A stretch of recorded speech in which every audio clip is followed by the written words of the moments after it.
differences between the Michelin and the Hankook is the Michelin is, he said, much more attractive to pick up and takes much longer to clear the pickup off.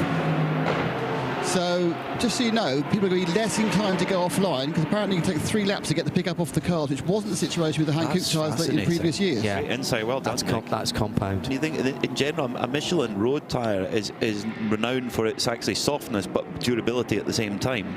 You put your Michelin tyres on your road car, you know, which I have to say, all of our cars at home are all Michelin tyres. Make it sound like you've got this big grand collection, but all 2 of them have Michelin tyres on. Hang on, let me think. You've got more than me. No, well, yeah, but all bar 1 are on Michelin, and the one that isn't is on Hankook. There you go. And that is bought, by the way, those tyres. That is likewise.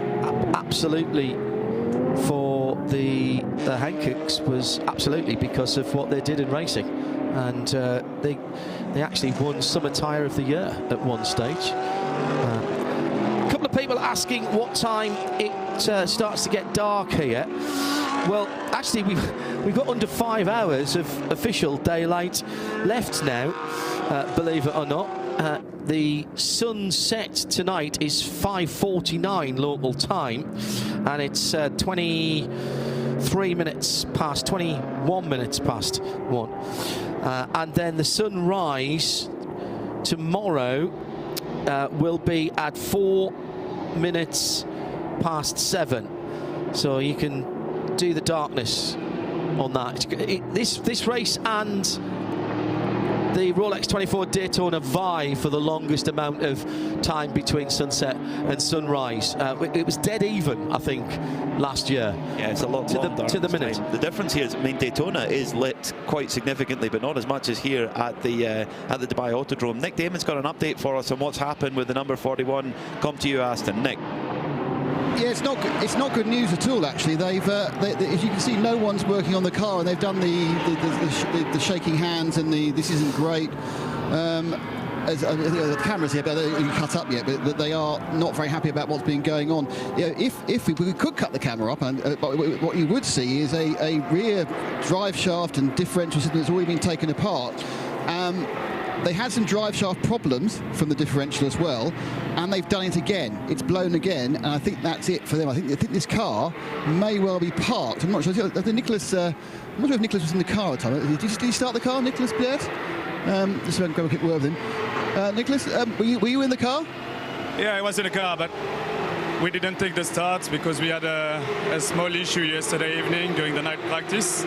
The whole crew tried to repair the car and find what was the exact problem on the car. Sadly, during the warm-up this morning, it looks like we didn't really find what was happening.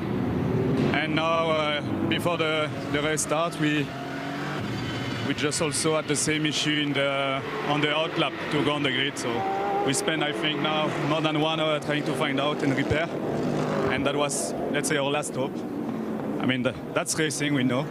So I was told it was a drive shaft, but this is a mystery drive line problem, is it? Yeah, it's something related between the drive shaft, the gearbox, and the diff. We need to inspect further to really know what's the real problem. And it looks like you guys have scratched the car. Yeah, is that it? Yeah, it will be difficult. We are missing some spare parts, so it's like this. It's desperately bad luck. Thank you for talking to us. That's Nicholas Baird out of the 41 Come To You car. Really bad luck. I'm not sure anybody had an Aston Martin down as their first retirement, but it seems that they haven't got the parts to finish that. Hello to Benny Carrillo, who has used the hashtag 24H series at RSL_studio. He said, am I the only one who finds it strange not to see CP racing on the grid? From the very first time I started watching 24H series Dubai, they've been in it. It's a good point. Charles Putnam and the rest of the guys basically having their farewell tour last year and going out in some style, of course, with race victories and championship campaign in 2024. It is a bit of a miss. There have been a miss, in fairness, one of the stalwarts of the teams. However, you know, racing moves on. but we've replaced them with people coming back like Rovanperä. Yes, that's very true. No, CP Racing will definitely be missed. They're a great crew. A bunch of American drivers used to make the journey over for the whole season, and they were just, you know, every family has a member that's the glue of the family. And the 24H series family, CP Racing, were that glue. They were just such a joy to have around. They were a joy for us to work with. We always had great fun with them. Shane Lewis, one of their drivers, had the most amazing pair of sideburns. He does have the most amazing pair of sideburns, and we even measured them on air once. They're great fun and greatly missed. Hopefully they're tuning in. If you are, guys, we miss you. But what great years they were. But you're absolutely right, John. There are so many great teams returning this year, and some new faces too, which we offer a big welcome to the 24H series paddock. But at the front of the field, it's Windward Racing who are just marching on, 2.8 seconds to the good right now. Gabriele Piana putting in an excellent stint. Then it's Toby Sowry for Paradine competition with their new BMW, and then another of the new BMWs, Max Hesse for the 777 Almanar Racing Team by Team WRT. So proper factory stuff going on there. Then it's Matt Bell, number 88 for Dragon Racing Ferrari. Alexei Nezov in the pole sitting Pure Racing Porsche. They're going to have to fight hard. They sit in 5th. Sergei Sorokin, the former Formula 1 driver for SMP Racing, is 6th. Then it's Kai van Berlo making moves forward in the 91 Herbert Porsche. He's being chased by Klaus Bachler. Bit of a mystery, John, Klaus Bachler, because he started up a little bit further up the field. He's dropped back to 8th. Hasn't been the best weekend for him. He had a difficult qualifying session yesterday as well. Well, you can't write them out though, can you? Nor that car. And we've also seen with people like Ralph Bourne how there can be tyre whisperers and how that works. Throughout the second part of the race, there's been some discussion up and down the pit lane about double stinting tyres, even potentially in the heat of the day, but double or triple stinting the Michelin Racing slicks here in the cooler of the night, depending on which table you look at. I've got sunset at 17:49 tonight and sunrise tomorrow at 7 or 7:04. That would be 13 hours and 15 minutes. But that's a very long official darkness period.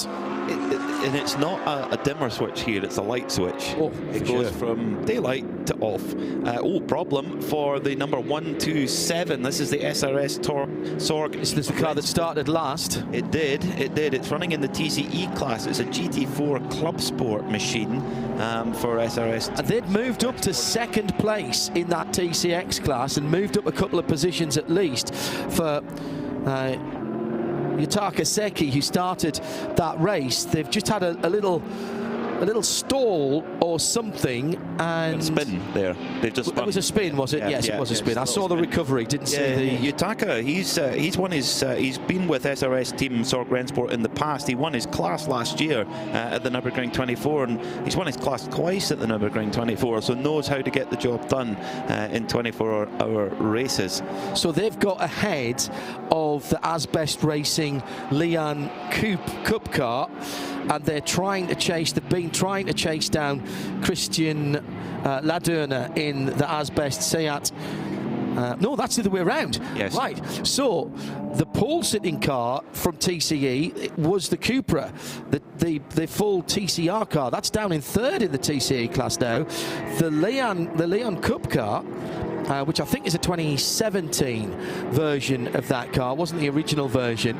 That's now leading, and it was being caught by SRS Sorg Rennsport before they just put a bit of a slow lap in with that spin.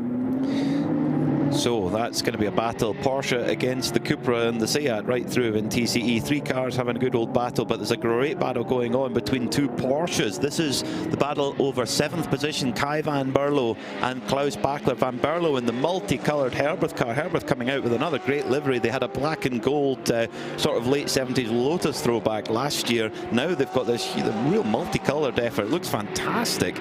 Chasing down the Visit Dubai back dynamic GT Porsche of Klaus Bachler. So both cars, your die-cast model maker's dream there. I wonder how long it'll be before we see one of those, and maybe even a Skeletrix model for Joe Bradley to add to his collection.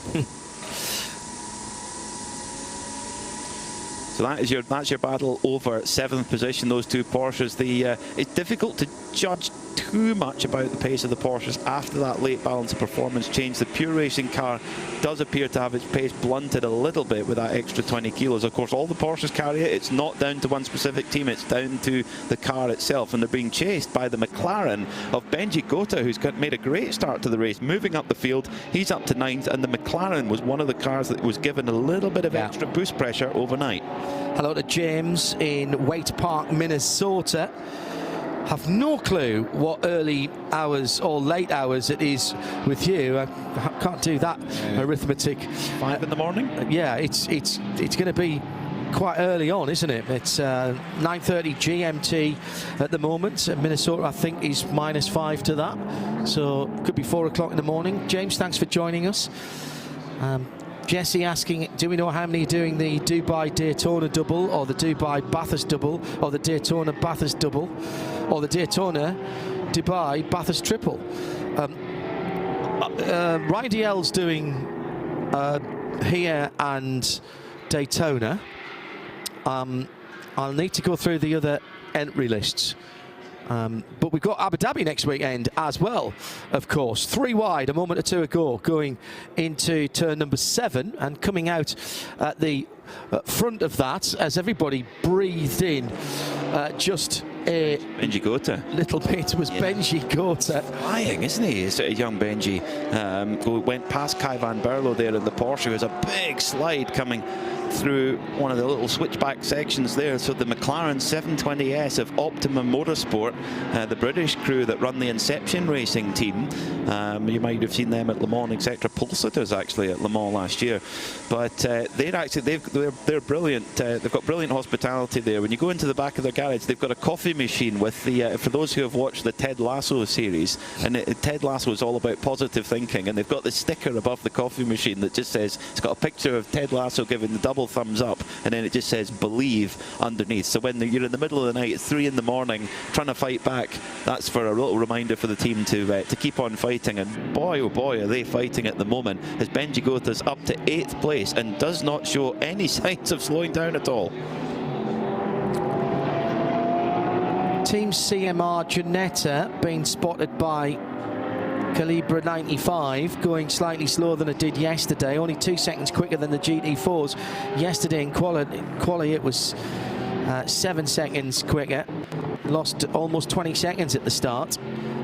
From Spain, that's coming in. We'll see if there's a problem there with Rodrigo Gion, just ahead actually of the recovering Ryan DL in the ERA Motorsport car, who's already made a pit and a fuel stop. Pit for a tyre on the outlap, and have come in and topped off that ERA Ferrari, so sitting down in 13th in Pro-Am and 29th overall of the GT3 car, so well off the pace at the moment, and I think off the lead lap. Yes, just off the lead lap right now,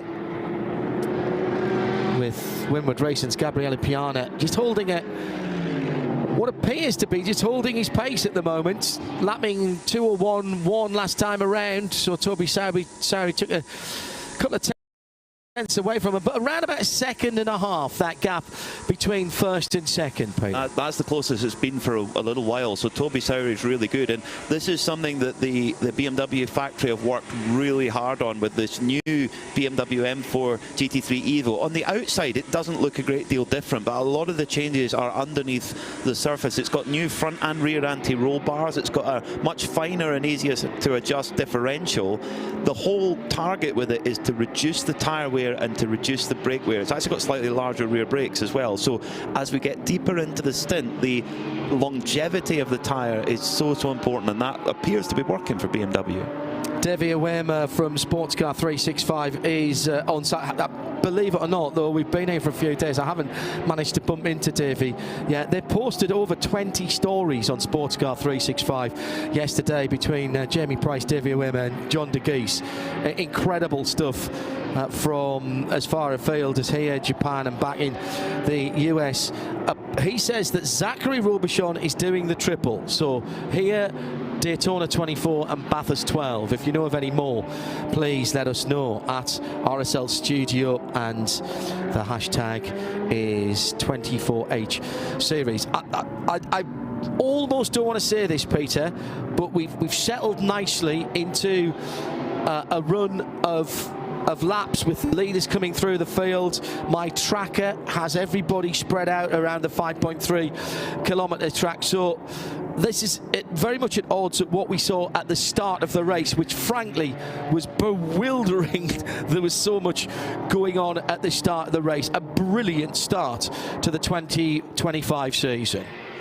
So it was like a touring car race at the start. And the thing is, when you have a racer's mindset, a racer's brain, you just do not want to give the best to your rivals, and always you're going to have the team on the radio saying, keep it calm, keep it under control.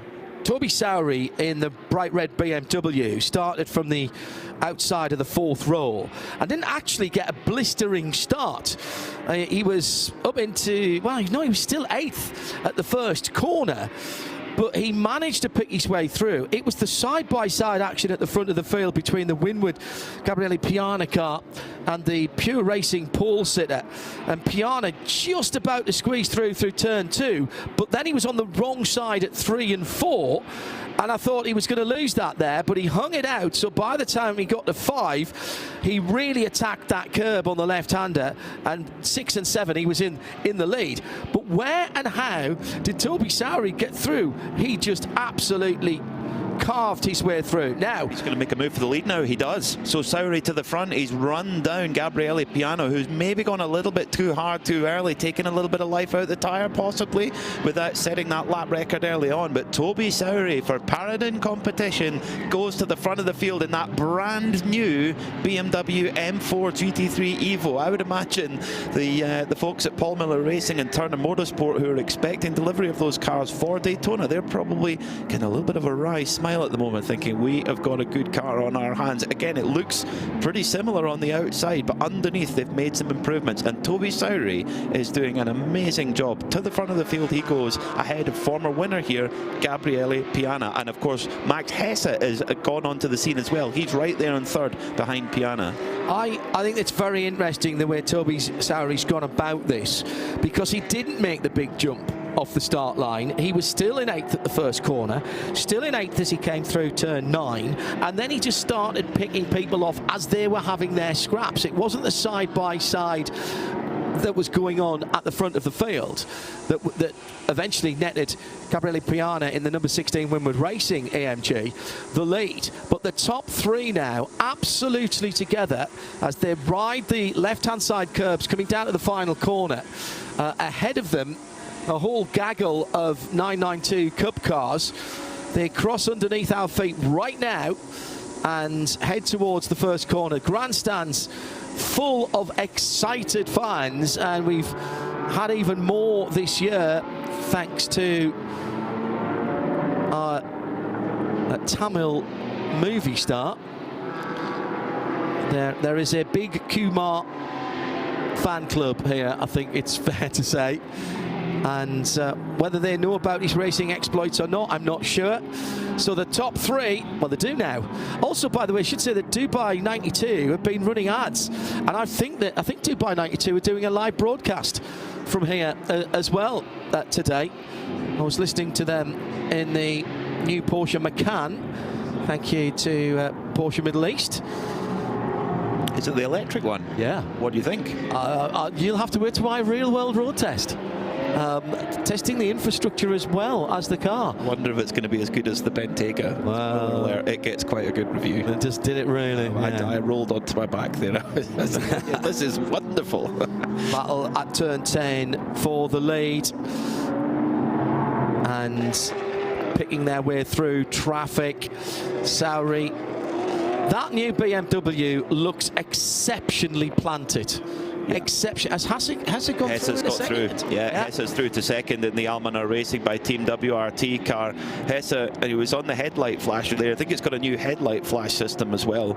And of course it does. I'm not going with that joke. That's too easy. But yeah, Almanar Racing pair up with Team WRT, a team who have had a lot of success here. Very good, but into the pits. Yeah, the 938, that's one of the many 992 Porsches. It's the GP Racing team. Well, it's mostly got this very lovely blue wrap, but it's come in for a pit stop, and it's obviously absolutely not a planned stop, because they've come in, and I'm pretty certain the driver has reported it feels a bit funny. They've waggled all the wheels looking for a wheel issue. They actually had prepared one of those very famous and very expensive rubber understrips that the Porsches have right in the front of the nose, thinking perhaps what he's saying is because that's fallen off. They've had a look around, but they've actually changed driver, and Mr.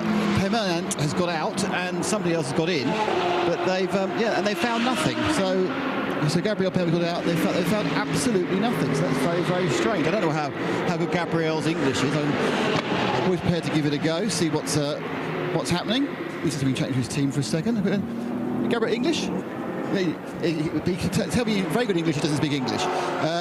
So there we are. But yeah, so he's obviously felt the car was wrong, and they sent somebody else to feel the car is right.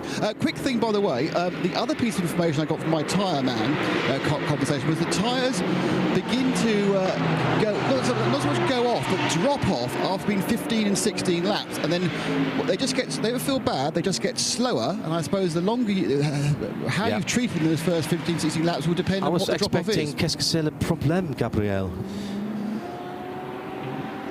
Yeah, well, I've only got CSE grade 4 French. I've got a qualification so low it doesn't exist anymore. Absolutely. Well, that's exactly how it's played out, because we've gone from 150, let's call it 158 flat would be the top running pace. It's now gone to 202 being the top running pace in 20 laps time. So you've got that quick peak early on, and then goes to a plateau.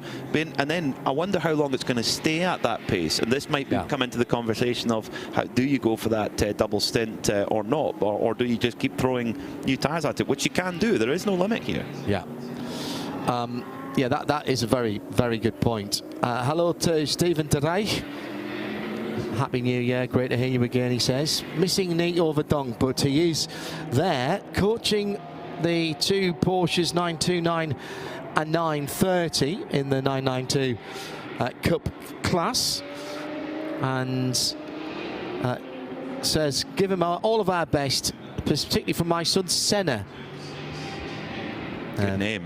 Great name. Good name. Hello as well to Felipe Fernandez-Lazar, winner of the 2023 Nürburgring 24-hour, who's watching at home in Germany. And that, by the way, is the two of the HRT performance cars. They're sitting at the moment in 17th and 18th in 992, 10th and 11th in AM. Sylvain Karoff and Stefan Adler driving those two cars that Nico Verdonk is coaching. Thank you, Stephen, at RSL_studio, hashtag 24H series, as we're coming down. That's 45 minutes that we've had already. We expect, certainly at the start of the race, everybody would have brim-filled their tanks. Don't want to get too confusing, particularly for those of you who perhaps are watching this for the first time, following a particular driver. Maybe you're a Kalle Rovanperä fan, or you are a fan of one of the former F1 drivers. But the amount of fuel that you are allowed to put in the tank is not necessarily the amount of fuel the tank can take. So at the start of the race, everybody brim fills their tank. So you might have a fuel allowance that, let's say for sake of argument, is 110 litres, but you might have a 130 litre tank. So you'll have started with 130 litres in that tank. And that's why fuel strategy and using the code 60s and how you use it and when you use it, and the balance of performance of how much you're allowed to take. There are some cars that are allowed to take more fuel. There's a balance of performance on the fuel floor as well. That's all brought in to being. Rick Breukers for the Red Camel NL machine, Jordan's NL. Not a banner year for them last year. Had rather too many problems. They lost a couple of positions from their qualifying because they didn't arm the fire extinguisher. I had exactly that problem in my first ever car race, and I was just about to go out into qualifying, and I was reminded by a friendly marshal that that needed to be done. That was a Ford Fiesta in 1997 at Croft on the British Touring Car Championship. And funny enough, also on the British Touring Car Championship at Croft, in a Ginetta G55 Super Cup car, as I was about to go out for my race, I think the first race, I looked across and saw that that I didn't have the pin out. But once it happens once, it becomes second nature for you as a driver to look across either the left or the right to see if the pin's in, and if it's not, you wave to your crew member or anybody who's standing outside, pull that pin for us, mate. So that car has fought its way back up. And Rick Broik is now about where they were, because they qualified on pole and they dropped 2 spots, so they're exactly where they were. Interestingly, though, 10.5 seconds off the lead. Yeah, they were only a sort of, not that long ago, they were only a kind of 1.5, 2 seconds off the lead, and they dropped back quite a bit. It's Paul Meyer who's actually leading the 992 Cup category in the number 992 Seb Lejeune racing machine, which is actually an AM entry, but they're leading 992 overall. It's Paul Meyer that's at the wheel right now, the semi-pro graded driver. Hoop van Eindhoven in the number 912 TFT racing, Tierra Outdoor racing car, and then it's Red Camel Jordans in third. I know Dave Alcock, who is in a snow-covered northwest coast of England. Hello, Dave. One of our regular listeners and viewers. Watching in 1080p with 60 frames per second. Loving it back in the UK, bringing a bit of sunshine from Dubai to you wherever you are in the world. If you have to leave the TV coverage and move around, or you're getting in your car, we don't want to be distracting you, or maybe you're a little bit more bandwidth challenged, then don't forget the audio is available over on the RS1 channel at radio-show.co.uk or radiolemans.com, so you can take us with you right the way through this race. As the battle for first rages on, let's head back down to the pits and Nick Damon. Yeah, second of all, perhaps actually the third of our stoppers out of sequence. It's the 7x70, the Japanese piloted Porsche 992. That's car number 989. They've come in, they've done the driver change, but they've actually got an issue. It looks like it's electrical. They've taken off the electrical cover box which sits in the passenger footwell.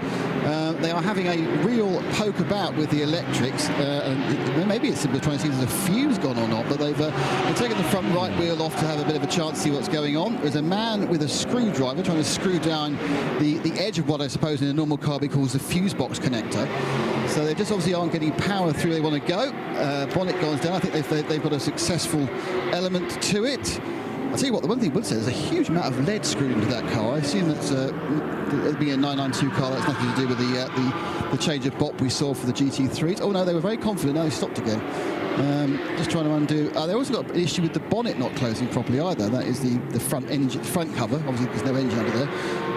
They're taping that down as well. So a couple of annoying little niggles already for this 7x7 car, but I think they'll be going out very soon, John. Nick Damon down in the pit lane. The 20 kilos added was only for the GT3 cars. Yeah. Didn't affect the Cup car, no. Cup cars. No. That would be a bit pointless, giving the whole field the same balance of performance adjustment, wouldn't it?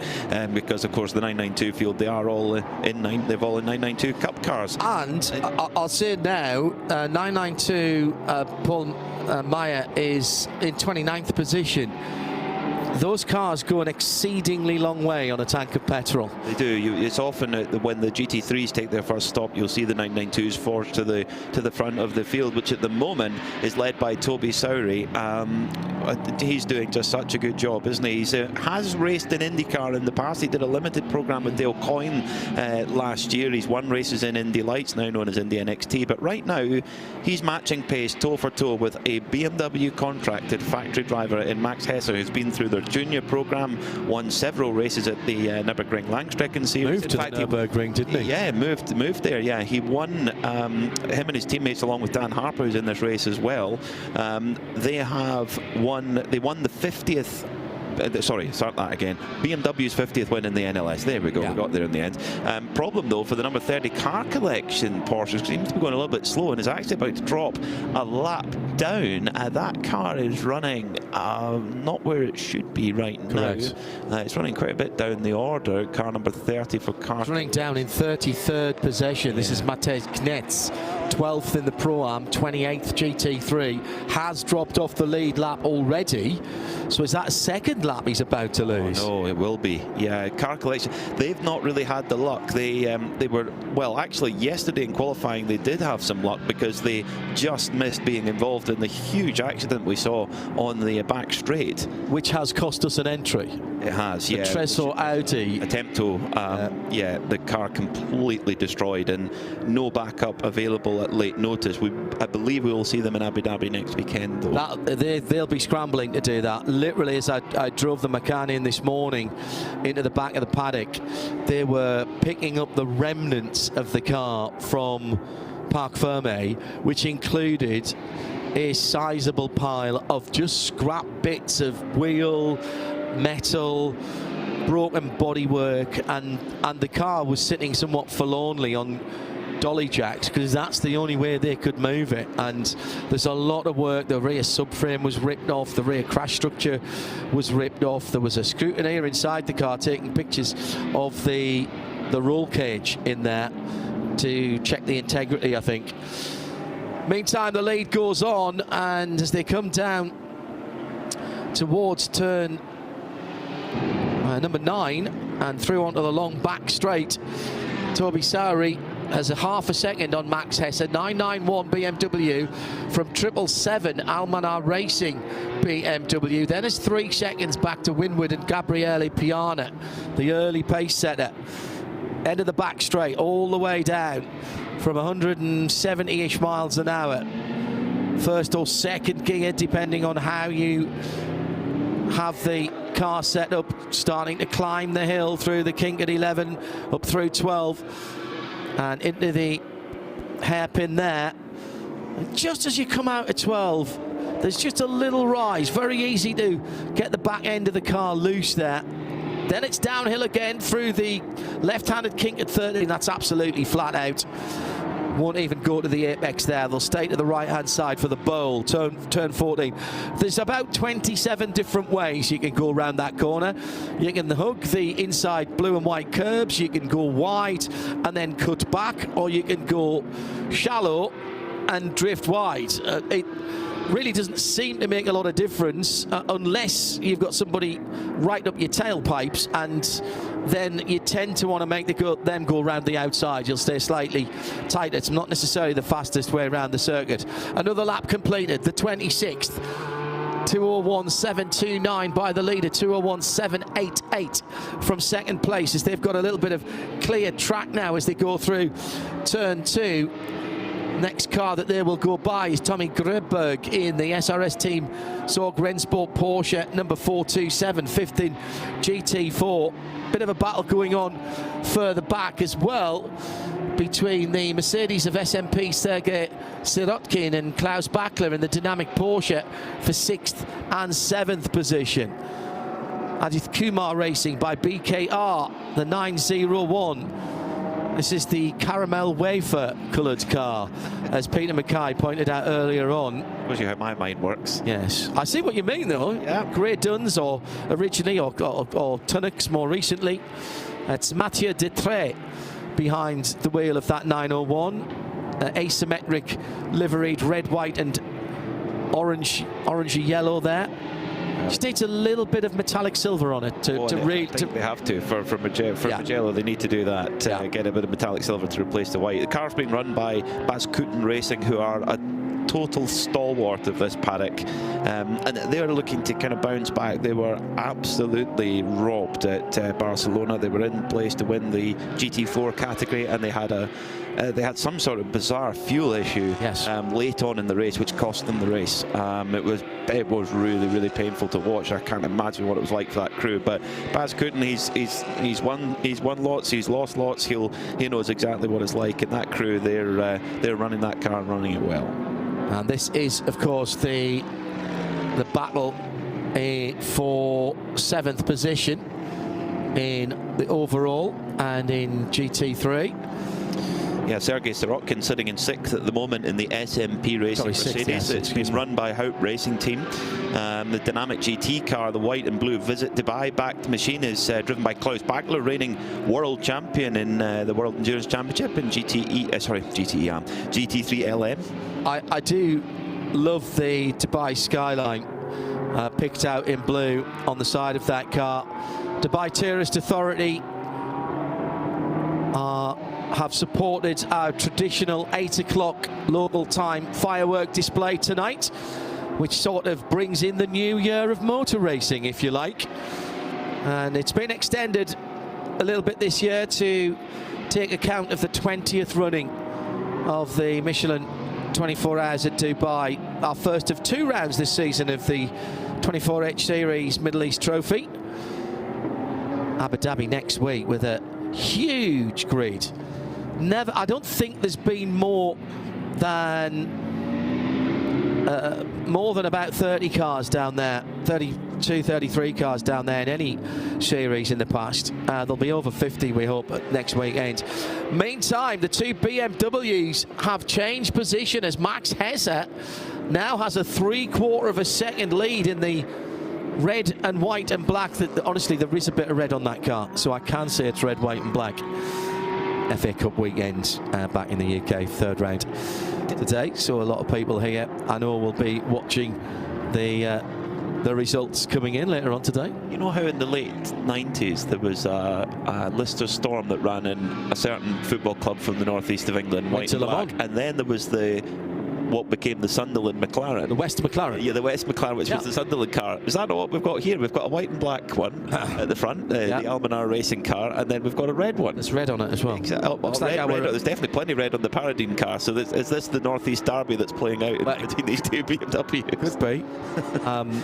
Yeah, Adidas sponsored Lister Storm. Tiff Needell drove that car at various stages as well. What a beast of a machine that was. They all came to Le Mans in, I think it was 96. And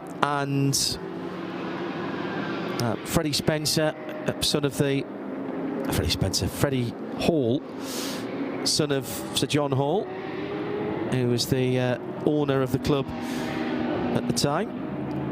Our very own Peter Snowden drove one for Creation Autosportif. Yeah, the blue and yellow machine. Is great hearing his stories about that era and what the engine, the big massive engine in the front of that Lister Storm.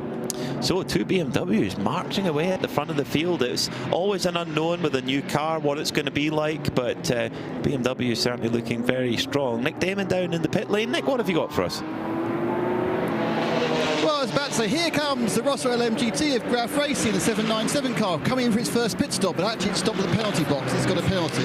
I would like to say that if anybody was to say that's a Maserati MC12 just not quite so wide, I would accept it. It is very much a tribute machine. We know now with a Lamborghini/Audi V10, it comes to a halt. Getting into the car will be the Cypriot-based Evgeny Kriev, and they come off the first whiz of the tyre. Just going past me now is the GTX leader. That's the 710. That's the Lippert Lamborghini. That is stopping as well, and that is getting tyres, but not a driver change. I think the tyre degradation is such that certainly in the sun, it's not worth trying to double stick them because you just lose too much time. Just the final bit of cleaning going on for the LMGT. A very big sort of huge number of people taking pictures left, right and centre. Very popular machine to look at. I think it was Roman Rizanov who ran that first stint. They are having a little bit of a fiddle. I think they might be taking the rear deck off. I know, tightening up the rear deck. They were worried that was coming loose. General checks around. Remember, this is the 5th day of racing for the entire history of this car, and obviously by far the most important. And they pulled into the pits, I think, quite a way down the field, but they are moving their way from the back of the grid, of course, because they were penalised in qualifying for not reading the rules and putting a pro driver in the first session when you have to put your AM driver in. But they are away. First stop of the first competitive stop has been completed. Just going back to that, that Adidas red, black and white Lister Storm.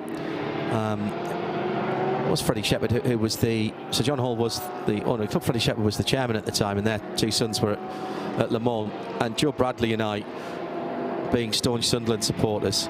There's a great battle going on at the in the Porsches, second place. Matt We're going straight past Sergei Sirotkin. Yeah. Sirotkin just got a little bit stuck behind the car collection Porsche. Yeah, and that's, I mean, the thing is as well, as Klaus Bachler is driving multi-class racing almost every weekend, whereas Sergei Sirotkin won't be a yeah, but of course a very, very quick driver in his own right, raced in Formula One for Williams. So, you know, there's quite a lot of ex-Formula One drivers in the field this weekend. Yeah. Maybe not just quite reading the traffic of where the car collection number 30 Porsche was going to go, and Bachler taking the opportunity there through the switchbacks of 4, 5 and 6 to make that position. Just want to finish this thing about Brothers and I. So we decided that we were going to adopt that West McLaren as the Sunderland McLaren. It had a red and white striped roof, and it was red and white, but it was the red and white striped roof, and of course John Nielsen drove the car, and John Nielsen's helmet was also red and white striped. And some years later, I sat next to John at a WEC banquet in Paris, and John didn't speak a lot or any French, and so I was helping translate what was going on, and we were talking about those days, and I said to him, did you realise what we were doing? And he said, oh yeah, because we got, you know, in Scandinavia at the time, we got a lot of British football and the English leaves, so we absolutely knew. I exactly knew what you were talking about, and every time I got out the car and heard you on Radio Le Mans, I was having a chuckle to myself when I saw my red and white helmet when I was on that air blower. So it's all very good. In the pit lane, Nick Damon. Yeah, I'm just sad there's no Gilligan cars for some reason. Oh, that's right. It's because we're rubbish. Yeah, well, yeah. I would not want to put our quality and fortune upon any other driving car. Trade a player for a set of tracksuits? Tony Cascarino, was it? Not a player. Tony Cascarino, our best ever, well, equal best ever player, who we obviously later sold with Steve Bruce. We are in the heart of the pit stops now. And when you were going to come to me, there were 2 cars that have been in. I'm now going to tell you the 91, the multicoloured Herberth car's gone past me. There goes the IRC. That's the big Australian sequence in. So far, I think everyone has stopped for tyres. There's 69. That is one of the Audis. There is the MP Motorsport, Mercedes as well. In fact, the only car that's not stopped for tyres is that big Australian Bruiser, the 2IC 111 machine.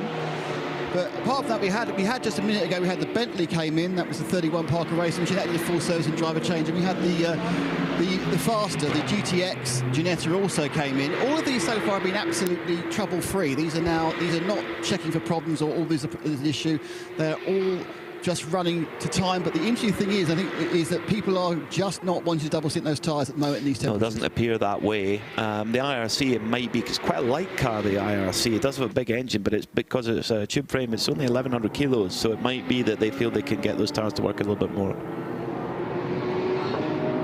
You're listening to RS1, part of the Radio Show Limited network of channels on the Creventic Motorsport channel on YouTube as well. It's the opening moments. We're just over 2 hours into the Michelin 24 Hours of Dubai.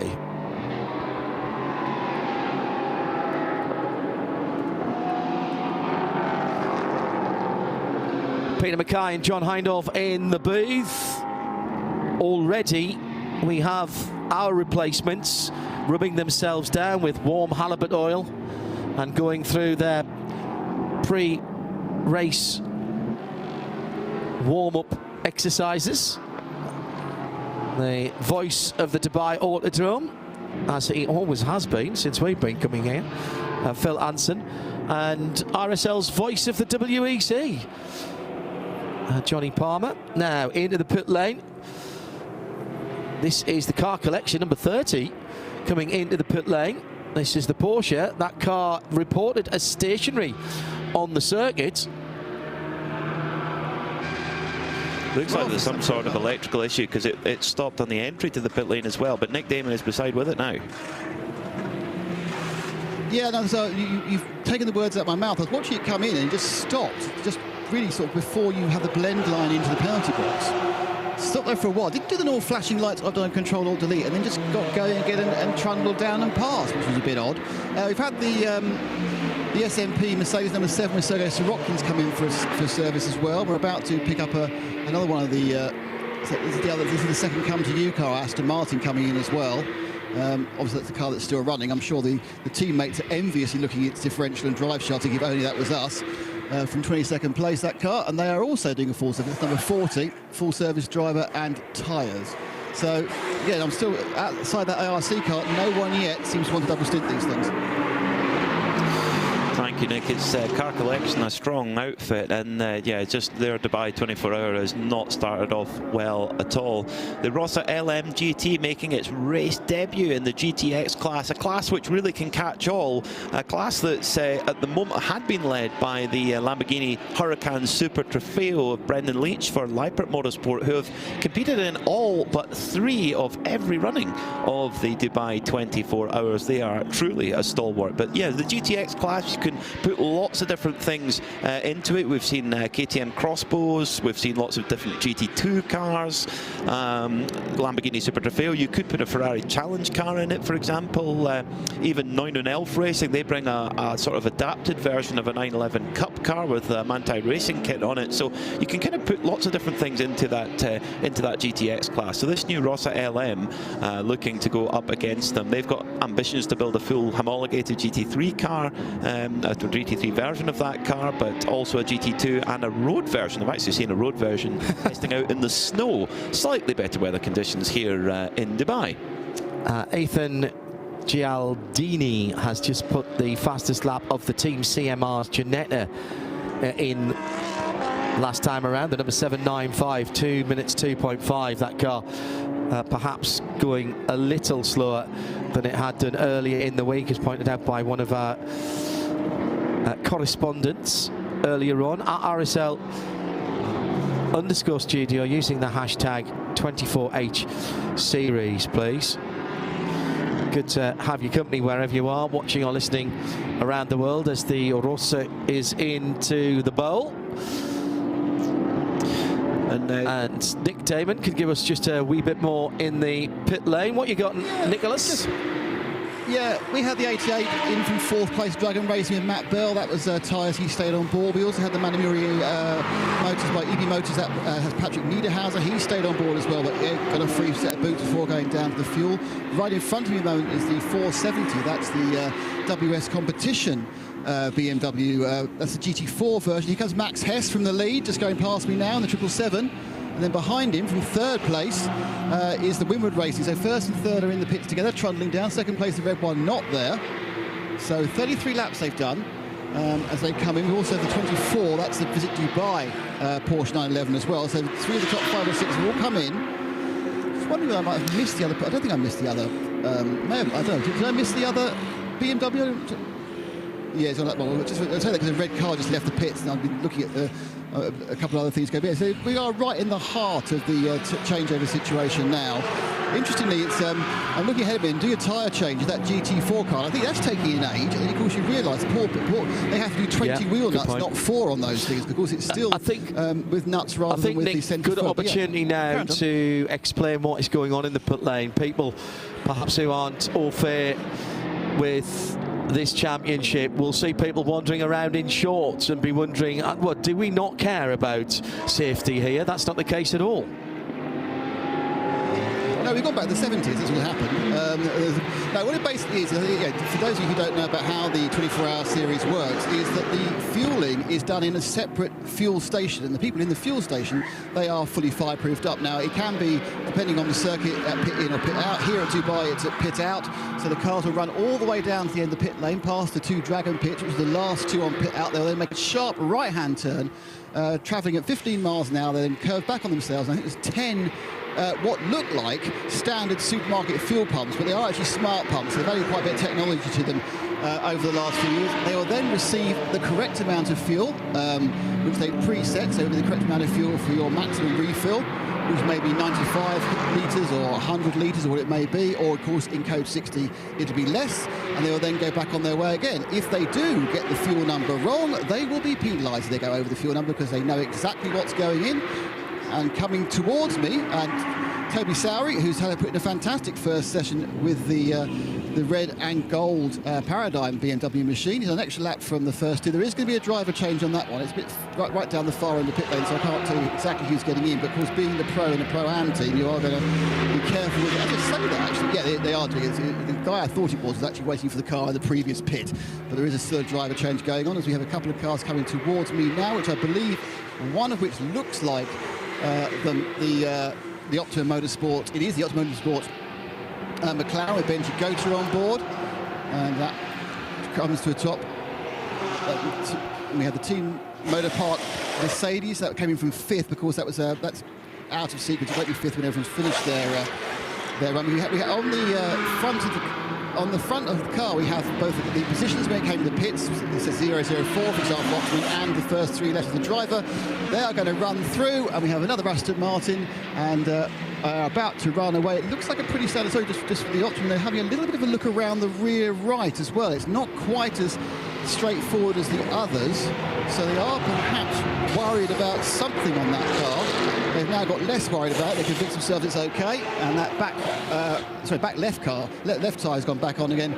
But we're right in the thick of the pits. Down there in the pits as the Optimum McLaren leaves. Nicely done, and heads towards the pit lane. The 992s will now, 992 class car will gradually climb up. The best of them, Paul Mayer, in the Sebladue Racing number 992, is in 19th position. I think next time around, James Winslow will be scored in the lead for Haas RT. Certainly, if he doesn't come in, he will. And it might even, well, Josef Kral might be in second place for Ferrari, but they've not yet made their fuel stops as far as I can see. James Winslow coming round towards the last part of the circuit now in the number 21 Haas RT Ferrari. Second in the AM class until he crosses the line.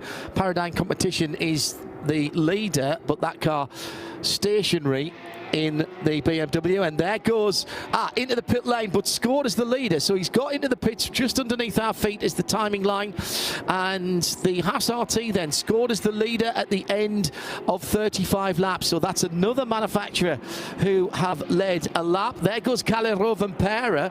He'll be scored in second, so he might be leading next time around in the 969 Proton Huber Competition Porsche.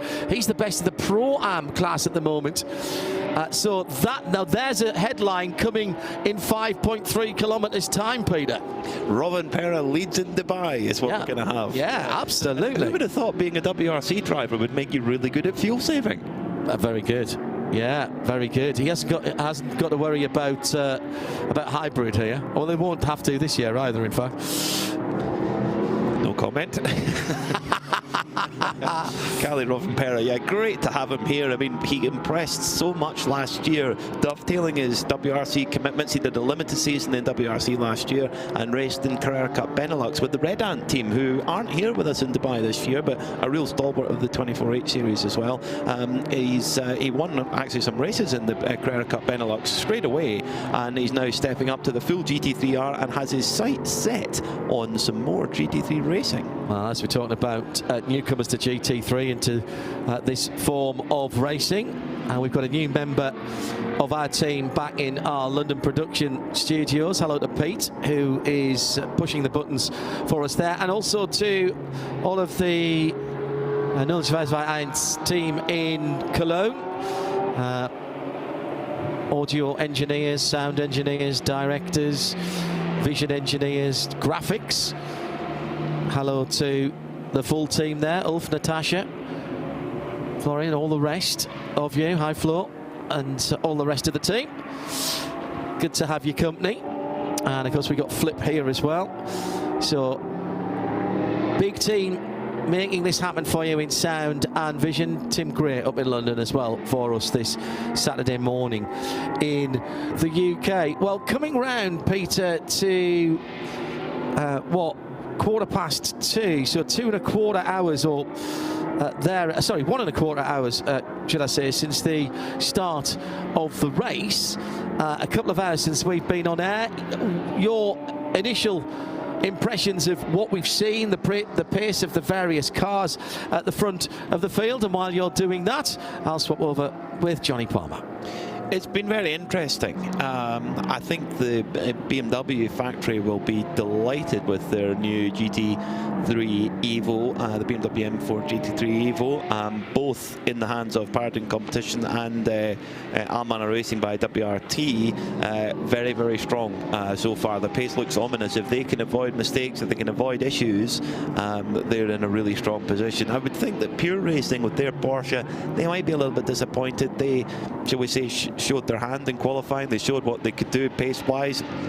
All of the Porsches were hit with 20 kilograms of additional weight this morning, actually, before the race, and that appears to be holding them back for now. But we are such a long way from the end of this race. But one thing, well, I never thought I'd be saying, but I'm very glad I am. Kalle Rovanperä, the double WRC world champion, is leading here at the Dubai 24 Hours and proving himself to have one of the quite key attributes of being an endurance racing driver is being light on fuel. So he leads after 36 laps. Only Ian James in the Heart of Racing Mercedes has been able to do that same length of stint. So an amazing job so far from Kalle Rovanperä. He was quizzed by Sportscar 365 over whether he'd be up for driving a new Toyota GT3 if or when it turned up, and he said, yeah, it would be natural for me to drive it when it comes out, as he comes into the pit lane right now. Joining us now in the commentary booth, Johnny Palmer. Johnny, what do you make of this? Double World Rally Champion at the front of the field. It's not a surprise, in all truth. I was lucky enough to call Kalle in a couple of Porsche Carrera Cup Benelux races last season. I know he did an awful lot more than just the two at Imola, but he is just a mean force behind the wheel of any kind of racing car, whether it be on a single lap stage or around the Dubai Autodrome. So very, very capable pair of hands. He's going to get out of the car then after that superb couple of stints, and the 969 car scored as the race leader. It is all change in our global broadcast centre at this point, because in just a tick we'll have a chat with Phil Anson back on the airwaves, but Joe Bradley is in the pit lane taking over from Nick. Good afternoon, Joe. Afternoon, everybody. What a great way to start my Dubai 24 Hours with the World Rally Champion handing over the 969 numbered Porsche from the lead of the Dubai 24 Hours, and he's handing it over to his teammate who has a disability with an arm. So it's not a straightforward driver change, an actual steering wheel change as well to assist the new driver, which I'm not quite sure the name of the driver, because it all happened very, very quickly and I was screened from seeing it. That is done, and that car is on its way. So all very, very neat and tidy, even with a steering wheel change to boot. Kalle Rovanperä's teammates in the 969 in the Proton Uber competition car, Jukka Honkavuori, Yanni Kekela, Joel Monegro and Bashar Mardini to make up three Finnish drivers, a driver from the Dominican Republic and from the UAE. So that is Bashar Mardini. We'll find out precisely who's been put into that 969 just as soon as it's exited the fueling area. Oh, big problem though for the treble 8 Porsche Cup car, which has spun, and there are other cars involved as well, although that machine looks pretty straight at the moment for Sébastien Lajou himself. Seb Lajou Racing have brought two cars here this weekend, and the triple 8 was right up there during qualifying that Phil Anson and I called yesterday. So Seb Lajou may be just stuck in the wrong place at the wrong time there. Amazingly comes out of it unscathed, I think, but just lost a lot of time in that whole process, Phil. Yeah, he did indeed, and obviously got a lot of dirt onto those tyres, running 19th and 4th in the 992 AM category. Sébastien Lajou at the wheel of that one, and that was a lose on the exit of turn 4 going into turn 5, which is commonly known as Porsche corner. And it's when you have to get off the throttle in the middle of a very, very high G corner, and it's not the way that you want to exit that. But I think he stayed out of trouble and not hit anything, and is moving again, which is very, very good to see. Yeah, just waiting for his... it's come through now, the first split time, so it cost him about 25 seconds, that spin. I'd expected it to have been a little bit more than that, but 4th position in the 992 AMS, ultimately trying to hunt down Ben Pack, who's just brought the TFT Racing Porsche in from 5th position overall, and the lead in the 992 AM division. 992s without the ambit afterwards, led by Oop van Eindhoven in the 912, and if he continues to stay out, because the Porsche Cup cars have slightly better fuel consumption, there is a chance he might even take the overall race lead. He was 90 seconds back, for example, when Rovanperä pitted, and Ian James came in as well. So does Oop van Eindhoven now lead the motor race? We said this last night, didn't we? The first couple of hours, you will see those 992 Cup cars right up there, because they have that a little advantage of being able to run longer on that tank of fuel. And obviously these Michelin tyres are very much up to the task this weekend. We've already seen the race lap record broken within about the 5th lap of the race, which was very special indeed. But the top 5 now either in the pits or in the fueling area. And Oop van Eindhoven does lead the race, but he won't stay out on track. He pits as well in the 912 Porsche Cup car after 38 laps. Meanwhile, Rovanperä has got out of his mount and is right with Joe Bradley now. Kalle, did you enjoy the start of that race, your very first 24-hour race? Yeah, actually I enjoyed. Quite different than what I'm used to. Not taking so many risks in the start, just trying to survive. Not the easiest start. We didn't have the best pace, but yeah, anyway, it was a clean start, so that's the main thing. Remarkably, you guys made your way to the front of the field. You actually came into the pits in the lead. Was that a surprise? Well, I don't know, to be honest. I just tried to keep my own pace, quite steady. Not the fastest pace, but at least I was quite steady through the stint. So let's see what we can do. Now, Kalle, it's your first 24-hour race. I'm going to ask you a question that I asked a former Formula One world champion, Fernando Alonso. So I'm going to ask a world rally champion the same question. Are you looking forward to being woken up in the middle of the night and asked to perform?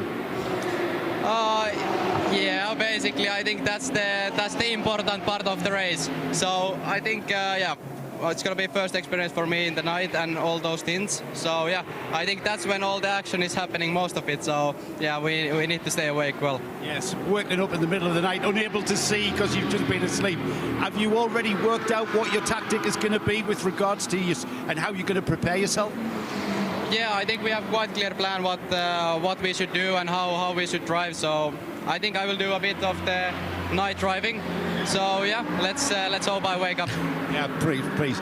Well done, Kalle. Great start to the job. And Kalle Rovanperä, we know how good he is in a rally car. He's proven to be very good in a sports car. Very good at stifling a snigger as well, because there wasn't even a blink there. So either he's the ultimate professional, or that went straight over his head. Possibly the latter. Possibly the latter. And Ryan Dalzell from Era Motorsport. Now, Era Motorsport have had all sorts of trouble on this one. A puncher on before the race start and coming into the pit lane, and then they came in also on lap 10 for tyres and fuel, which means he's going to run a little bit longer, and he's gone from the back of the field to the front of the field in that car, because they came into pit on lap 10 for tyres and fuel. So they're running an off strategy now. Now we've just had all of the major cars, like the GT3 cars, pit for their fuel consumption, obviously after running that first hour with an absolutely brimful tank, and now they're on their BOP tank limit.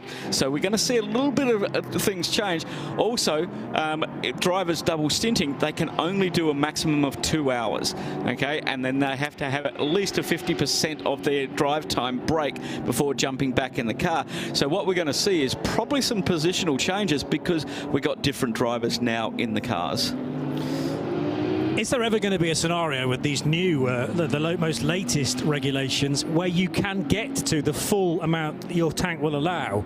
Because you can't come in twice within a code 60 unless it's longer than 60 minutes. Yep.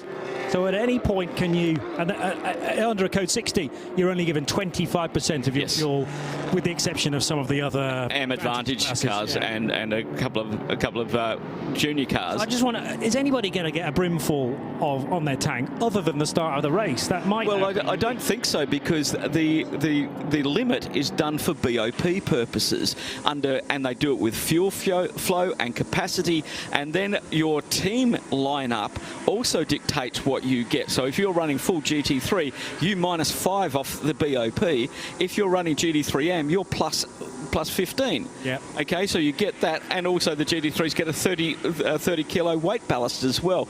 So the BOP is done very sensibly because it doesn't cost the teams a lot of money. We're not doing electrical or mechanical things to the car. We're doing it on drive time. We're doing on, like, if you're running a GT3 team, you've got an AM driver. This year, they have to run it 4 hours instead of the old 2 hours. So it's given them a bit time so they don't become the code 60 stalwarts. I kind of prefer that way of balance of performance because we can all see it as well. So, yeah, 1 or 2 cars are compromised during their pits, and we live that rather than it all being done in the gubbins inside the car, which not a great deal of us understand anyway, quite frankly. Let's get straight back to Joe in the pits. Yeah, what looked like a quite innocuous, regular sort of standard pit stop for Team CMR. Their number 795 car came in for the Ginetta, of course, the G56. It's in the GTX class, and it started from the pit lane, this car, and their woes continue, I'm afraid. The car has been swiveled round. They came out quite late in the pit stop and put it on the jacks and the trolleys, and then they brought it in backwards into the pit. Never a good sign. I think from the amount of mineral water bottles, I think this is a cooling problem. I'm surrounded by trays of water bottles, and it's not because the mechanics are thirsty. I think the Ginetta motor might be thirsty, and they're cooling the cooling properties of the car. It also looks like they've had a fire extinguisher go off in the car. They've had a fire extinguisher go off in the car, so I may be wrong. Now then, the water's got nothing to do with cooling. Go back on Joe, what have you got for us? The water's been brought in.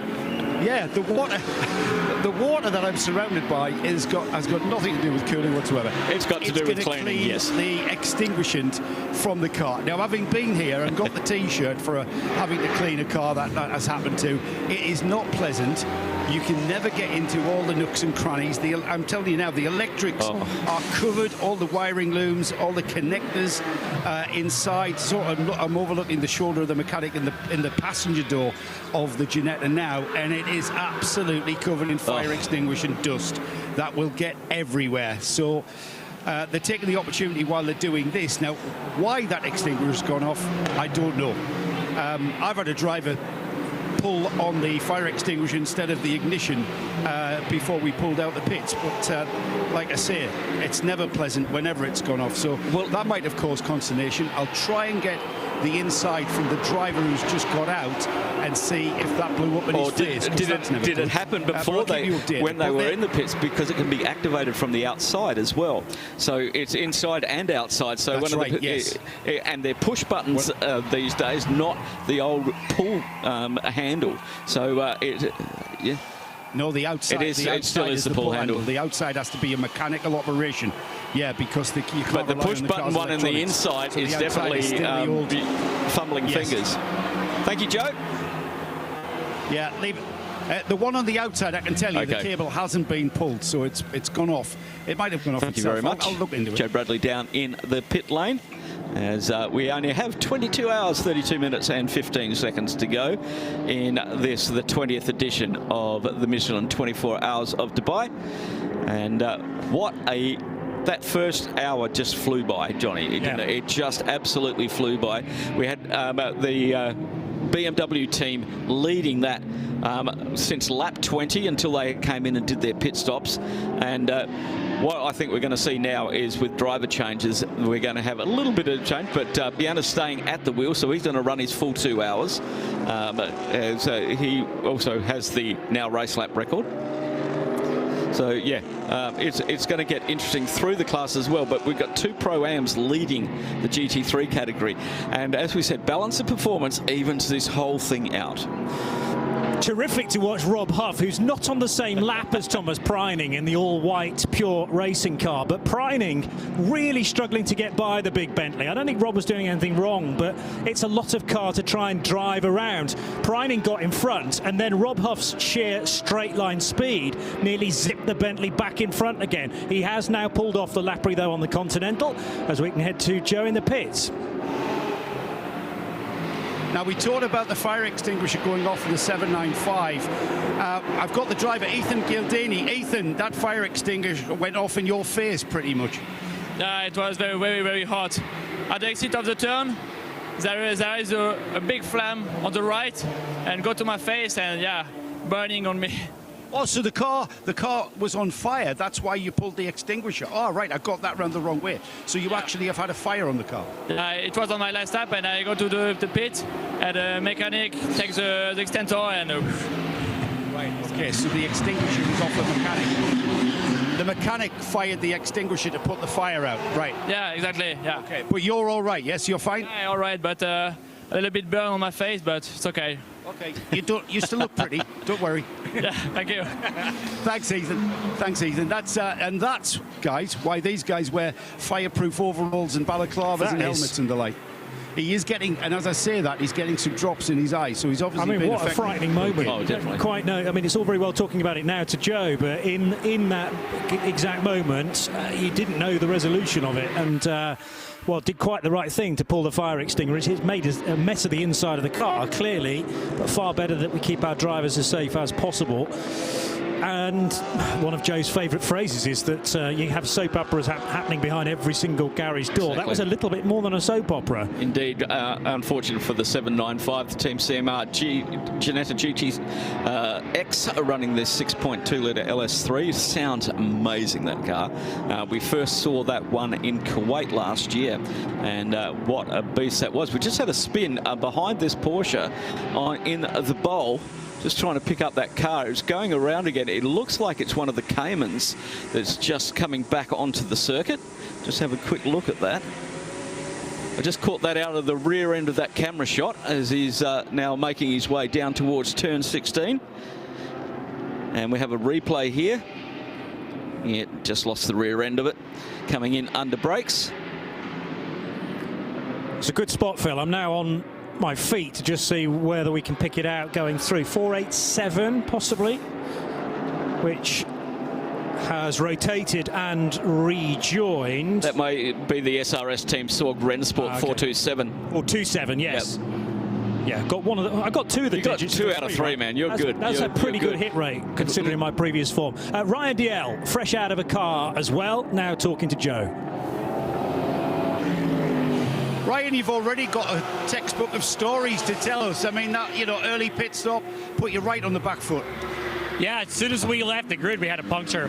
So it's one of those, like, do you take the risk, take the start, see how bad it is, try and kind of get off sequence, but unfortunately we had to go off sequence lap 1. We couldn't fuel, so it was fun, though. At least I got to play some catch-up. It's been a while since I started a race, and I still didn't get to try and start it, so I guess we'll try again in the next one. A little bit different to perhaps the regulations that you're used to across in the IMSA series.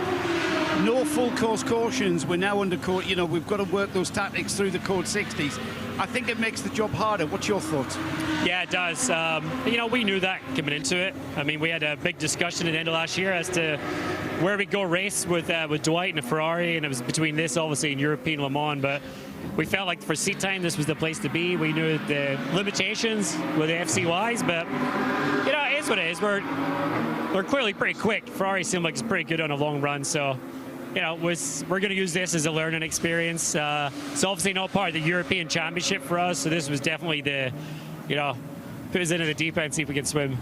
Pressure's off, mate. Enjoy the drive. Big incident on the main straight here at the Dubai Autodrome. We are not yet, just an hour and a half into the race, and the 990 Porsche has had a big crash. We think into the wall on driver's right. 990 is the JBR entry of Japan. Where in the order, and who was it battling with? It's Kawumu Katayama who has had a crash. with the 7x7 racing car immediately behind it on the timing screen. I didn't see the incident as it happened. I'm sure with plenty of camera coverage there, we can speak through it in a second, but not a nice place to be sitting, Phil Anson. No. Off the racing line, admittedly, but about a third of the way down, well, a quarter of the way down the main straight here. Well, we've seen this happen on the exit of 16 where they get out over that rumble strip on the left-hand side and come around and near where the main gate is. And we just hope that he is okay. We are under Code 60, our first of Code 60. Just on the Code 60 regulations, 25% refueling, except for those AM Advantage cars.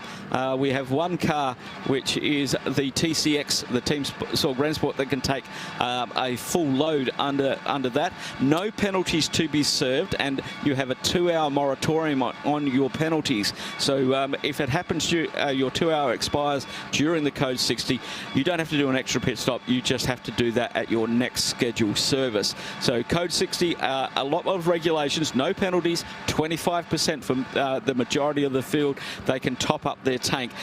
They use smart cards down there, JP, and the team have to flash the card up against it under a Code 60. It'll see what the card is, it will see what its BOP is, and only give it 25%.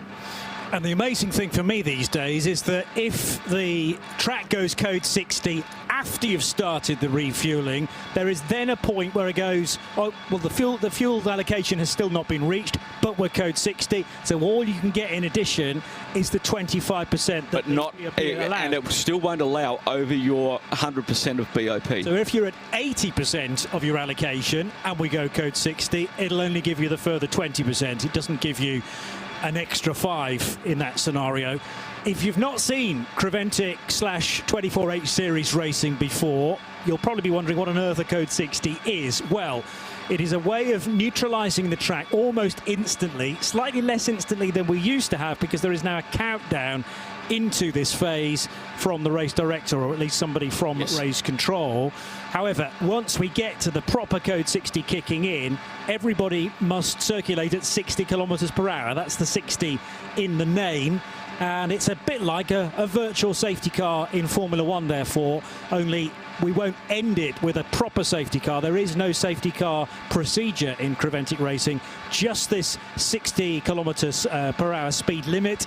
And once the issue is solved, it might take 5 minutes, it might take a couple of hours in some cases if a barrier has been damaged, but it is all dealt with under this speed limit. And then once everything is safe to go racing again, the Code 60 is released, withdrawn, and everyone can go back up to racing speed again. Needless to say, you can't overtake under a Code 60 either. In fact, you can't overtake before, just at the point of announcement of the Code 60, which is when the flags and the lights are illuminated. Yep. I still think there's an element of confusion there, which might need to be ironed out over the season, because everyone's going to see a Code 60 flag, even though the speed limit hasn't actually been brought in yet. That only happens at the end of the countdown, and we're there now.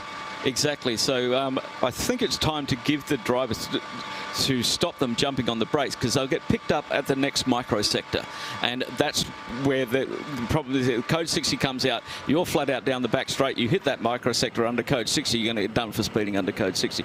So they may put a couple of sectors together to allow that to happen. Now they're doing it with a countdown. We'll also get a countdown the same as when the Code 60 will be lifted. We'll get an indication up here in the commentary box that they're less than 1 minute, but they will have. Yeah, they will have in their car the Code 60 on the luminary display. There'll be a countdown to when it gets released as well. You won't have the voice of Eduardo Freitas like you do in WEC, counting down to the end of a area, but here it's this Code 60 has been a revelation to motorsport. Yeah. About keeping gaps, keeping things together, and controlling the pace so that we can have people on track doing things. The Bentley, which we were talking about a moment or two ago, being embroiled in a load of some of the leading traffic, even though Rob Huff was not on the lead lap at the time. You have a story, Joe, in regard to the big British car? The story is it's not Rob Huff now at the wheel of that car. It's Sean Lynn. and they're aware that the driver ident has not altered to show that Sean's in the car. I can confirm that is the truth because I've just seen Rob Huff. And he's definitely not in the car. He's at the back of the garages relaxing. So Sean Lynn at the wheel of the number 31 team, Parker B at Bentley. Okay, thank you for the clarification there. And ultimately they'll try and solve that driver ID. I'm sure whether that can be done mid-stint, we'll have to wait and see. Now, big crash for the Porsche that we've been talking about on the main straight. Oh, he's gone straight into the wall. He tagged the car that's coming towards us with the lights on, and he just tagged that and got basically head on into the wall as it's coming back into with the track. And good news is Katayama has got out of the car and has made his way to the ambulance on his own 2 feet. Very thankful that that's a hard impact because there was contact between 2 cars as he moved across, and basically it flicked him to the left and straight into the wall that's actually coming back in from turn 16 onto the main straight. So a nasty head-on impact for the 990, and that is well, that's not going to be racing anymore this weekend, and it's a big shame for that Japanese team. 2 Japanese teams here this weekend, the JBR, Taku Bamba, Noriyuki Chaga, Kiyomi Katayama, who was the driver there, Yasutaka Ando and David Tan, the lone Brit in that Japanese entered Porsche 991 GT3 Cup car. Katayama still relatively new to motor racing, certainly from an international perspective. He began racing in 2023 in the GT World Challenge Asia Championship, but this, I think, is his first ever Dubai 24 hours. It might be his first 24 hours full stop, and not the way that they will have planned it out, to have had a big crash halfway through the second hour. But great news that Kiwamu is out of the car and straight into the ambulance, the rescue unit, to be attended to in the medical centre, I'm sure. So had there been contact which sent him into the wall? I have to admit I was looking away for a second time. There was another car there. I couldn't pick up the number of it, but he just glanced off of that, and then it pushed him. He just glanced off it and went left. To the outside wall. To the outside wall. So he ended up near the inside wall, but he got thrown across the track because he hit that outside wall as it comes back in on turn 16. So he head on to that wall and then bounced out and ended up underneath the start-finish gantry. So that's a very, very large impact. But these cars are built very, very solid. All the cars are being told to keep to extreme left because there is a lot of debris across the circuit at the moment. If they really need to clean that up, I wouldn't be surprised if well, it's hard under a code 60 because you have to do direction on track. If you were a safety car, you could just take them through pit lane. Yeah, and we've seen that many times. Indeed. Which is a great idea. I'm not sure who first came up with that, but the pit lane, although not part of the racetrack, is accessible because there are so many start line incidents at the beginning of a motor race. Thankfully, we avoided that and managed to get through just about the first 90 minutes before this first code 60. The front left corner of that Porsche, sadly, no longer there. It's still in the wall, I think, and you can see it here. The car on the centre of the track stays there. He moves across, and he may have got flicked on the back end of that curb. He may have caught the back end of that curb, which has brought him back across the track. One of the Cup cars really, really hard on the brakes to avoid that incident and all of the debris that is associated with it, as the yellow flags were already waving for our exceptional track crew here at Dubai Autodrome circuit. Now they're leading the cars off the circuit, and you can see where he impacted the wall. There, as the cars are going off there, right on the Union Properties sign, who own this area of land. Union Properties own Motor City and run Motor City, and that's going back into the pits, but sadly not going to take any further up. Joe's down there with the 7x7 team. Yeah, it's the sister car actually to JBR. They're all being run by MRS actually. The team for the mechanics looking after both of these cars. Right now I'm talking about the 989. It's the bright yellow one with the black bonnet. It's the 7x7 Racing. Again, full Japanese driver lineup. That's in for taking advantage of this code 60. I'll try and get a word with the driver. You guys can tell me which of the drivers it was that jumped out of this 989. But again, this is now the sole car that everything's depending on from this garage, and still waiting for word and still waiting for that car to return just to assess the damage, because you never know, it might not be over for the 990. It's when they get it back, they might be able to one repair argument it. for that is it's not the business end of the car, the engine right on that rear bumper. It was Kiwamu Katayama, Joe. Katayama, the driver, and out rather swiftly to the medical centre. So it might be a few minutes before he's heading in your direction.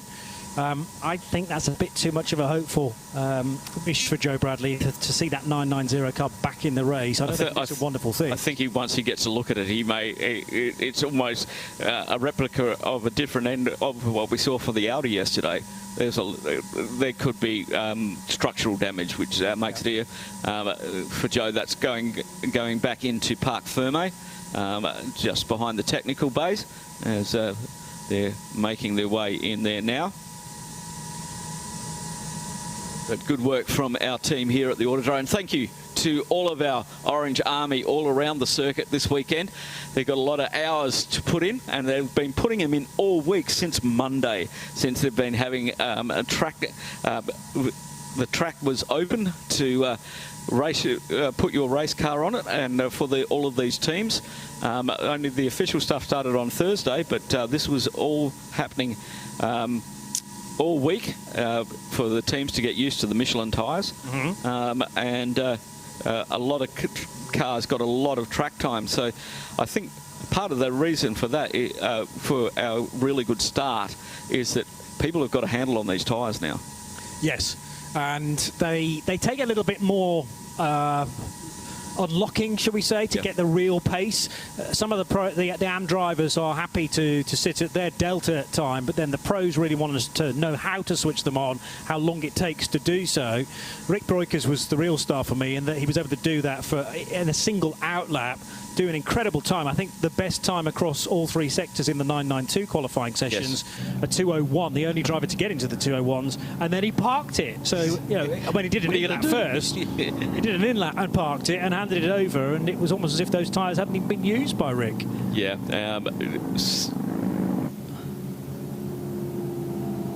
Okay, so it was the number 21 that was the side-by-side contact, and that was Alex Bukantov coming. Alex, very experienced around here, runs in the Radical Championship, also runs in the European Le Mans Series in LMP2, Asian Le Mans Series LMP3, so very, very experienced driver. The only thing I'll say is that the car has had a pit stop since then. So was Alex at the wheel during the incident? Sure. Let me have a look. Scrolling down to see what's his stint time. That will provide us the answer, indeed. Well, you probably want to have a look just to make sure that it's not anything bad. Bukantsov, 21 we're talking, aren't we? It may well have been Fred Chaussee who was at the wheel during the incident, and yeah, there is a mark on that left side, on the sill and on the door. Yep. And it's driver's side as well. Here we go. So the 21 car exiting turn 16, minding its own business. It was ahead. No, it was alongside the Porsche as they came through. Yep. Then all of a sudden, the Porsche of Katayama, I reckon he's jinks right, isn't it? I reckon he's spun up over that end piece of curb there. Instead of having all the wheels across it, he had probably had that left rear on there. And we've seen that gate down on that pit wall actually get demolished by a Clio Cup car in one of the earlier sessions of this race back probably 2 decades ago. Yeah, exactly. Yeah. When the field was full of them. Yeah, you can see the mark on the door there of the Haas, the 21. I spoke to Alex on Wednesday in the pits, just about how it's driving a because he's mainly an LMP2, LMP3 driver. And getting in a car like this, he said it's the mass. Getting used to the mass of that car, because obviously LMP2 and LMP3 are a lot lighter. And yeah, it's just the mass of those vehicles, of getting them to rotate. He's so used to big aero. But he was very complimentary on the tyres. He said the drivers have to get used to the tyres, and once you get used to them, then you can start working their benefits out. And he was very complimentary on the tyres, because he runs on different brands all the way over. He's been a champion here, and yeah, he's running the Michelin Le Mans Cup, European Le Mans Series, last year in 2024, and in the Prototype Cup in the Ligier. So yeah, he's done a fair bit. He did run in a Porsche 911 in 2024 in the Middle East Trophy, but a radical champion here as well, lives locally. And now I've had a chance to really interrogate the timing screen. Can I go back on my decision? Yes. It was Alexander Pukantsov at the wheel in the previous stint, and indeed now. For some reason, the names of the driver, and rather the car names, have become slightly misaligned, I think, on my screen. Anyway, Jusset is in a car, but it's not that 21 Audi. He's in the number 5 Mercedes, in fact, for Team Motor Park. And Fred Jusset is there in 17th position. So your point about the ripple strip is that because it's corrugated, you're booting the throttle, but the contact patch of the tyres going to sometimes not be in contact with the ground, and it's going to be your right rear that's going to be driving. So that one spins up, it's going to turn you left. Of course it is. Yeah, and so that grips up because you're on the sticky part of the circuit. Your left-hand tyre's bouncing off the ripple strip, and in one of those cars, we've seen that happen many times in turn 16, and it springs the car across the circuit. Thomas Preining's just brought the number 92 Pure Racing Porsche into pit lane. That was from 2nd position. So that'll elevate Luke Hartog in the Dynamic GT Porsche GT3R to the race lead now. 47 laps in, and Hartog leads in car 24 from Thomas Preining, who's rejoined in 2nd, and it's Sergei Stolyarov in the Winward Racing Mercedes, currently in 3rd. Here's Joe again in the pits.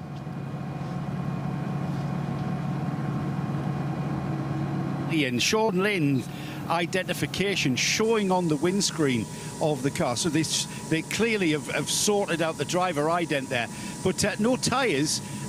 They did something inside the car and cleaned the windscreen and stuff, so just to sort of take an advantage, do a little bit of servicing during this Code 60. I think the Bentley is now gone on its way, so I'll stand by for Pure Racing's car coming out of the fueling area. However, it might not pay me a visit. It might go straight by like most cars are doing. They're ignoring you, Joe. Yes, they are. So with all of these pit stop, it's Dynamic GT Porsche leading the GT3 field. Loic Hartog at the wheel of that. Thomas Preining in the 2nd position in the Pure Racing Porsche. So it's Porsche's back at the top, 2 GT3 cars and 2 GT3 Pro-Am cars. Matt Bell in the pits at the moment from the Dragon Racing Ferrari, and Sergei Stolyarov in the Winward Racing Mercedes is just gone through. Dustin Blattner has jumped in the room behind the wheel of the Dragon Racing, and yeah, we've got positional changes a lot at the moment because everybody's jumping into the pits. They can do their pit stop, but they can't take the full amount of fuel, and we may see some AM drivers getting in, but we're looking pretty good down there at the moment. We've got a lot of fluid down, but it's off the racing line. It's on the right-hand side, drivers right as they come underneath us,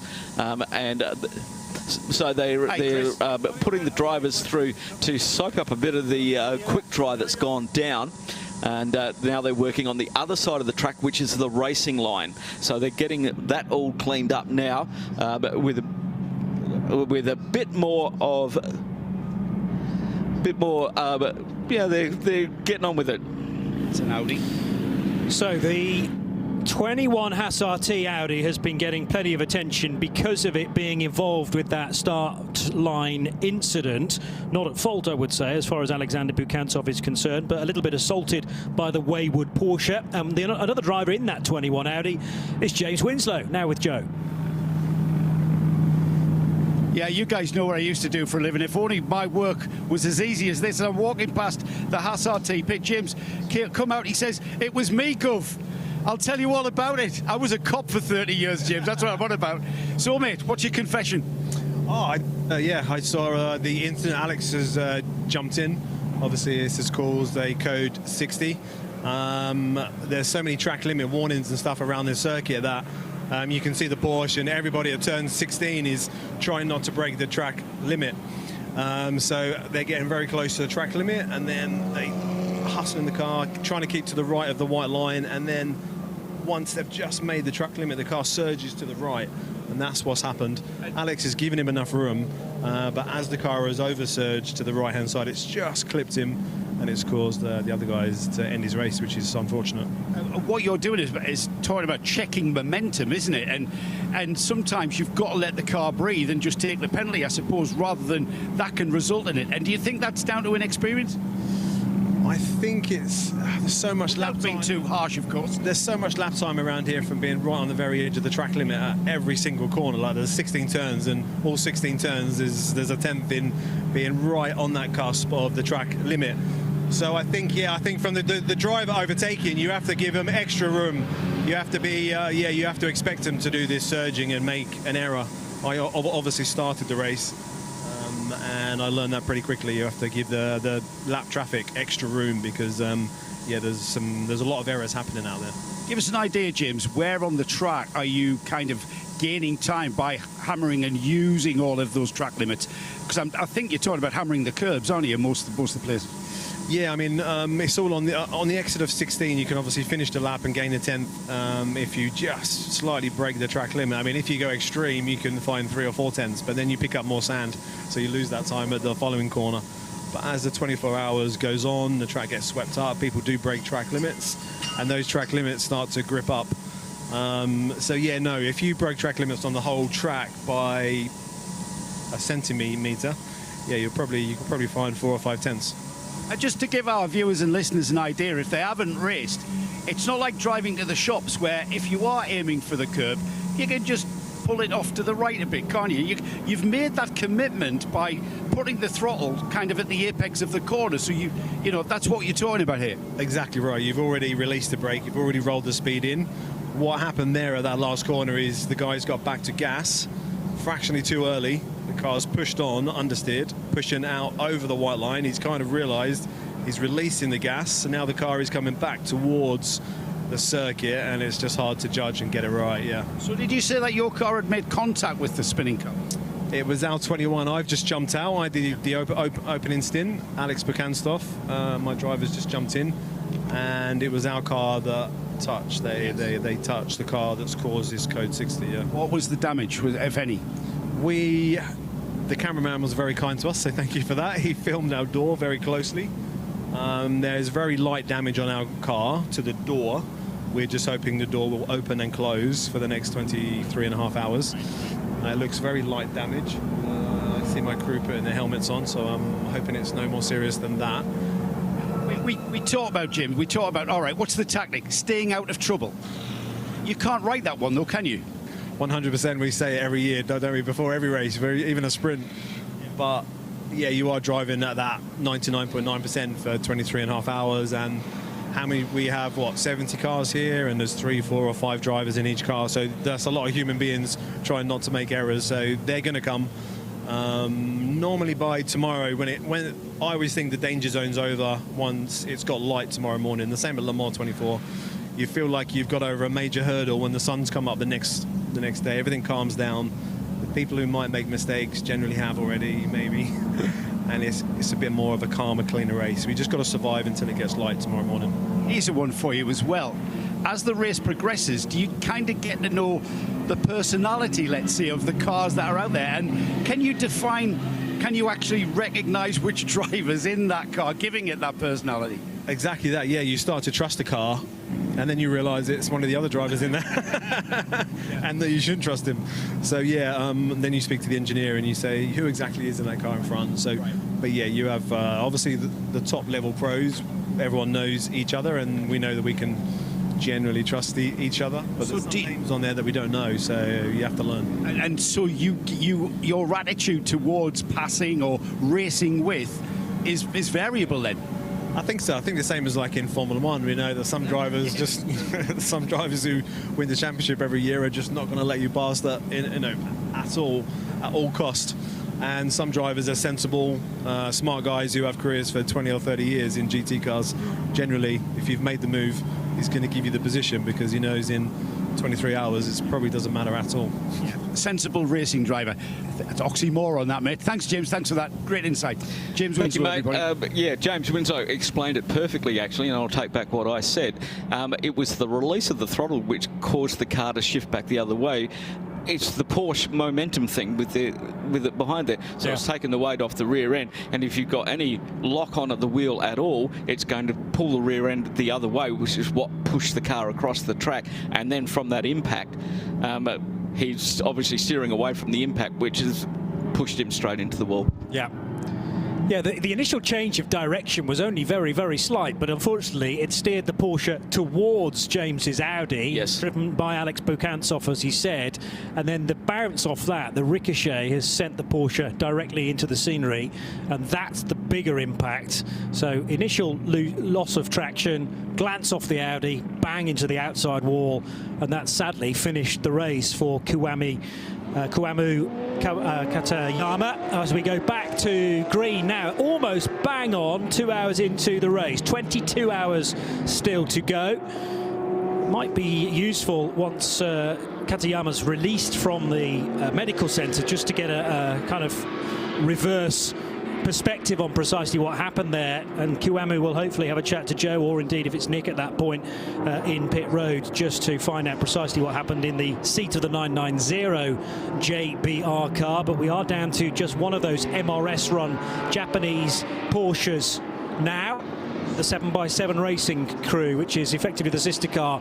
One car that's not got back up to speed, that is the Ferrari number 81 out of the Code 60, which is the Era Motorsport back up now. Era Motorsport were leading the race, weren't they, a few moments ago? Or certainly with Dwight Merriman at the wheel of that Ferrari. Before the last cycle of pit stops, at least. And that car has taken its time to maybe release the 60 km/h. Well, they get it on the Lumarang display when it goes off. You don't have to wait for a flag signal. You're going to get it on your Lumarang. But however, they did in the supplementary regulation say the flag signals do override the Lumarang if it doesn't work. Yeah. So, which is a fair call.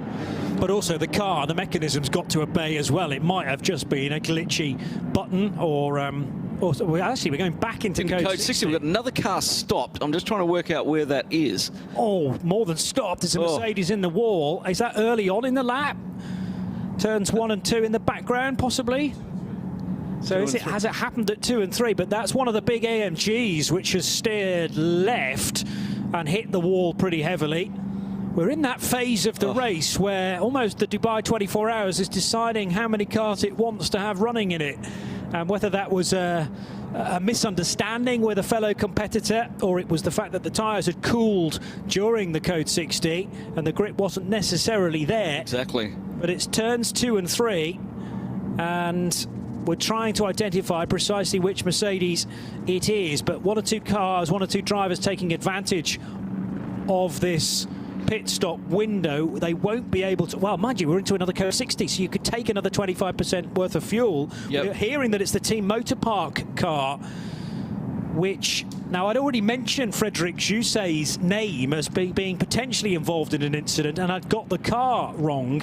Is this a classic example of the commentator's curse, therefore? I was effectively an accident ahead, because now Fred Jousset is involved.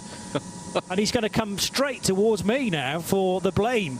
But that car has connected with the wall on the left. Yeah, it's just gone through turn 2. That's turn 3 to the right there. Turn 2, too much curb cold tyres, or losing the back end on the exit of turn 2. We don't know where that car was on the Code 60 when it was released. So spinning up a little bit more. So we'll wait and see, and hopefully Frederick's okay. But we're back under code 60 after a 27-minute code 60 for the 990 crash on the main straight, and straight back into code 60 on lap 49. So we started code 60 with the first one on 44, released it on lap 49, back into it on 49. So that's at a turn 2. And back under code 60. So you're correct. They can refuel again another 25%. You're only allowed to do it once unless the code 60 goes over 60 minutes. Yes. Okay, so that's one of the newer regulations. You can't come in and keep topping up, which was what was happening previously. Now it's a different scenario. But when one code 60 ends, and then a new one begins, even if it's 30 seconds between the two of them, then you get a new allocation of fuel. It's not the same code 60. So we're learning all of this because it's new this year. Imagine if we were working on the, I mean, perish the thought, Phil, but if we were calling the shots on the pit wall, you really do need to know your regulations back to front, because that might have been your car coming through 14, 15 and a split-second decision. Oh, it's the slow car. Is it the Era Motorsport Ferrari that's caused the problem? He's trying to get out of the way and lost the rear end. The cold tyres on the back of that AMG Mercedes as he was really hard left to try and avoid the back of that slow car, and that is what has caused that. There was no didn't see any contact there. I didn't see that slower car move as the Mercedes went past, but it's just 27 minutes running at 60 kilometres an hour. He's got no heat in those rear tyres. So Dwight Merriman in the 81 car, we knew that he'd got an issue coming out of the first code 60, and the 81 Ferrari had not got back up to speed. And then coming through that area, Fred Jousset in his Mercedes number 5, the motor park entry, was aiming towards that part of the asphalt and realised, I can't go there, there's a slow Ferrari, jinked left, and maybe just that rapid change of direction or collision with a car on his left has speared him directly into the wall early on in the lap. But this, Joe Bradley, provides everyone else a chance to get into pit lane and take advantage of it. Yeah, I've got both, well, two of the leaders. Firstly, we had the number 24, the Dynamic GT Porsche came in the lead. The second place Pure Racing Porsche, that's what you can hear in the background. All pretty straightforward here, taking advantage of another code 60 straight off the back, but this time taking on tyres. And the 24 that came in the lead, that has changed. Luca Hartog out of the car. You guys can tell me who's got into that number 24. Just as soon as it leaves pit road, still being in the fueling area at this stage, but no longer with Hartog at the wheel. The driver change, the tyre change is done prior to fueling. The huge crowd that had assembled here in the Dubai Autodrome main grandstand to witness the start, partially to do with one particular driver, but also, of course, because it's a fabulous event anyway, but many people here for the 20th edition because of Ajith Kumar and his part in proceedings, the Collywood film star. Yes. I've not heard of Collywood prior to coming to Dubai this weekend. The Tamil version of Bollywood. Indeed, yes. And a huge film star he is from that genre, but also a film producer as well. And a racing driver. A racing driver in 2 separate cars. Exactly. This weekend, so he's a busy boy. Yeah, and that fan base here was as noisy as the crowd on the start, which is great. Hello to everybody in the grandstand. Welcome along. So Luke Hartog out of the 24 car. That car still being named actually against the Dutchman, but he's very definitely chatting to Joe now. Yeah, I've definitely got this very tall young man in front of me. I need a box to talk to you, look. A strange driver stint for you there at the end, a long, almost half an hour of code 60. You just get started and another code 60. What does that do to the psychology of what you're doing out there? Yeah, you can't really get into a rhythm, but fortunately what matters is the track position. This is a 24-hour sprint race. You can't get all the time back, and in these cases you have many things where you can actually gain a lot of time or lose a lot of time with, and I think we capitalized on that. This is what brings the car now into P1. Mega team effort by that, but still, race is long, and again we have a small break now, but yeah, looking forward to what's to come. So as a driver, you're just listening to your engineers telling you when to pit. They're the ones doing the strategy. You have to go fast, yeah? Correct, yeah. This is a strategy race, but now you have to capitalize before, for example, we had a small green flag, and because the tires really cooled down because we drove half an hour, only 60 kph, you really have to scrub the tires and use these moments, and I think we managed well. We got some time with that again. Also, driver change was super fast, so these things, they help, and yeah, that's why we're leading, I think, now. Great stuff. Thank you, Loic. Thank you. Get some rest. Loic Hartog from the Dynamic GT Porsche leading the race at the moment. We will wait until they put the driver indicator on, and then we will work out who is at the wheel of the number 24. 50 laps have been completed. We finished our last Code 60 at 2:59 and 38 seconds. We started the next one at 3 minutes and 57 seconds. So there wasn't a lot of time there to get some heat into the tyres. But Frederick Jose is out of the car. He did get out, but with assistance. So he is making his way to the medical centre, and we wish him all of the best from the Team Motor Park number 5 car. And boy, that was... he did a good job to avoid the slow car, but unfortunately, cold rear tyres obviously didn't provide much grip once he turned that car pretty much 70 degrees to the left. I don't remember Motor Park having much of a presence here in the 24 Hours of Dubai in the past. They're a name well known from German Formula 3 and then on into GT3 racing in their homeland as well. But I mean, I don't want to say this is their first ever Dubai 24 Hours because it may not be, but they're relatively late comers to it, and a good driver lineup. I mean, the cars looked stellar all weekend. Thierry Vermeulen I was looking forward to seeing in that car. Sebastian Alvarez, the semi-pro, but Fred Jose, sadly, he regularly races Ferraris in the ACO rules racing, and was getting more and more used to his Mercedes, but unfortunately, kind of through not a great deal of fault of his own. I mean, you could say that there will have been white flags. I would hope there will have been white flags because of the slow era motorsport car. That doesn't tell you where the slow car is on the racetrack, though. No. And when you're surrounded by other machinery, it's really. And he was coming out from behind another car as well. That's why he was blinded, and there was a car just basically parked in front of him. Yeah, unsighted by it. And once you've jinked out, yeah, you know there's going to be a problem, but there just isn't the time to slow down and avoid. So another car down, sadly, and more crucially, this is eating into any potential that we might have had of getting to a record distance. Yes. 2012, the longest distance we've managed so far. 628 laps. And we think that is rapidly going south now because of this additional Code 60 so soon after the first. We've broken the lap record. Yes. Because we're in the 57s, almost 1.1 seconds quicker than the old one. That might be repairable. Okay. Front left. And in this championship, in this race, you can get back to the paddock using outside assistance. Yes, and still there's no penalty. We will tow cars back to the pit. Luckily here at Dubai Autodrome, we've got so many cut-throughs that they can get a car back to the pits and be repaired. That's the beauty of Creventic racing. You get the opportunity to fix any damage if it isn't really bad. The car has to be re-scrutineered. Yep. Obviously, for safety purposes, but there is no kinks or anything there. And Creventic have got an amazing scrutineering team who have to scrutineer 63 odd cars. Yeah, you have to get it re-scrutineered, but it gives you the opportunity to get out there and re-compete. We've had many years here where cars have broken axles and stuff like that back in when we had the Aston Martin Vantages running here of the local teams, and they used to have a race to see how quick they could change the axles between the two teams back in those days. But you know, we have one of our rescue vehicles had 54 recoveries in 1 year, had to be refueled, which is the way it is.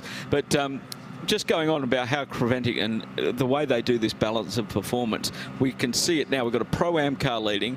You know, we've got all of the good things of the BOP, and what's happening, this isn't going to be a long Code 60, so they're not going to throw their AM driver in. Yeah. Because it's not a long Code 60. And a Code 60, your Pro is as quick as your AM. It doesn't matter. You're all doing 60 kilometres an hour. Joe's working very hard in the pit lane to gather together drivers to have a chat to whilst there's no racing going on, and the 797 crew have brought a very interesting car to this year's 24 Hours of Dubai with Michelin, the Rossa LMGT. Let's get to Joe. You've stolen exactly what I was going to say to Evgeny here. You've got a very interesting car here that the fans are loving. What's your thoughts so far early in the race? Well, car is doing surprisingly well, given that the first time the car ran was Tuesday this week, first time it turned the wheel. So for us, essentially coming here, it was a big call, but we really treat it as a test for the car.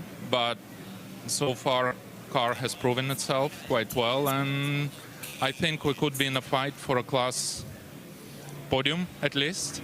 We're going to do our best. It's challenging. There's a lot to learn about the car, but I'm sure, well, I hope we'll manage, and we'll do our best to bring it home safe. So you guys are saying it's a development, but from a driver, are you pushing hard out there? I would say we're probably at 90%, 95% of the car. We're trying to save it, and given it's an endurance race, it's so early in the race to push. So we're trying to save it, manage the traffic, manage the heat and the car, and hopefully we'll get to the end. Yeah, the checkered flag. Is anyone in the team concerned about the smoke that the car blows out when the car pulls away from its pit stall? We've noticed twice now a lot of smoke. Is everybody aware? Well, given I just got out a couple of minutes ago, I'm about to find out whether they're concerned or not. You maybe have to report that, yes. Tell them the pit commentator noticed smoke. Sure. There must be... I'm sure they're aware of this. Yeah, they wouldn't bother telling you. All right. You're just the driver. Thank you, man. Yeah, Pleased to meet you. Great to meet you. Well done. Interesting car, this, guys, isn't it? It's we always like new innovation, and this is certainly that. And, you know, it's got the pace. I think with development, it's got good funding underneath it, which is the main thing. Hopefully we'll see it back in the... Yeah, Harrison knew he's part of that driver lineup. Roman Rusanov, who many of us will know from his many entries into the 24 Hours of Le Mans and the European Le Mans Series as well. Nikita Mazepan and Evgeny Kiriv, who races on a Cypriot licence this weekend in that really striking Rossa LMGT car, the number 797 from Graf Racing. Yeah, currently running third in the GTX, 48th overall. They've done a lot of work on that car overnight since qualifying, because that car yesterday during the qualifying was really three-wheeling. It didn't look balanced at all, and I think with the people who are running that car, Graf Racing, really got a handle on it last night, because it's been looking a lot more settled today. It's quite a stiffly sprung car, because obviously it's aero and it's very 296-esque in its design, so it uses a lot of aero.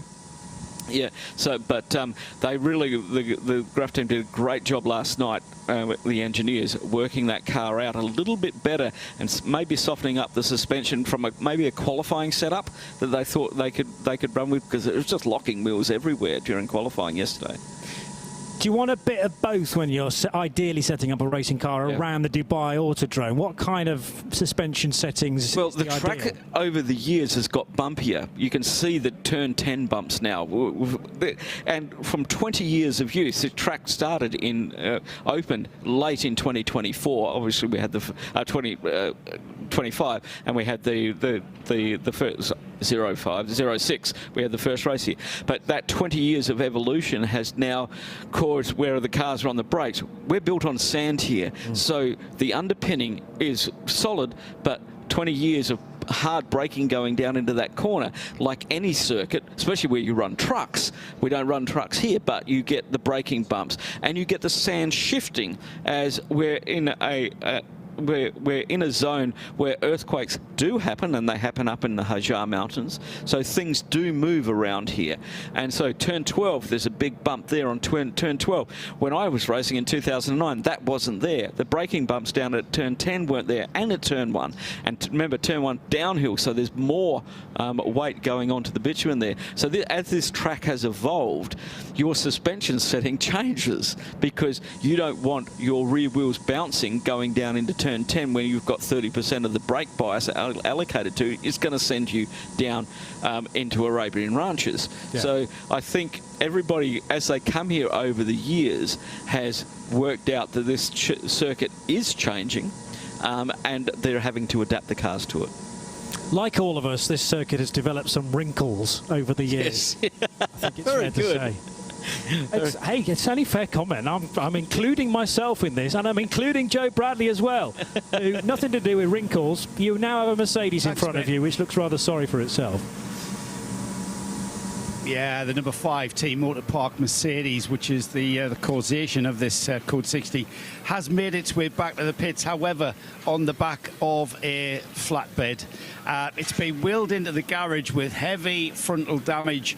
It looks like certainly the chassis struts that go forward from the front suspension. Now, that's a deformable structure that bolts on. That is squished up like you would squish a Coke can, up towards the chassis member that the front suspension bolts onto. That looks straight, which is the important bit, and the impact's been mainly on the left-hand side of the car. So if they can get that old strut that goes forward from the front suspension and re-bolt a new bit on, if the mounts for that are okay, if it involves the main chassis strut going down the car, then it's pretty much out. I mean, They've pulled the garage door down. I got to look at this before they put the covers on. They were trying to hide the damage. I have a feeling the car may be out. I have a feeling that energy is transferred very heavily through the car. But what it looked like on the left-hand side was it hadn't touched the suspension mount. So whether or not that deformable structure is taking all of the energy from that shunt, fingers crossed it has, and then it's just bolt on or tear off and bolt back on some new bits, including oil coolers, radiators, and then that all-important front bumper just to make it look nice. So we'll keep an eye on the Team Motor Park team to see how that job's going. Any team for wanting to do their investigation work behind closed doors, in fairness, because, you know, they may want to reach a decision in private, but we've got to give them at least half an hour to assess the car and work out whether it is recoverable. It's very difficult to do it in the middle of a motor race. At the same time, if you think you can do something, if you can do it in 4 or 6 hours, there's still a big chunk of the race to attack. 21 hours, 39 minutes and 30 seconds left to go, and you've got drivers who've paid to drive. Yeah. You know, and they've come here with the expectation of getting 4 or 5 hours of driving in, and for their experience and for their licenses and all that sort of stuff. So, you know, as a paid driver, you obviously pay for repair as well. And that's part of that's part of how, you know, buying a drive works in a lot of series. So it's going to be interesting to see what they do. But with all the teams here, they've come here for a 24-hour race, and I think the mentality is we want to be out there when the checkered flag comes down. Yep. Well, we are not far away from completing the halfway through the third hour now. Yes. 2 hours completed. Sadly, for much of the chunk that I've been on air, and a lot of staff here are holding me solely responsible for this. I'm not. We've been behind Code 60. It's Bruce's fault, is it? He's not even here. Exactly. But I built up a bit of a reputation over the last couple of years of just arriving on air and going, we've had a long segment of this race without any caution, and then the yellow flags came out within 5 minutes. I didn't even have to say that this time. It just appears that my mere presence has created a couple of Code 60s. Well, we have blamed you for the flood in 20. Yeah, that was my fault as well. Exactly. The list is continually growing. Here is the leading car of Sergei Stolyarov, the Winward Racing Mercedes number 16 then, and leading by 40 seconds, but they are times under Code 60, so they will condense considerably when we get back to green flag running. Thomas Kiefer has now been put into the dynamic GT Porsche, number 24, and Dustin Blattner drives the Dragon Racing Ferrari, number 88. So that is your top three within GT3, but a couple of those cars are Pro-Am lineups. Obviously, the full Pro-Am lineup will not take effect until you've cycled through your 4 or 5 drivers. So every opportunity for a Pro-Am and indeed an Am car to be right up there in the standings this early on in the race. Well, remember those cars, the subcategories of GT3 and 992, are eligible for the outright as well. They compete in GT3 even though they're GT. The only one that doesn't have a subcategory is GT3. You can only win that as a GT3. You can't win it as a Pro-Am or Am, but you can win this race as an Am, as GT3 and GT3 Am. Yeah. So you can be on the podium twice, which is a great thing. The same with 992 and 992 Am. And that's the right way around to do it, isn't it? It is. You know, you enter as an Am lineup, but if things get better and you can benefit from others' misfortune, if you like, and others possibly lacking pace, and obviously the more Code 60s we have, the less opportunity there is for the quicker cars to stretch their legs. So the more that we can keep the slightly unfancied entries nice and high on the timing and scoring, the better for me, because it creates an unusual dynamic. Loads of penalties being issued at the moment for Code 60 procedure violations of exceeding the speed limit during Code 60. 974, 888, 914, 40, 269, 438, 438 again, 19, 701 and yep, 701. They've all been issued, but the penalties are like 2 seconds, 1 second, etc., which you can get out of the way at your next pit stop, but you can't do them now because no penalties during a Code 60. Less than a minute to the end of the Code 60. Around about 35. We started this at 3 p.m.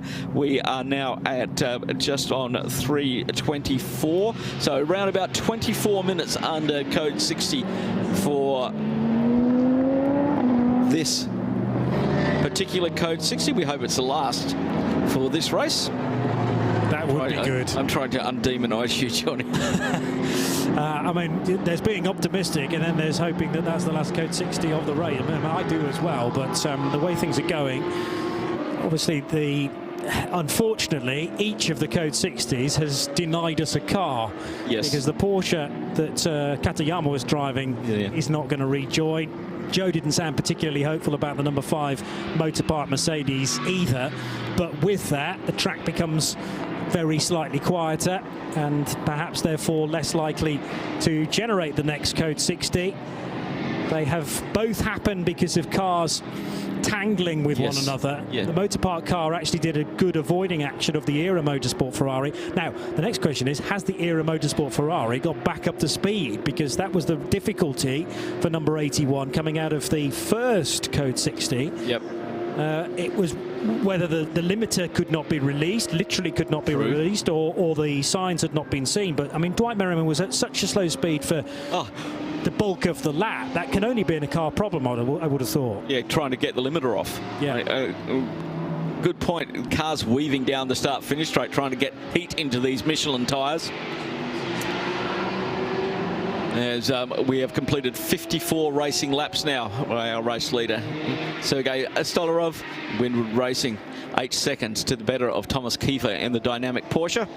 Running in the GT3 category and in the Pro-Am category, Dustin Blattner for Dragon Racing. Local-based team, Garage 12 here in Dubai, have been winners of their class here at the 24 Hours before. Running a couple of cars here into Africa by Dragon Racing is also being run by Dragon Racing this weekend. They don't have the Ghost Racing with them this week, or Stewie Hall, who normally race with them. But Benji Goth is in another car this weekend. Yes, he is, and it's been fascinating to see Ben Goethe come through the ranks. I mean, I remember going around the paddock. It feels like about 3 years ago. Quite clearly, it wasn't, but he was racing that year junior single-seaters here. And Ben Goethe now is with Optimum Motorsport this year. Tom Aiken, Mikey Porter and Morgan Tilbrook in their McLaren 720S. That's the only McLaren we have here this weekend. Is it really? Yeah. Well, there have been many years where we haven't had a car from Woking at all, so brilliant that that car can be with us. One McLaren, 33. One McLaren, one Bentley. Yeah. And then everything else is from Germany. Yeah. which will go down to that way of is there ever going to be a race? We've had 20 so far, and every race has been won by a German manufactured car. We've got the IRC GT from Queensland, Australia. Yep. Vortex of France. So there's one or two there that maybe have never entered Germany. There are others that purport to be cars from other nations, and quite probably most of their components are manufactured in Germany. Over the line, a Porsche Cup car and a GT3 Porsche. Nice to be able to compare the two. Much wider car in behind, carrying all that extra aero, and the lights needing to be flashed by the race leader. It's a wide track through turns 3, 4 and 5, but there's really only one racing line, and when you've got cars that you need to get by in a hurry, i.e. those that aren't on your lead lap, very difficult to do that. And you've got to be confident, as James Winslow was saying, that whoever you're about to lap has seen you and is providing enough space. Well, in the race director's instructions and from the team meeting, as well as the supplementary regulations for Creventic are very simple. The overtaking car has to find a way around. The car being overtaken is to hold. Oh, the Rosso stopped in pit lane. He stopped on the entry to pit lane. 797, we've been quite rightly putting quite a lot of attention on this car, but there is room. The cars can get into pit lane and get around the outside of the Rosso. It's pulled to the left-hand side. The team are running down there at the moment, but they may have to get marshals down there first, because that is an active part of the circuit until they get to the pit lane line. So they can't enter the circuit. The marshals are telling them to stay out of the circuit, and there's marshals running down there to try and push that car into pit lane. The door's going up on the Rosso at the moment. Nikita Mazepan in the car, and as he sits there, the number on the Lumi rank in the top left of the windshield, as we look at it, is going down and down as he loses places. But crucially, if your car is in need of fuel and potentially a driver change as well, that can be very, very tight. In fact, the pit entry is being called as blocked currently. Yes. Well, we've got track staff in there. The car is mobile, so they are pushing it down pit lane. There are no other cars coming in at this time, and that is the pit lane is blocked, which means if any cars need to come in, they're going to have to do it under the speed limit before they get to the speed limit sign. As they're pushing that car down, drivers right down the pit lane, there is enough room for a car to get past it under its own steam. Yeah, now it's being pushed to a safer location, but it was right on the apex, wasn't it? It was indeed. They'll get that back into pit lane near the penalty box, which is down in front of us. Drivers right in the pit lane as the cars go right to left underneath us, looking across towards the pits from above the start-finish straight. The job of the marshals, because of the location of the car, as soon as they get to the white line, though, that begins the speed limit of pit road. There's a heap of guys standing there in black helmets and black overalls from Graf Racing who are going to take that car back to the pit box. So 3 marshals doing a wonderful job. There was then also at least 2 flag marshals, one before the corner, one after the right-hand dog leg that brings you onto the main straight via the pit lane. But so important to be warning anybody that was coming into pit road, as you say, at racing speed, because you don't need to be down to the 40 kph by that point. And the last thing you expect is a car to be stopped right on that right-hand bend that brings you into pit lane properly. It's been removed. The Graf Racing mechanics, what we got 4 of them now on the back of that car, so they've got one more than the marshal power. And it is our driver is sitting half out of the car, half in. Yeah, so Nikita Mazepan was not expecting to be arriving into pit lane via manpower, but he will get there, thankfully. Well, as when Joe was discussing it with the team, they said this is a test series. This is a test for us, and the car was running really good up until that stage, and Joe put the mocker on that one.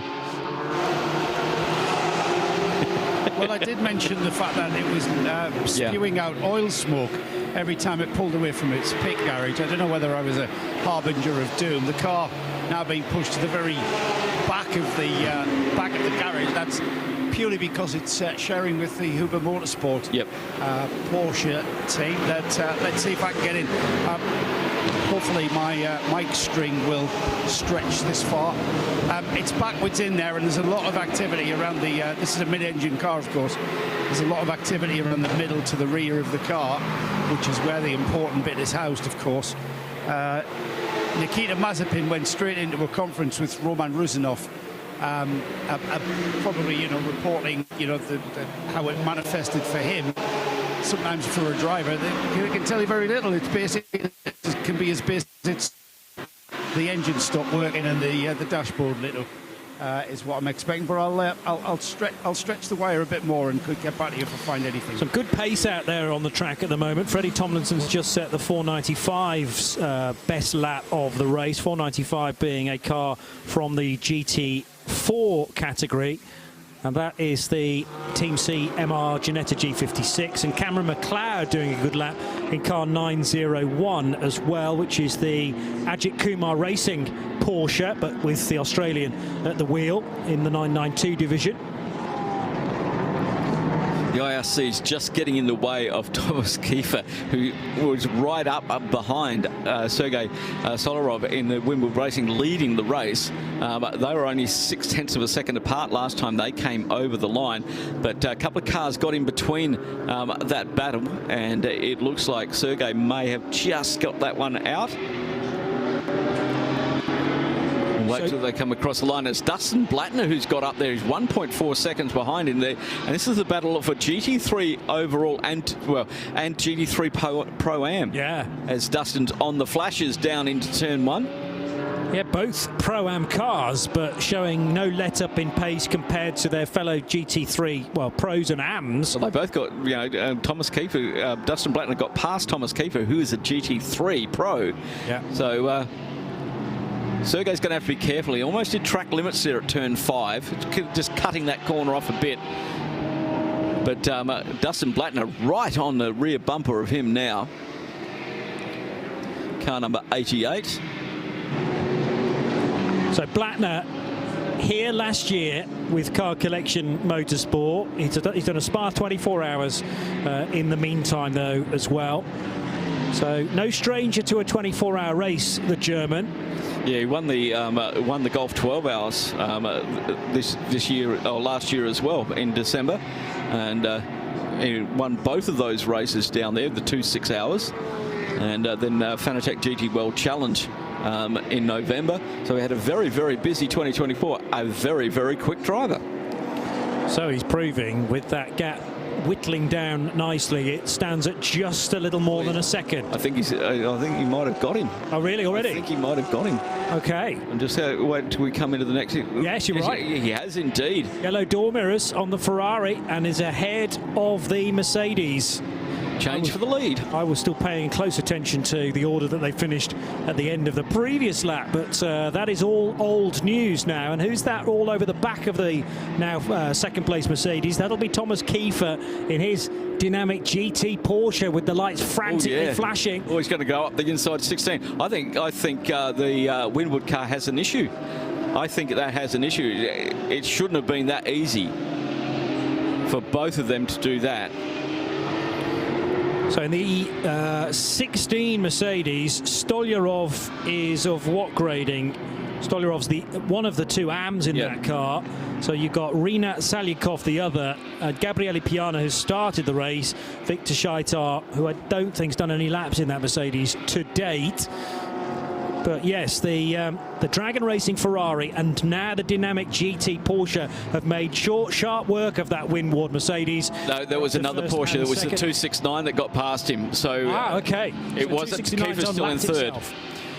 Kiefer's still in third position. Yeah. I'll get these right in a moment. No, it confused me as well. We'll do that in a second. But Joe Bradley, who have you got this time?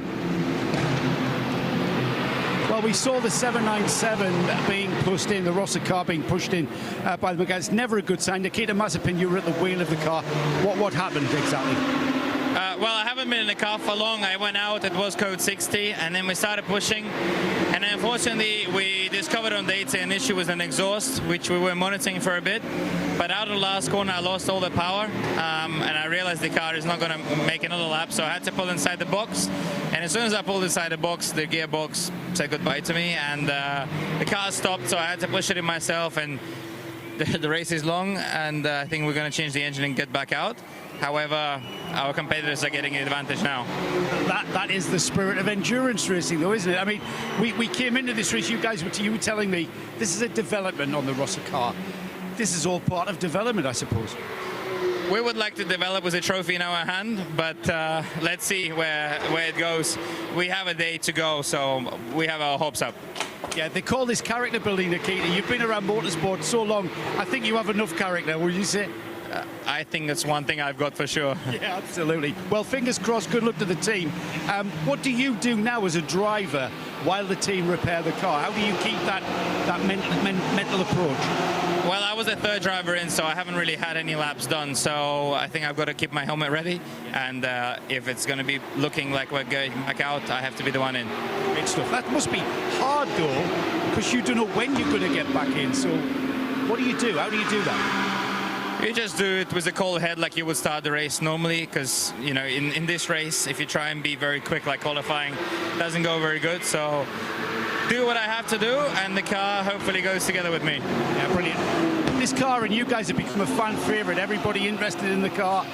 Hopefully we'll see you back out there. Bad luck, mate, but we'll see you back out there. Nikita Mazepin, you can see how disappointed, as he said, just got in the car and then that happened. No mention of blue oil smoke, so I may be wrong. That does seem to be absent from any comments made by team members, but you do get some things right on occasion, I suppose, Joe. Stopwatch and all that. Hey, that blue smoke could have been gearbox, because he did say the gearbox gave up. And it's the IRC, easily recognisable there. This is where it got in the way, and that's where the pass happened there over Thomas Kiefer. Dustin Blattner got up the inside of him, and then out in pursuit of Sergei Stolarov. Great move, and there's the move down the inside at turn 10. Lovely stuff. Big penalty for the 777 coming out. Almanar Racing Team overtaking under code 60. 60 seconds in the penalty box. Darren Leung currently at the wheel of that car. That's the first big penalty for any of the top 10. Ferrari looking very, very good on the brakes. That's 2 overtakes done from quite a long way back on sequential laps, I think, to put the Dragon Racing Ferrari 296 ahead of everyone, and rather leaving the Winward Racing Mercedes in its wake now. 6 seconds the difference. So Stolarov may not have been overtaken by Thomas Kiefer quite yet, but there's only half a second between the two of them. Yeah, that's coming down. That is really coming down. The yellow door-mirrored Porsche is not on the lead lap. That was the one I was mistaking for Thomas Kiefer. There is Kiefer with the blue rear wing end plates and the blue headlights. So the blue shading, and going to the same side there as Stolarov. Kiefer homing in, 0.4 of a second behind. Alex Malakin is a further 13 or so seconds, so not in this gaggle. Just beginning the next lap now is the driver on the British licence this weekend. Spent much of last season in the championship-winning World Endurance Championship GT3 car, LM GT3 car, running on the St Kitts and Nevis flag. Very popular flag, that one. Yes, it seems to be. But Malakin has spent quite a bit of time in recent years in the UK, so goes with that nationality this weekend, the Pure Racing Porsche. And Ahmed El Hati, the Omani driver for Paradigm Competition, has got the best of the BMW M4 Evos, up to 5th place overall now. For an AM car, that's really good going, Phil. Well, an AM car, really good going, but let's have a look at Ahmed El Hati, what he has done. 3rd last year in the Asian Le Mans Series, LMP2. A lot of experience. 2019, 1st in the GT World Challenge Europe in the Pro-Am. Oh, beg your pardon. So I thought that was the potential change for second place, but you go ahead. First in the Blopont Endurance Series, Pro-Am Cup in 17, British GT Championship, GT3 in 2014. A lot of experience from our Omani driver, and he does an awful lot in Oman for the young karters, getting the kart circuit and everything set up over there. And a great friend to this circuit as well. We've seen him here in the Porsche Carrera Cup Middle East as well. So the distance between the Mercedes and the Porsche has opened out a little bit on this particular lap. They go across the line having been just 0.4 of a second apart 5.3 kilometers ago. Gap's opened up to 2.3 seconds now. So is that an indication that Sergei Stolyarov's minor problem in the Mercedes is clearing itself, or is he just getting into more of a rhythm perhaps? Sometimes the traffic... I think traffic. I think there's a lot of traffic on this lap for both of them. So I think it's just finding your way through, keeping it clean, maybe having to back off a little bit just to give yourself a bit of clear space, as we got debris on the track at turn 10. Yeah, so slowing the 24 car more so than the Mercedes. It's where you get the traffic on this circuit. It really is. If you get them around 3, 4 and 5, it's so difficult to get the car there. We've got a lot of Michelin marbles now offline.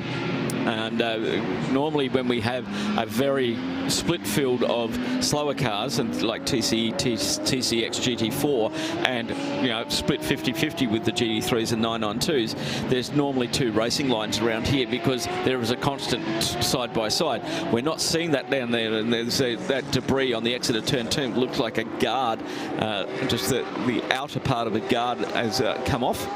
And they've just run over it. If it's carbon fibre, you have to be a little bit careful. Doesn't take much at all to puncture a tyre when you're running over very sternly built stuff like carbon fibre, or even it's a bit of metal as well that can fall off the car. And it's difficult to pick out where that debris is from distance, particularly on the faster parts of the racetrack. Yeah. That's why you're entirely reliant on the marshal signals. Hopefully they've seen the debris and can communicate that to you. Well, they normally slow the slippery surface flag for debris. Kevin Tse is very much involved in this fight now for Herbert Motorsport. He may well be down in 19th spot, but needing to keep his wits about him in that third of the Herbert cars.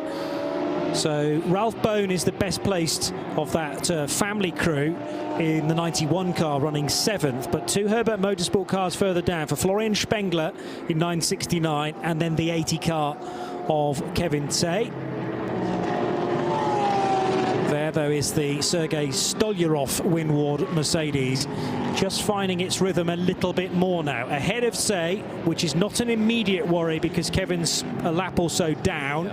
It's the Porsche behind that dark blue car that is the major threat for Sergei Stolyarov currently. Still keeping that gap around 1.4 seconds, and it's up and down. It's elastic with this traffic that they're going through at the moment. And given that they're trying to get through 992 cars and GTX cars, which aren't much slower than them. Yeah. And especially the 992 cars down those 2 long straights, they don't carry the drag of a full GT3. They just can't corner as quickly. And that's what makes it difficult in this race, where we've got 19 992s and around about 30 left GT3 cars with all very good, very, very good, or very, very, very good drivers. Yeah, the strength in depth continues to impress that the teams can assemble for this race. Well, it leads them beautifully onto an American series, into the American series, and we have got some drivers here who will be competing in 3 weeks' time in the Daytona 24-hour. We've got some going to Bathurst the week after that for the 12-hour as well. So it sets them really up, and from that they're off to Europe, and at the beginning of all of the series that over there we have I was going to bring this up, Johnny. We have a plethora of GT3 championships across the planet now. I think it's as far as GT3 racing, I don't think I've ever seen this many championships. I mean, IMSA have just introduced another GT3 class because GTD is full to capacity. Yeah. You know, and we've got drivers here from the Japanese GT3 Championship with Super GT. We've got drivers here from the Chinese GT Championship as well. So a lot more countries are getting GT3 racing, which is why I think we're seeing, because we've got a Bentley running. It's still it's still allowed to run, even though it hasn't been produced for many years. You know, so and you put a good driver in it, it's with the balance of performance we have here, you have a chance of getting a podium. Yeah. In a car that's, you know, last time I saw a Bentley here was Michael Ammermuller driving around about 2014. Generally, there's a 9 or 10 year life cycle, I think, for GT3 cars. Yep. And when you evoke them, that gives them a bit more life still. So the current Continental GT3 car, which came into homologation on the 1st of April 2018, that's still fine until the end of 2031, which we will get to in about 10 minutes time, probably, the way things are going. Exactly. You know, every time we appear at the current year of Dubai 24 Hours, there's always an advert on the back. I haven't checked this yet. There isn't an advert on the back of the programme for next year's race, but that's often where we see the date of 2026, which is a full year ahead, clearly. So, Joe in the pits, you're constantly wishing your life away. What have you got for us this time? I never wish my life away. I've got Justin McMillan, who's just got out of the number 96 GWR Mercedes. Justin, your first time at Dubai, is it? No, I did it. I did the 24-hour back in 2018. Oh, right, that's a long time. Yeah, a long time ago. Yeah. Remember the track? Hasn't changed, has it? I remember the track. It's good. Last night's practice was better than 2018. We've got a few more lights now, so that made life easier. And I much prefer to be in a Mercedes this time, a GT3. I was in a KTM last time. It's better to be in a fast car than a slow car. You were in a KTM? Yes, last time in 2018. Completely different. Completely different, yeah. So how is your race going so far? You guys, what's the tactic? I think we're all right. We're just going to get, you know, we've got Mike and myself, who are probably the slowest two drivers out the way. That was a good stint for me with the Code 60. And then we'll get the three fast guys in to go through the night and see where we end up. I think we'll do all right. I mean, we see teams using their AM drivers tactically with Code 60s. Was that deliberate to plug you in the car? Yeah, I was always going to go second. So, always going to run second. So it was just... From a tactical sense, that was pure luck on the team. Worked in our favour. I just got a little bit bored and a little bit hot. Yeah, that's hard to do. Did you get any fast running at all? Yeah, we did at the start. I think I got 5 laps, and then towards the end, probably another 5, but not many. But you know, I was lucky to miss that second crash, that's for sure. I was right behind those two when they hit. Yeah, so yeah, it was good. I was talking to, I forget who I was talking to, and we say about what's the tactic? Stay out of trouble. But as you've just said, that was pure luck, wasn't it? That was luck. Look, I could see it coming. They were being quite erratic, so I backed off a bit, coming through too, and then sure enough they crashed. But even then, you know, on a restart, everyone goes a bit crazy, so I just took my time and got into it. Like, it's a long race. I've done it before. You need to be there at the end. So again, can I ask you, Justin, as an AM driver, you come into this race, and do you look at it from the sense of you know who you are? We know you're not the pro driver, so you look at this race and you're happy with being tactical with how they use you? With the tactic? Yeah, with regards to you being an AM driver. You said yourself, you're not the quickest driver in the team, so are you happy to have them plug you in when they plug you in? Yeah, that's fine. I don't mind. Oh, look, I've done a lot of racing. You know, to be honest, I'm probably only a second or two off the other two AM drivers, and then Mike's probably a couple of seconds off me. We're all very similar, but we're just utilising the fast drivers as we can. And again, those two Code 60s worked in our favour for our race. And you're obviously enjoying that AMG Mercedes. Oh, yeah, I do. Your face when you see that. I raced Lamborghini for many years, since 2010. The Mercedes is a nicer car to drive. What makes it a nicer car to drive? Oh, I think it's more gentleman. I think the balance of the car, where the engine sits in the car, but it's a really nice car to drive. When you get it in the window, it's a beautiful car to drive. Yeah, well, I drive a Mercedes on the road, so I know exactly what you mean. When are you next in the car? Sorry? When are you next in? I was going to do a night stint tonight, so I don't mind the night. I was actually as quick as I was during the day last night, so I'll do a night stint, and not sure when yet. They'll pick. Thanks for talking to us, Justin. Continue enjoying it. You clearly are. You're clearly loving this. I like that. Yeah, if you're listening on radio, Justin had a big smile on his face throughout the interview there with Joe. Real enthusiast for the sport. And this sounds like a rude comment, but he knows his place in the team. He knows he's not the quickest driver. He's not the slowest, as he'll admit, though, as well. And there's somebody else making the decisions as to how they deploy their team in the right way to win them a trophy. Well, as he said, he's done loads of motor racing. He knows how this works. But, you know, and he knows if it's a lone code 60. Now, we don't know officially what this code 60, we believe it's debris related, but it's not accident related. We don't have any issues on circuit with vehicles, but we think it may be, we had some debris down at turn 10, and it's a difficult turn to get to for the marshals because there's a long runoff area past that. So we'll just wait and see, but we got a little bit of a notification of that one. So when they give us a notification, this is a planned code 60 to either get something fixed on the circuit. Yeah. And very often that can be incorporated into a code 60 for something else. But if it's right on the racing line, and if they think it's going to cause damage or punctures to other cars, race control have little choice, really. And unfortunately, this is another code 60 that goes against my name. Exactly. I do have the list here. Eve's actually keeping count. The responsible adult is in the room, and this will go down against your name again. Yep. She's on page 7, apparently. Yeah. Yeah. Half of those are made up, though. Come on, don't fall for it. Don't fall for it, Phil. No, like I wasn't in the inquiry, and I was part of the examination board on those ones. I pulled you in to back me up. Yeah, exactly. Sorry about work out that way. Bruce Jones paid me not to. Dustin Blattner's come into pit lane in this code 60. Again, 25% of fuel you are allowed for the Dragons Racing Ferrari. 66 laps in the books for that particular car. There'll be a few moments before the Winward Racing Mercedes completes this current lap, though, for Sergei Stolyarov.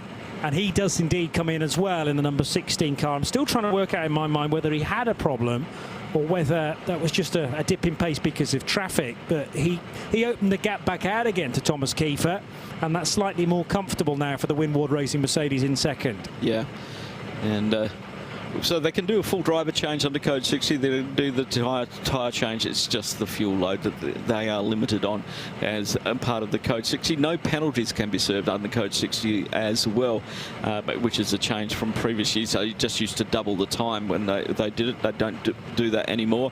They just said no. And then people would say, well, we have to make an extra pit stop. And they went, no, you don't. Basically, you can do it if you run out that 2-hour window and it's under code 60, you just do it at your next scheduled stop. You don't have to take an extra pit stop to do it, which is fair. You know, and for all of our teams, as we can see, lots of people in the fuel bars. We've got 6 of them, and they're all full at the moment. And there's about 12 cars down there waiting to get filled up. Now these are smart bowsers as well.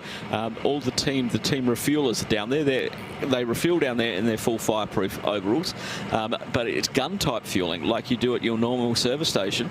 It's not dry brake fueling like we do in other championships, and they have a card which they put up against the machine, and the machine will say will register your number. It'll work out what your BOP fuel load is, and then give you 25% of that.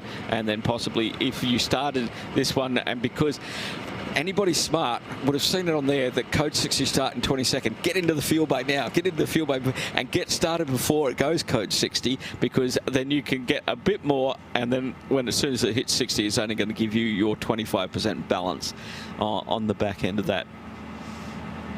Yeah, I've been thinking about the kind of race for fueling that we used to have when a car was off the track and a code 60 was inevitable but hadn't kicked in yet. Get into fuel, get the nozzle attached before the code 60 comes out, and then you used to be able to get your full fuel allocation whilst everyone else was circulating at code 60. Is there almost now going to be a race to work out when the code 60 is going to end? Yeah. Because to get in and then to get a full tank afterwards, but then it will only go green on the smart tank as the rest of the track goes green. Exactly. And you can't get any more fuel total than your allocation would allow. So there's no sort of cheating or bending the rules in that respect. No, over the course of the years, they have tightened this up. And because it was an area, you used to be able to come in every lap and top your tank up. And so this is the biggest change we've seen in refueling with these smart Bowsers and how intelligent they are to so the teams know that they can't out-trick it anymore of doing it, and it all gets fed back in. So to race control of what people are doing. But yeah, we've got a lot of people just leaving the fuel station now. Now, we do have a vehicle down at turn 1. Was that turn 1? Where are we now? Yeah, it was turn 1.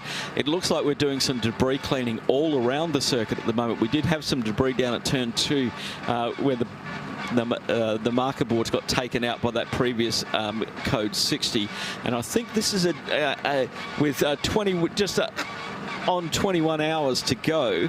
I think it's a good time to have a little bit of a track clean, get everything back into green, because this is quick as our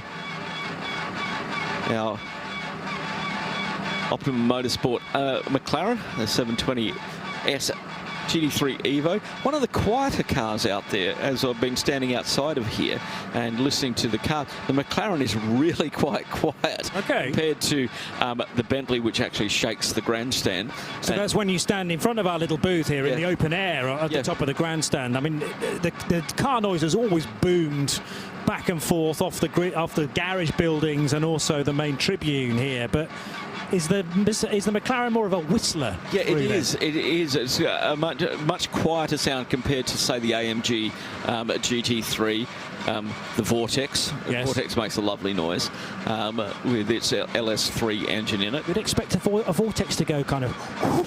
Yes, indeed. As well, doesn't it? But it's a real thunder, deep throat V8 sound. It is.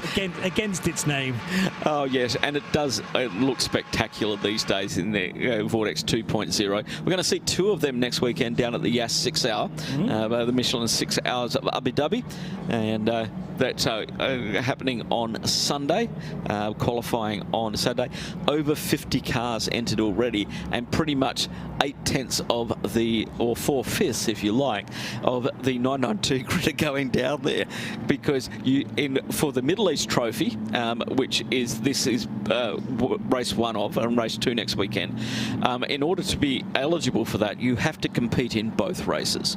Okay, previously it was 2 of the 3 when we used to do previous 2 years where we used to do Qatar in December, not this year, and so both of these races to do that. So let's have a look at some of the results from 22-23. Herbeth Motorsport won the GT3. Phoenix Racing won GT3 Pro-Am.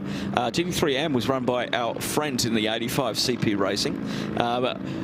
Willie Motorsport by Ebby Motors in the 992 category won that. 992 Am HRT Performance. GDX 714 resumed More Than Racing here this weekend, running in 992, and I think they're in GT4. Century Motorsport won in GT4. TCR Wolf Power Racing.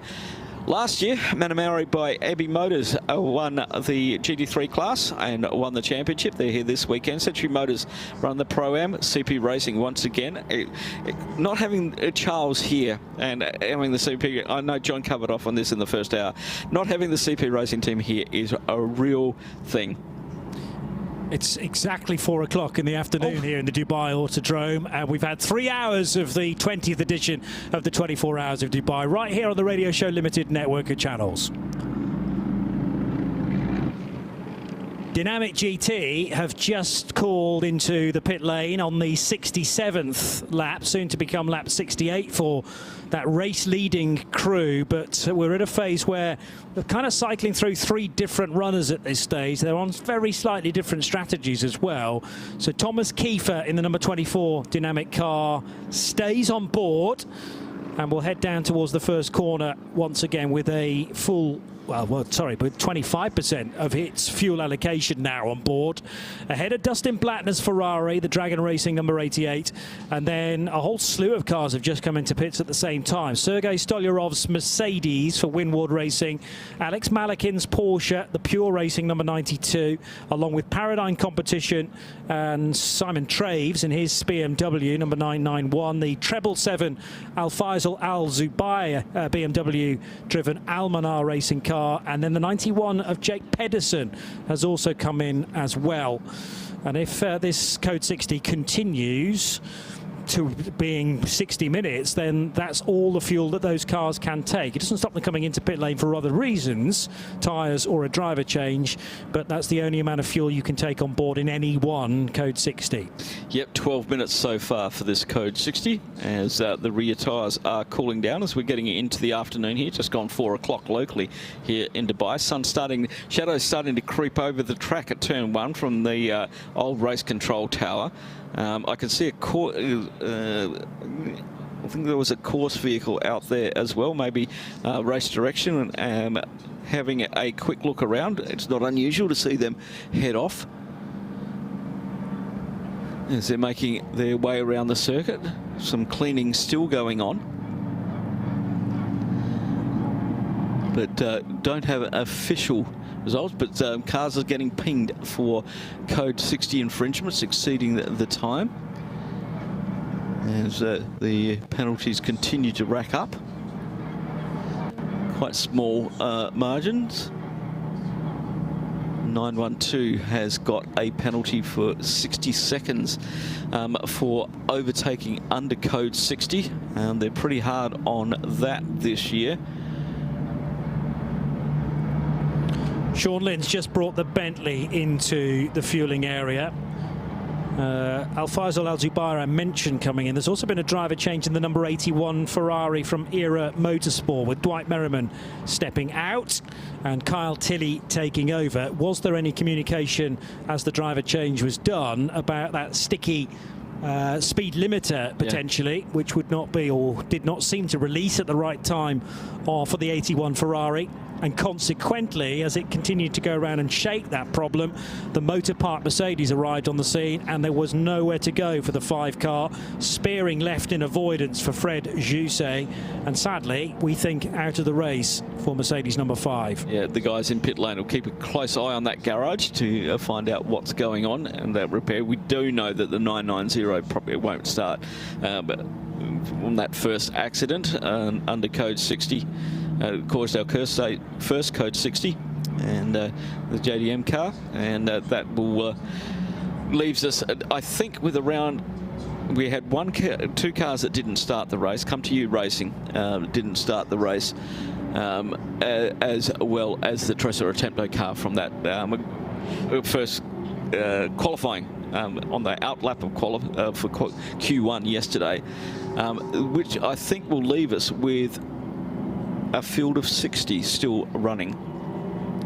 Yeah, the reason for the Audi's non-start is fairly obvious. A huge crash on the back straight. I think I'd missed what happened to the Come To You Aston Martin, though. Well, it was in its pit box. It didn't take the start of the race. Now, I don't think... let me just chat with Nick Damon.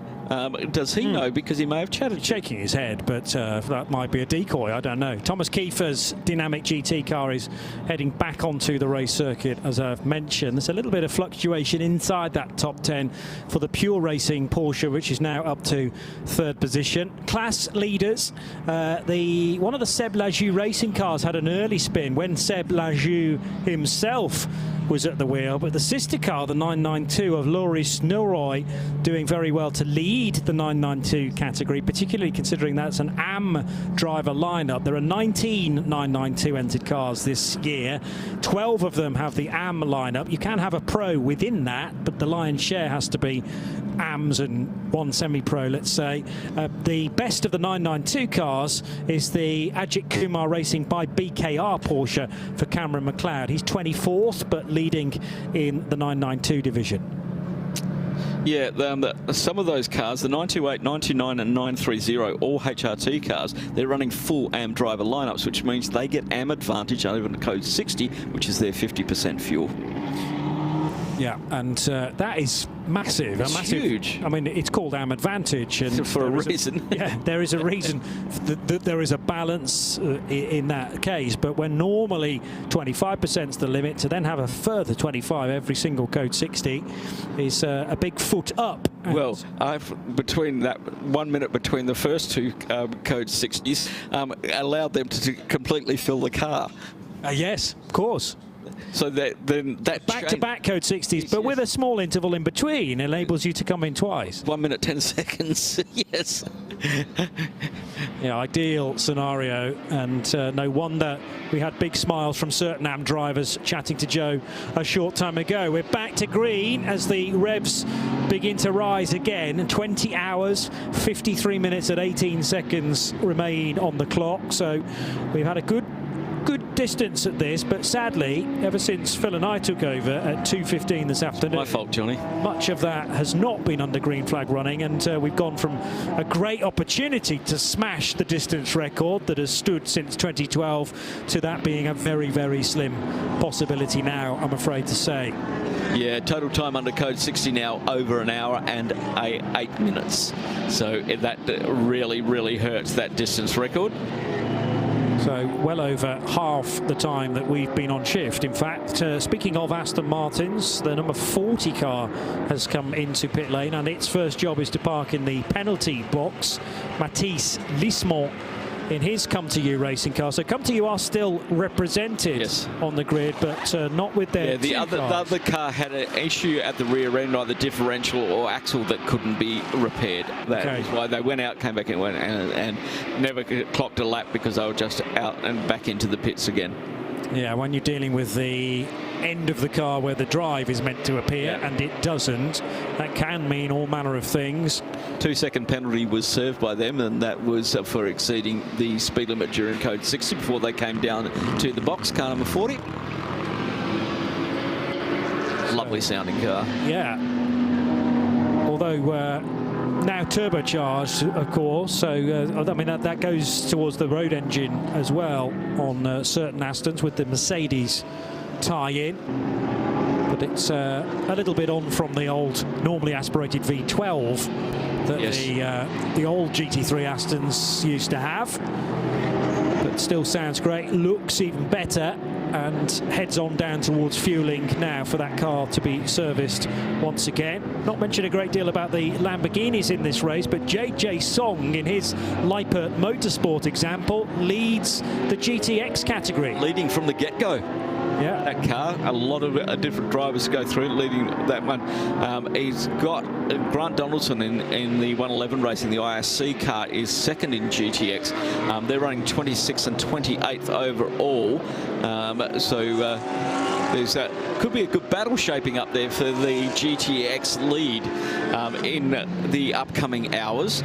But given that one is a V10 powered, one is a V8 powered LS3 engine in the 111 Racing IRC car made in Queensland, Australia, my home state.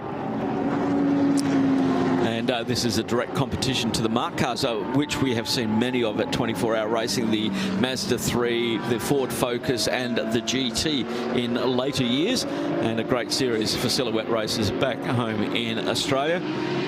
And this IRC, its first visit out to the Middle East, and they're doing a great job at getting that into second position with about 20 hours and 50 minutes to go. They're just going to keep it there.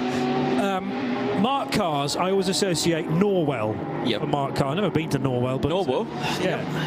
Now, do we know where IRC are based within Queensland? They'll probably be at Loganholme. The whole thing with the motorsport park in South Australia, in Queensland, that's based on the Gold Coast. Okay, Norwell Motor, and it's run by an ex-Bathurst winner and his family. They have a driver coaching there. Jack Dillon was there driver coaching over summer. Okay. So yeah, really good setup there. They run a heap of drivers in a Hyundai series, etc. It's not a full-blown racetrack. It's like a testing. It's got a spinning wet wheel. It's got all of these sort of things, and a great place to be. You have done some. They've got V8 supercars down there that you can take out on the track. This says it all. This is a casual arrive and drive situation. Yeah, basically there. But great setup there. Paul Morris is the boss of that from Cineulagam Wines, and also he has really looked at drivers in his series. His young son races in the Super 2 series in the Carrera Cup, drives sprint cars as well. Excellent. Nash Morris, the Flash. But they're very closely related with Dale Earnhardt Jr. And have been working with Shane van Gisbergen this year, who's now going to be doing some races for junior racing in NASCAR. Oh wow! Okay, in the Xfinity series, along with his NASCAR series drivers as well. So yeah, great group of people down at Norwell. Great lot of driver coaches down there. Hello to the guys if you're listening. We'd like to see some of their drivers over here competing in the 24-hour, as we have had Australian teams here and winners here as well, with the VIP Fat Foods car. Tony Quinn and his family, back in the dim dark ages. GT4, very competitive in the early stages. BMW versus a couple of 718 Porsche Caymans and the Ginetta G56 from Team CMR. But the 438 BMW from AGMC Racing, driven by Tudoraci at the moment, is that bright pink BMW, number 438, at the head of the order in GT4, and enjoying a decent lead of, well, on that screen it suggests more than 2 minutes. Yeah, it is 1 minute and 55. Sorry, just less than 2 minutes. 1 minute 55.7 is the gap. Just went to 36. Oh, okay. Yes, it did. So that's a lot better. Yeah. Maybe there was a pit stop somewhere in there that hadn't quite cycled through onto the timing screen. Tudoraci versus Simon Day, separated by just over 90 seconds in actual fact. And they are on the same lap. They are on the same lap. In fact, that's changed again, so it's still continuing to fluctuate. It was mapped from the 7x7 Racing Porsche, which I don't think was entirely accurate. I think the real-time gap is less than 30 seconds, 26.5, which is a lot more respectable. Razun's Porsche, driven by Leo Pichler, is ahead of the WS Racing BMW by just over 10 seconds for third and fourth in GT4. But here is the GT4 race lead, as I say, the bright pink fronted BMW, and it's been a good stint to date for Tudoraci. Indeed it has. And the Razun More Than Racing car, the 414, very late entry. That came in, I think, on Thursday. That Razun More Than Racing running also in the 992 category, but we used to see them in the KTM. And that's where Utter Twist, who is... so they've moved up into the 992 category, which is a really great thing to see them grow in this category of Creventic racing. Starting off in the KTM crossbow, and then working their way up into 992 category as well. Let's have a look at the TCE field, and car number 127 leading that SRS team's Sorg Rennsport, leading from the Asbest Racing, Muhammad Alawais, a local racer there in the St. Leon Cup racer. And then the 102 Asbest Racing, Henrik Sandell at the wheel of that one. As I'm joined back in the booth, and it's a very warm welcome back to Mr. John Hindhaugh. Thank you, Phil. Thank you, Johnny, for the last couple of hours. Peter Mackay coming into my left-hand side, geographically, that is. And, well, Johnny Palmer's record for cautions is intact. So settle back for 2 hours of actual racing now. So we're live from trackside overlooking the start-finish line. McLaren with a single entry here, and always look good, McLaren, when they're here. It's a very different looking car when they're in this championship. So Dragon Racing Ferrari leads. It's been obviously a little bit of a stop-start last couple of hours. At RSL_studio if you want to keep in touch. It's I feel sorry for Captain and Corporal Code 60 there. Poor old Johnny and Johnny and Phil got almost no racing to call upon there. Well, don't forget, Johnny Palmer's whole overnight long shift at Le Mans this year was behind the 3 safety cars, which I think is a first. It's no luck at all. That's the first time anybody on Radio Le Mans has had a whole shift behind safety cars, particularly when it was the extended shift. So it was the 4-hour shift. That being said, the names, well, the name at the top of the field has changed. You know, in that time, in those 2 hours, with quite a lot of Code 60, Dragon Racing are to the top, of course, but the Porsche is a little bit closer to the front as well. That is the if you count. Oh no, hang on a minute. I've got to go even further down. So we've had 1, 2, 3, 4, 5, 6, 7, 8, and I've got to annoyingly, I've got to do that again. 1, 2, 3, 4, 5, 6, 7, 8 era. 9, 10, 11, 12, 13, 14, 15 different cars racing, leading, 15 lead changes, should I say. Dragon, Dynamic, Winward, Pure, Era, Tierra, Outdoor Racing, Proton, Huber, Haas RT, Paradigm, Almana, all have led. So that's a Mercedes, Audi, Ferrari, Porsche, all have led this race. And a Porsche Cup car. The Tierra is a Porsche Cup yes, car. That's a very good point. That is, yes, indeed. So, as we thought might be the case. So, yeah, it's, in terms of numbers of pit stops, the Dragon Racing car in the lead, followed by the Dynamic GT Porsche and the Pure Racing Porsche. They've all had 4 stops. Windward Racing have stopped just 3 times. They're in 4th. SMP Racing and Paradigm Competition in 5th and 6th. They've stopped 4 times.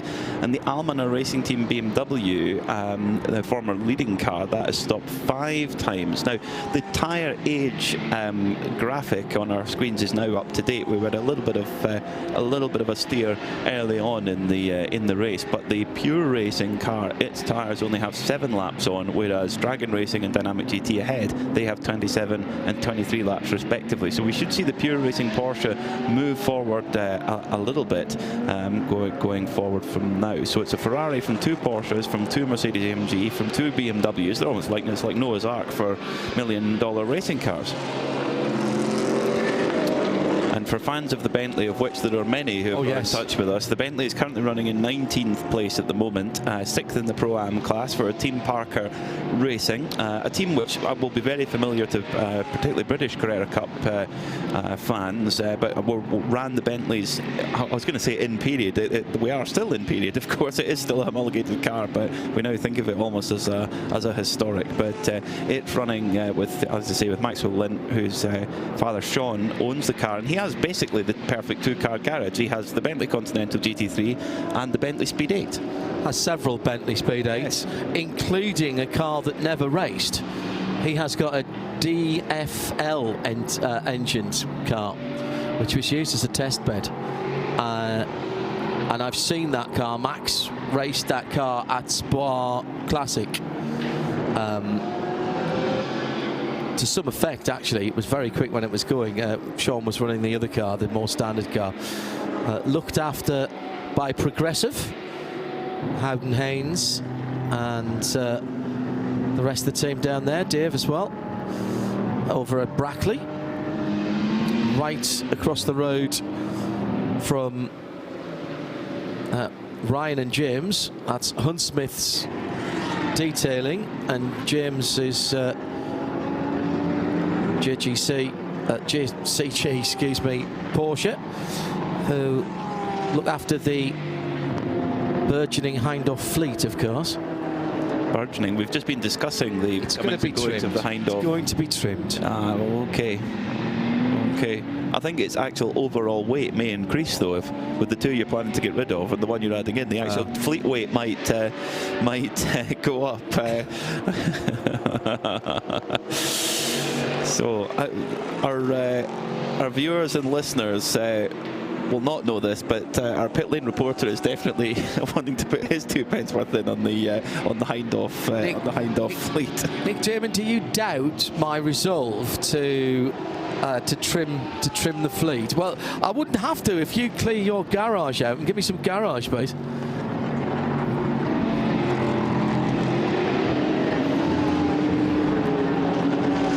I'm not doing that. She's too good at it.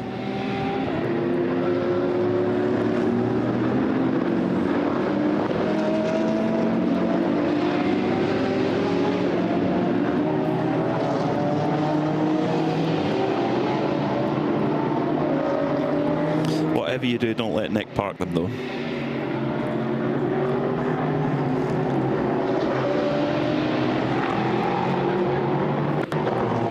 It's not quite true.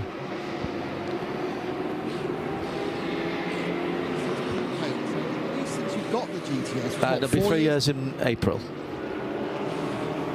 Yeah, since you got it, you've been yes, well, that was true. Reduce the fleet. And the fleet has not been reduced by even one. Hasn't been reduced by 1 wheel even. You've still got That's 2 true. motorcycles. I mean, realistically, the only thing I've seen come out of that garage in the past 3 years was that mouse you found in the liqueur chocolate. Did you hear about the other one that was in the air box of the mighty BMW? Which one was that? Last year.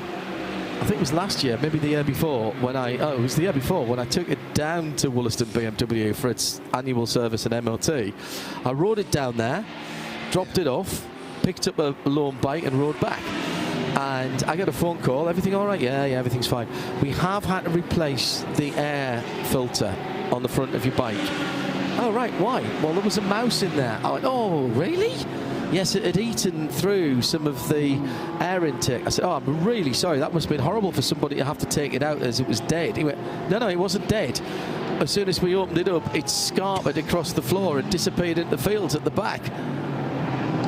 Yeah, but the really weird thing was he gave you 5 stars. Yeah, well, exactly. I just had a picture in my mind of me riding down at 70 miles an hour down to Wollaston, and this mouse in the air intake with its ears being blown back going, woohoo!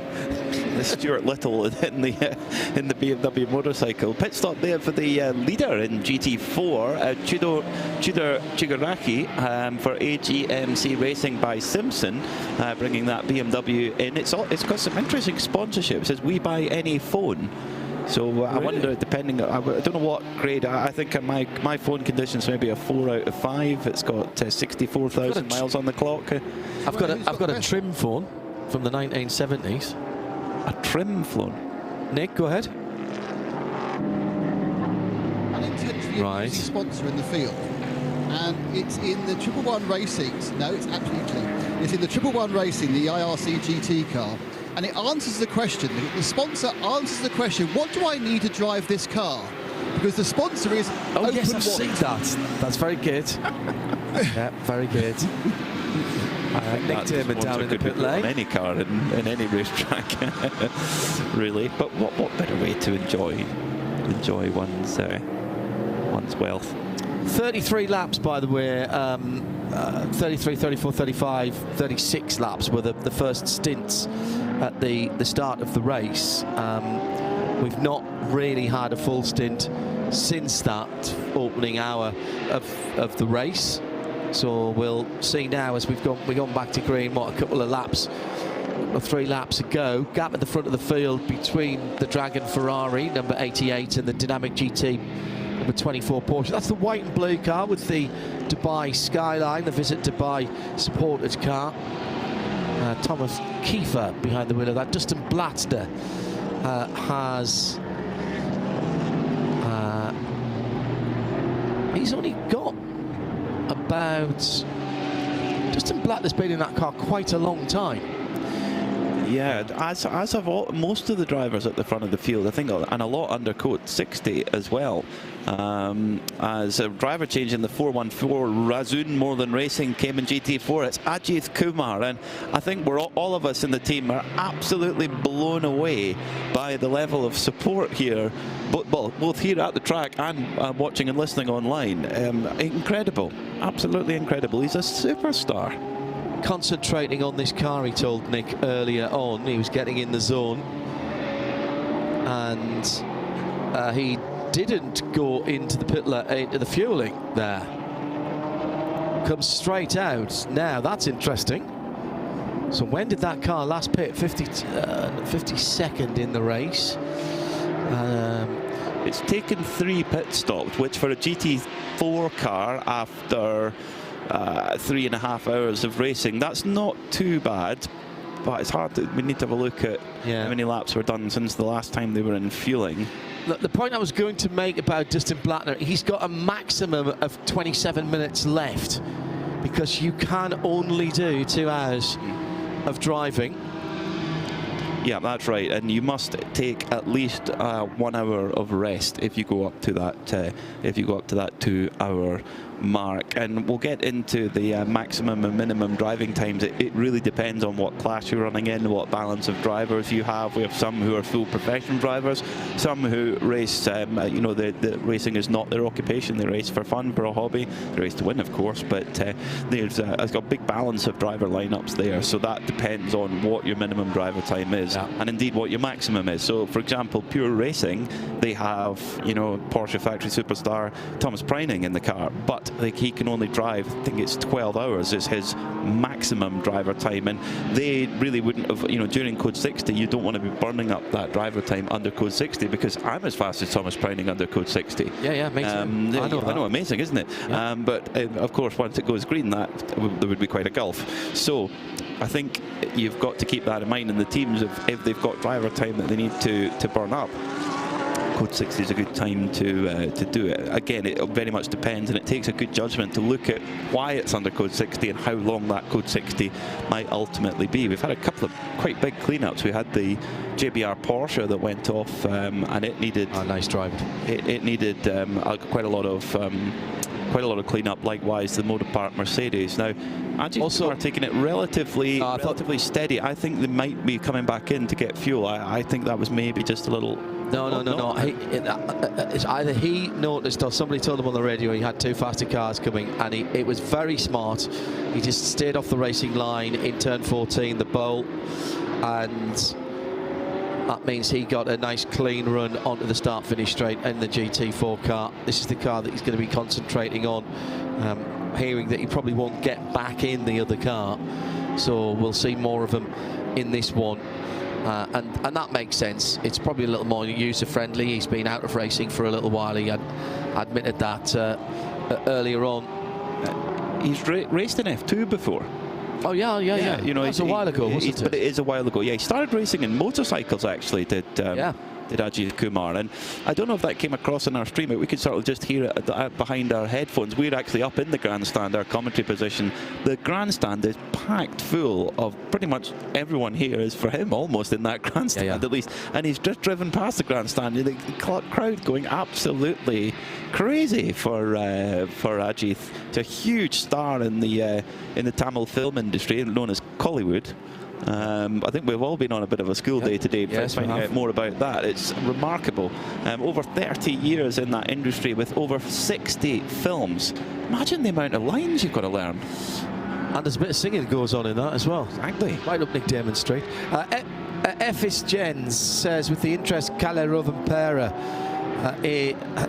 has shown recently in doing motor racing adventures outside of the World Rally Championship, and here doing very well in road racing, do you think Toyota might take notice and put them in a prototype at some point? I think it'd be interesting to see.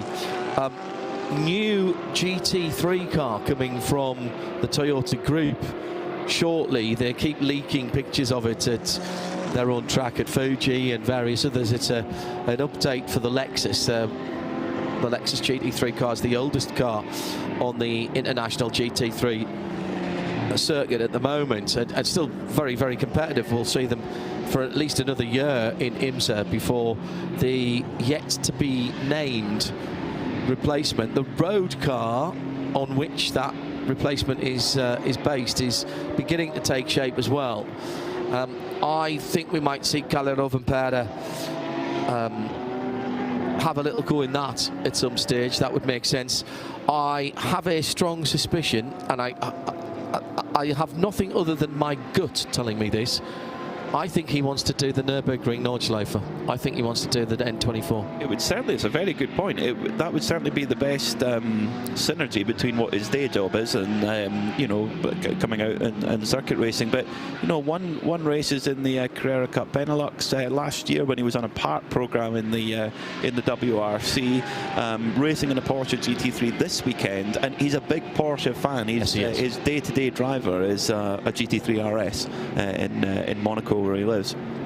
What is the point of a GT3 RS in Monaco? You just need to drive it. It's a good way to get in some practice on the stage. No, I'm sure he doesn't do that on this Monte Carlo rally stage. I'm sure he doesn't do that at all. But yes, he was questioned by Sports Car 365, David Weymouth from Sports Car 365, who's here this weekend, asking him if he would have a run in that Toyota, that new Toyota GT3 as yet unnamed. And he said, yeah, it would really be the natural progression to, if that car did come out, and when and if it comes out, would be the right thing for him to jump into as a long contracted Toyota Gazoo racing driver. Watch this space. News coming through yesterday of Toyota's return to the Nürburgring and to the NLS with a rather special Toyota GR, the big slide for the Haupt Racing Mercedes in 11th position a moment or two. That's Rima Jufali, third in AM at the moment, but perfectly controlled, and that is the battle for 10th position. She's got Bert Longin in the Haas RT Audi, which has led the race, right in front as they go underneath us. Yeah, it's the little all-wheel drive Toyota that they're going to take to the Nürburgring, Peter, the little GR Yaris, with a very clever gearbox on that car, and it's full of Toyotas, the family behind Toyota, as well as some other well-known Japanese drivers. So we'll be talking about that, and also hearing is the Japanese Auto Salon, their big motor show, effectively, in Tokyo, the Auto Salon this week, and Subaru are coming back to the Nürburgring as well. They have been there for several years. Yes, with a sort of pretendy sort of works with the WRX. All the STI guys there. Yeah. So no, they've been running with a Subaru Impreza for several years with a lot of success in their class. Yeah. It would be great to see them get an even bigger involvement. They're also launching that will race in one of the Japanese championships, a mid-engine GR Yaris. I think it's very much a prototype. That is a prototype. That is again. That again is going to be raced as a development car. There's talk of a new Celica coming as well. That seminal car. And I mean, they might have to, because the new Nissan Fairlady, the new Nissan Z, I saw at Indianapolis last year. And that is a tremendous looking piece of kit, 400 horsepower, very keenly priced, and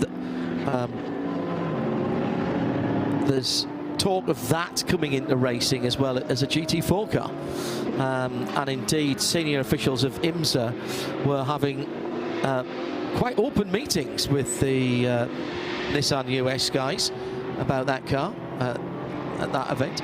Good time for sports car racing, I think it's fair to say. It certainly is. It is a great time, but you've still got the old stages there. You look at the early era of GT3. As Rima Jafali has a little nibble at the 21 Haas RT Audi, the Audi R8 GT3 LMS, one of the one of the definitive cars that's really made GT3 the success that it is. They were one of the kind of pioneers really in this category. Likewise, the Mercedes-AMG GT3 and the SLS that came before it, and they are battling tooth and nail on track at the moment. It's Bert Longin in the 21, sitting in 10th position, second in AM. Rema Jafali for Haupt Racing Team sitting in 11th and third in AM. So it's very much a class battle as well as an overall one. Haupt Racing Team was owned by Hubert Haupt, a three-time winner of this race. If that car was to reach victory lane overall tomorrow, Hubert Haupt would become the most successful driver in the history of this race in the 20 years, as Rema Jafali goes on to the marbles, breaking down into turn 10. Oh, beautifully done. Yeah, gets the job done, gets hard and on the brakes and takes the position. However, we have heard from an anonymous driver saying that the pickup on the new tyre, the pickup is a lot more, and the tyre seems to want to pick up more. The pickup are the little bits of marbles around on the track surface, which can make the car feel a little bit wobbly. Almost feels like you have a puncture if you have a lot of pickup on the car. Now they're side by side again as Jafali was trying a little bit wide. She's on the headlight flasher to come into the ladder part of the circuit. A lot of traffic ahead. A couple of Porsche Cup cars are going to try and get through, and Rema really in a hurry. Nearly gets into the back of the Porsche Cup car. They've now got the Asbest Seat Leon Cupra Cup racer there, and just trying to slip through, and she does just about. Good stuff. Well, here's some interesting news from Nick Damon on the Bentley GT3, which a lot of people are following, and I think this probably says as much about the track temperature and the air temperature as anything else, but also we're learning all the time, Nick, about the new Michelin tyres.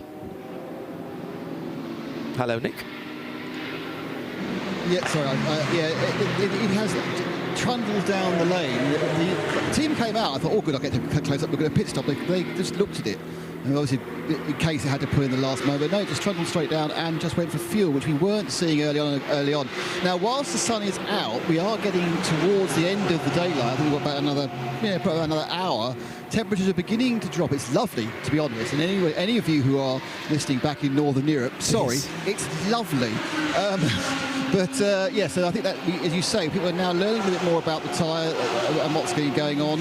I think it's really about the plateau. We can all see that there's 10, 15 laps of extra pace. And then saying, what happens with the plateau? The plateau goes on long enough. In some ways, you want to kind of use it to your advantage, because, of course, stopping to change tyres is an extra, 30 seconds and a stop rather than the second. It's an absolute. You're right, Nick. Just going back to Audi R8s, the 310th and final R8 was delivered to Michael Doppelmayr, who's raced in this series. 24-hour Sebring winner. Yeah, and he was the champion, 24-hour series European GT champion back in 22. Chris Ranke handed him that car in November, the final car. 125 titles in drivers' classifications, 197 other championship categories in worldwide competition for the R8 LMS GT3 in its couple of evolutions of that car. It's done in terms of new cars, but Audi will continue to offer customer support for what Chris Ranke said would be the foreseeable future. They're here this weekend. Yeah, I saw. It's full of parts. Yeah, seen that. However, trying to get across to the paddock has been very, very difficult indeed, because the only way we can get across is through the tunnel, and that at the moment resembles a long queue at a tube station. It's absolutely full. The whole tunnel was full of people, so I have not yet moved out of the booth today. Hopefully that'll have eased by supper time. That will have to run a zip wire down. So 20 hours and 20 minutes to go. Nick, have you got something else for us? I just said that Wimbledon have come in from 5th. They've done a full service with driver change. Sergei Stolyarov got out, but I do not know, because I was still walking towards them, who got in, but they've done a full service and then drifted off a fuel. But they have taken a lovely set of new Michelin. Yeah, the tyre age I see straight away, because the RFIDs are before. The RFID readers are before you turn into the fuel stop. change for the lead. Dynamic have gone into the lead ahead of Dragon Racing to the tune of 8 seconds. So what's happened to Dustin? Not sure, because the last lap was a 2:02.7. Previous lap for Thomas Kiefer a 2:03.3. So no, it must have been the previous lap an issue then for it's 15 seconds. Yeah, huge difference all of a sudden. So there's something definitely happened to the number 88 Dragon Racing Ferrari at some stage. So yeah, we'll keep a look on that one. So it's dynamic now from Dragon Racing, from Pure Racing Porsche, from Ferrari, from Porsche. And from the lead of their class, Leipert's Lamborghini, Nick Derman. Yeah, JJ Song, I think it was in the car. He's getting out. He hasn't actually got out. There's a little bit more going on here because the next driver hasn't got in. So I'm not sure if they're having to have a little bit of they were having a bit of a poke around in the driver's footwell, but they are now carrying on with the service. It is a full service. I think he's actually even got himself an extra tear off. That's how big his day's been. And they are a bit slower, but they are comprehensively doing well in the GTX class. They can afford to belt and brace the whole thing. And it's looking pretty good. They are just sort of nothing else coming off, no other work going. Just a little bit of a problem getting the 5-point harness. I think the driver sat down and managed to get some of the harness around his back, and now he's being helped by the official driver adjustment. Driver helper has a different bib on to everybody else. Very handsome looking blue and white Leipert. There's no bibs. Is it an armband? Armband. No one's got an armband. There's no bibs. Yeah, armband. It's sorry. Green armband. From the teams of the bibs were starting to get trapped on things. Oh, hang on. What's up, Nick? They are now pushing the car to get going again. So they're trying to bump it, and they have bumped it. So the thing is that now not going to go a few yards and turn right and get fuel to restart it again? He's got his hazards flashing. I think that's just saying he's under his pit limiters on, and he does turn right. So yes, that could be a problem for the fuel stop. They just gave him a little shove, and it was an old-fashioned. I'm quite sure how suppose you actually push it and then have to just engage a gear, because you can't lift the clutch in a sequential machine, can you? You haven't got individual clutch, so it's not like the old-fashioned days where you used to get your mates to bump your Marina. James Atkinson may have spotted our lead changes. Dustin Blattner had we think it was the 88 car that had a spin at coming out of turn 12. Right behind Rima Jafari a few laps back. Adam Wareham also said it might have been the Dragon Racing car. We'll try and get our crew at Cologne to see if they can spin back the tape there. Replay in the States, the replay crew still like to be called the tape apes. It is a term of great honour to be called a tape ape, and they still like to be called the tape ape. EVS machine working hard. Yeah, so I don't know if we can spin back the digits and see if that indeed was the case. Justin Blattner lost something in the region of 25 seconds. A little bit less than that, maybe 22, 23 seconds. He's coming back at Thomas Kiefer. He's taken a couple of seconds out of him since that lead change. And in 5th position, the 777 BMW Al Faisal Al Zubair has Sergio Nicolai for the Manamauri Energy machine. The Porsche now just 0.7 of a second behind him as they come past us on the start-finish line and start what is their 86th lap. Just trying to work out how many cars are still on the lead lap. I think we've got 15 cars on the lead lap at the moment, down to Kevin C for Herbert Motorsports Porsche. Kevin has done some racing in the Carrera Cup China.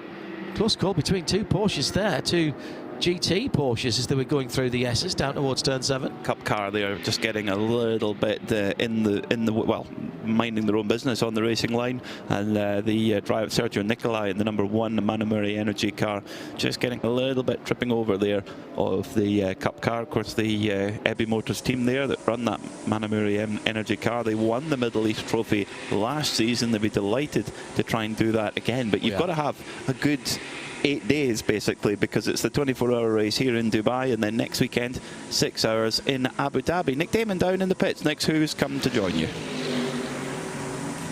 It's actually got, when you've had a lot of Code 6s, and the whole thing spaces out in a weird way, and they just drift in occasionally. The one drifting in this time is the MP Motorsport. I think it came in from 16th place, the GT3 Mercedes, which by John's calculation must have been the first car not on the lead lap then. Full service, hey, blimey, that was, don't stand behind the exhaust pipes on the side exhaust of an AMG. You don't want your skin, the hair burned off your legs. So they came in from the MP Motorsport, the orange car, and it's now moved out. I might try and go with Haig. I'm not supposed to be in a couple of minutes. See if Haig wants to talk about the excitement of being a Mercedes driver. I might have been my boyish enthusiasm might have taken over me. I think there's only 11 on the lead lap. Florian Spengler for Herbert in the 269, I think, is the last driver now on the lead lap. But I'm prepared to be corrected on that at the moment. If he is, he's about to lose that, because he's got Thomas Kiefer right up his tailpipes. Well, one of the drivers with the most amount of racing experience and indeed the most amount of life experience in the race is Henk de Jong, and he has caught up with Nick Damon. Henk, you're having a well-earned drink. Is it very warm in the car now? Because the sun's low, I suppose it's just heating the whole thing up. It's very warm, and we have no airco in the car, this is hot.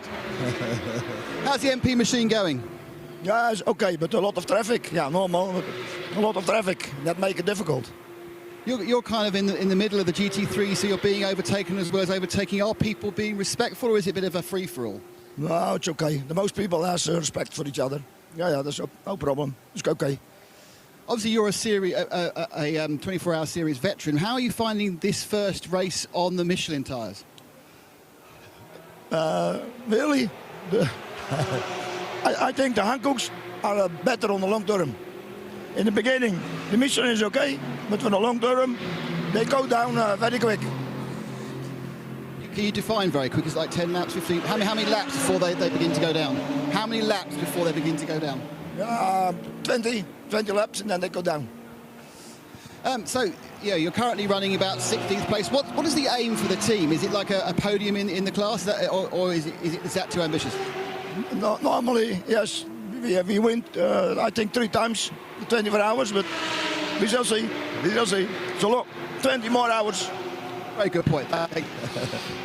He gives hope to us all, doesn't he? I wish I had the number of follicles he has. He's very suave. Henk de Jong, double winner of this racing class in 2020 and 2022, both with MP Motorsport. In fact, he bought the team back in 2005, so it's the 20th anniversary of him owning MP Motorsport. An amazing team that won the 2022 F2 driver and team championship with Felipe Drugovich, who's going to make his IMSA debut in a couple of weeks' time in Daytona. They've run Will Stevens before, Marco Sorensen, Franco Colapinto, Pato O'Ward, and they actually back in 2013 ran Max Verstappen's first test in a single-seater racing car. Max Verstappen, one of the many drivers showing interest in coming racing. He did a big test at Portimao with some of his friends with a whole load of GT3 and GT4 cars, and he still says he's interested in coming doing some GT racing for fun. So he was guesting in the IMSA online series the next round tomorrow, which is tomorrow. Yeah. Hello to Jerry Z, one of our regulars. No, good to know that you're tuned in Ohio. Hello, Jerry. Another one who is slightly bemoaning the loss of CP Racing, just coming to the end of their programme at the end of last year, but we do miss the Charleses and the rest of the team. At RSL_studio, hashtag 24H series, if you want to get in touch with us. Dustin Blattner back into the lead, so recovering from that, we believe, really quickly. He's caught up with Thomas Kiefer and moved by. Thomas Kiefer, he's come from the world of Northlife Racing, as Dragon Racing decide to take a very late pit box there for Dustin Blattner in that 88 Ferrari 296. Dustin, a 38-year-old former winner. Did he cut there? Blend line, maybe. Yeah. Winner, of course, of the 24 Hours of Barcelona last year with Herbert Motorsport. So he's switched from Herbeth to the Dragon Racing Ferrari team for this outing and into the pit lane. Let's go down to Nick Damon, who has got the red and white car collection Porsche being pushed back in the pits. Yeah, I've also just seen the second place Dragon car trundle down for the full service, so Dustin will be getting out of that one. We'll try and go a word with him in a moment. But yeah, this one was just suddenly just drifted back into the pits. Drivers staying on board of the car collection, not obviously having the greatest run already. It's quite a long way down the field. Scored in 46th place, which is not where a GT car should be. Not quite sure who's on it. Now they're straight onto the back of the car. The rear rights come up. I think they're going to be taking the tail off. So this, to me, is probably with Roman Mavlav in the machine. My guess is whenever I see this sort of work on the Porsches, it's normally because there's something in the driveline that's gone wrong or overheated, and they are certainly having a good old shifty at the back of the car, and they're waggling off the rear clip, which is now a bit of a bigger unit, as it has been the last couple of years, just to take advantage of that. Now what they're looking at right under there to see what's going on. A huge amount of heat, unsurprisingly, coming off all the various parts of the car, the brakes, the exhausts, the gearbox and everything else. And we'll keep an eye on this one, but it looks like they're hoping to get this done, John, because they're leaving the driver in the car that's always in a good sign. They think that they're going to get out quick enough. Hello to Drew Adamson from iRacing, who's tuned in. He says, if like me, you've just heard Specutainment Mackay podcast, which is Peter and Nick Damon RC Racing in your sleep. No, you're not dreaming. Full Metal Racing is back. Yes, you're right. It is. Hello, Drew. Promise I'll be on time tomorrow, Drew. I promise. For the IMSA Esports. Are you doing it? Yeah. We're doing it from here. He needs to get more sleep. He messages me at some of the strangest times of day. I know. We mentioned earlier on the fact of how dark it gets and how quickly it gets dark, and it's Johnny done with me piece of paper that had all that on. Here we are. You can't blame everything on Johnny. Well, I can. Well, he's not here to defend himself. He is. He's behind you. Is he? It's not the pantomime. This is a late pantomime. Right. I wrote it down. It's 13 hours and 15 minutes. As we've got the HRT. This is the one bright red HRT car. And that was Greg Gorski, the American driver, 12th in the class. And that was a spin at that tricky 2-3-4 sort of area. We've seen a few people getting sideways or worse there. 13 hours and 15 minutes of sunset to sunrise, but we have got an almost full moon tonight, 93% of waxing gibbous moon, and we will have a full moon in the area on the 14th. So we should, if we have clear skies, we should have our camera operators do love the moon shots. So keep an eye out for that. And don't forget, at 8 o'clock local time, just over 3 hours away, 3 hours and 6 minutes away, we will have the traditional start of the motorsport year fireworks. Never mind New Year's Eve. This is Dubai 24 hours, and the mission of Dubai 24 hours effectively starts the motorsport year. And we mark that with fireworks at 8 o'clock, which are provided this year by Dubai Tourism, Visit Dubai, and because it's the 20th anniversary, they will be a little bit longer. Now, the last 2 or 3 times that this has happened at 8 o'clock, we have been in full course purple, called 60. Not by design, by incident. Johnny, are you on at 8 o'clock tonight? Or have you just finished? No, you're still on it. I think you actually will be on it. Yeah, you'll be on. No, we're going to have fireworks on track. We're going to have fireworks on track as well as beside the track. No, Johnny's on. It'll be code 60. No. It's going to come in. 15 minutes. It's going to come in. Yeah. Al Faisal Al Zubair for Almanar Racing by WRT. Just having to get by a lap car there. Sorry, Taman Santoso for El Bamber Motorsport. And both Alan Racing and Paralympic Competition, running this brand new BMW M4 GT3 Evo. Its first ever race. It's just been homologated. We'll see it at Daytona as well. And judging by the first stint, where we got a full stint from green flag to the first stop, full stint 35 to 36 laps or so, and that new BMW looked very, very strong in the hands of Toby Sowry and indeed of Max Hesse, the BMW factory driver. But it's two Porsches at the front at the moment, with Thomas Kiefer being chased by Alexander Malekin for Pure Racing, the car that was on pole. He qualified on pole because we have 3 qualifying sessions where a different driver has to take on each of those sessions, and then an aggregate time is taken across those 3 sessions. On average, they were half a second quicker than anyone. That's a massive margin, and they had their breakfast slightly spoiled by the news that all of the Porsche GT3Rs would be given an additional 20 kilograms of weight. On the other hand, the Aston Martins, the Soul McLaren and the Bentley were all given a little bit of a performance break. The Aston given the biggest break with 10 kilograms of weight removed and a little bit of extra boost. Everyone else left as is.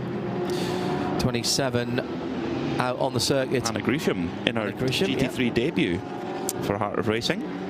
Yeah, good to see Ian James and the rest of the team. Alex Riberas giving Hannah a go in this car down towards the final corner. Oh, nice big blast of noise from the pit lane. That car at the moment for Hannah is running in 10th position, and she's just gone past Dennis Wazek, who's the Scuderia Praha Ferrari, because they've come into the pit lane. 5th in GT3 Plenty of callers for you, Nick Damon, as we come towards the end of another racing hour.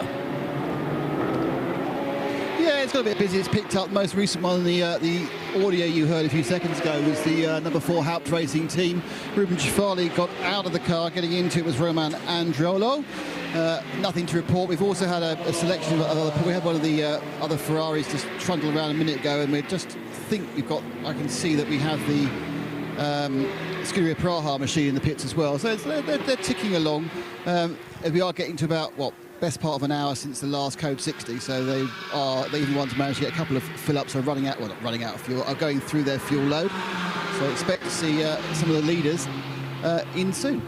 Thank you very much to those of you who mentioned the change of lead happening in the background of that shot whilst the 10th place was changing earlier on.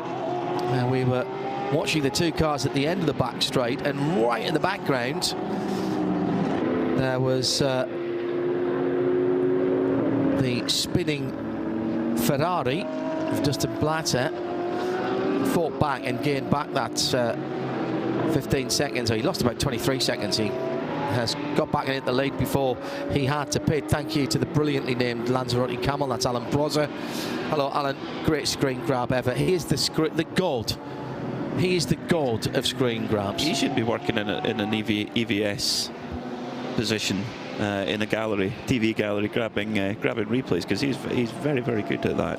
Is Alan Prosser. He's got us out of a few sticky spots over the years, hasn't he? So thank you, Alan, for that. The king of zoom and enhance as well. Yes, the beautifully painted number 269 Herberth Porsche. Once again, Herberth bringing the goods with the liveries, the alternative Salzburg green and white. Yeah, that's lovely. For Herberth. This is their AM entry car, driven by Florian Spengler at the moment, up to 8th position. Fantastic stuff. They qualified further down, quite a bit further down than that. So great move forward from that squad, doing what Herberth do. Yeah, we're right in the middle of pit stops again at the moment. So some of these positions will need to be shaken out. I do love it when classic liveries are put onto newer cars, and that one works particularly well. The strakes down the side really work on the 992 body shape, particularly the top white strake that flows Coke bottle-like underneath the side windows and towards the rear arches.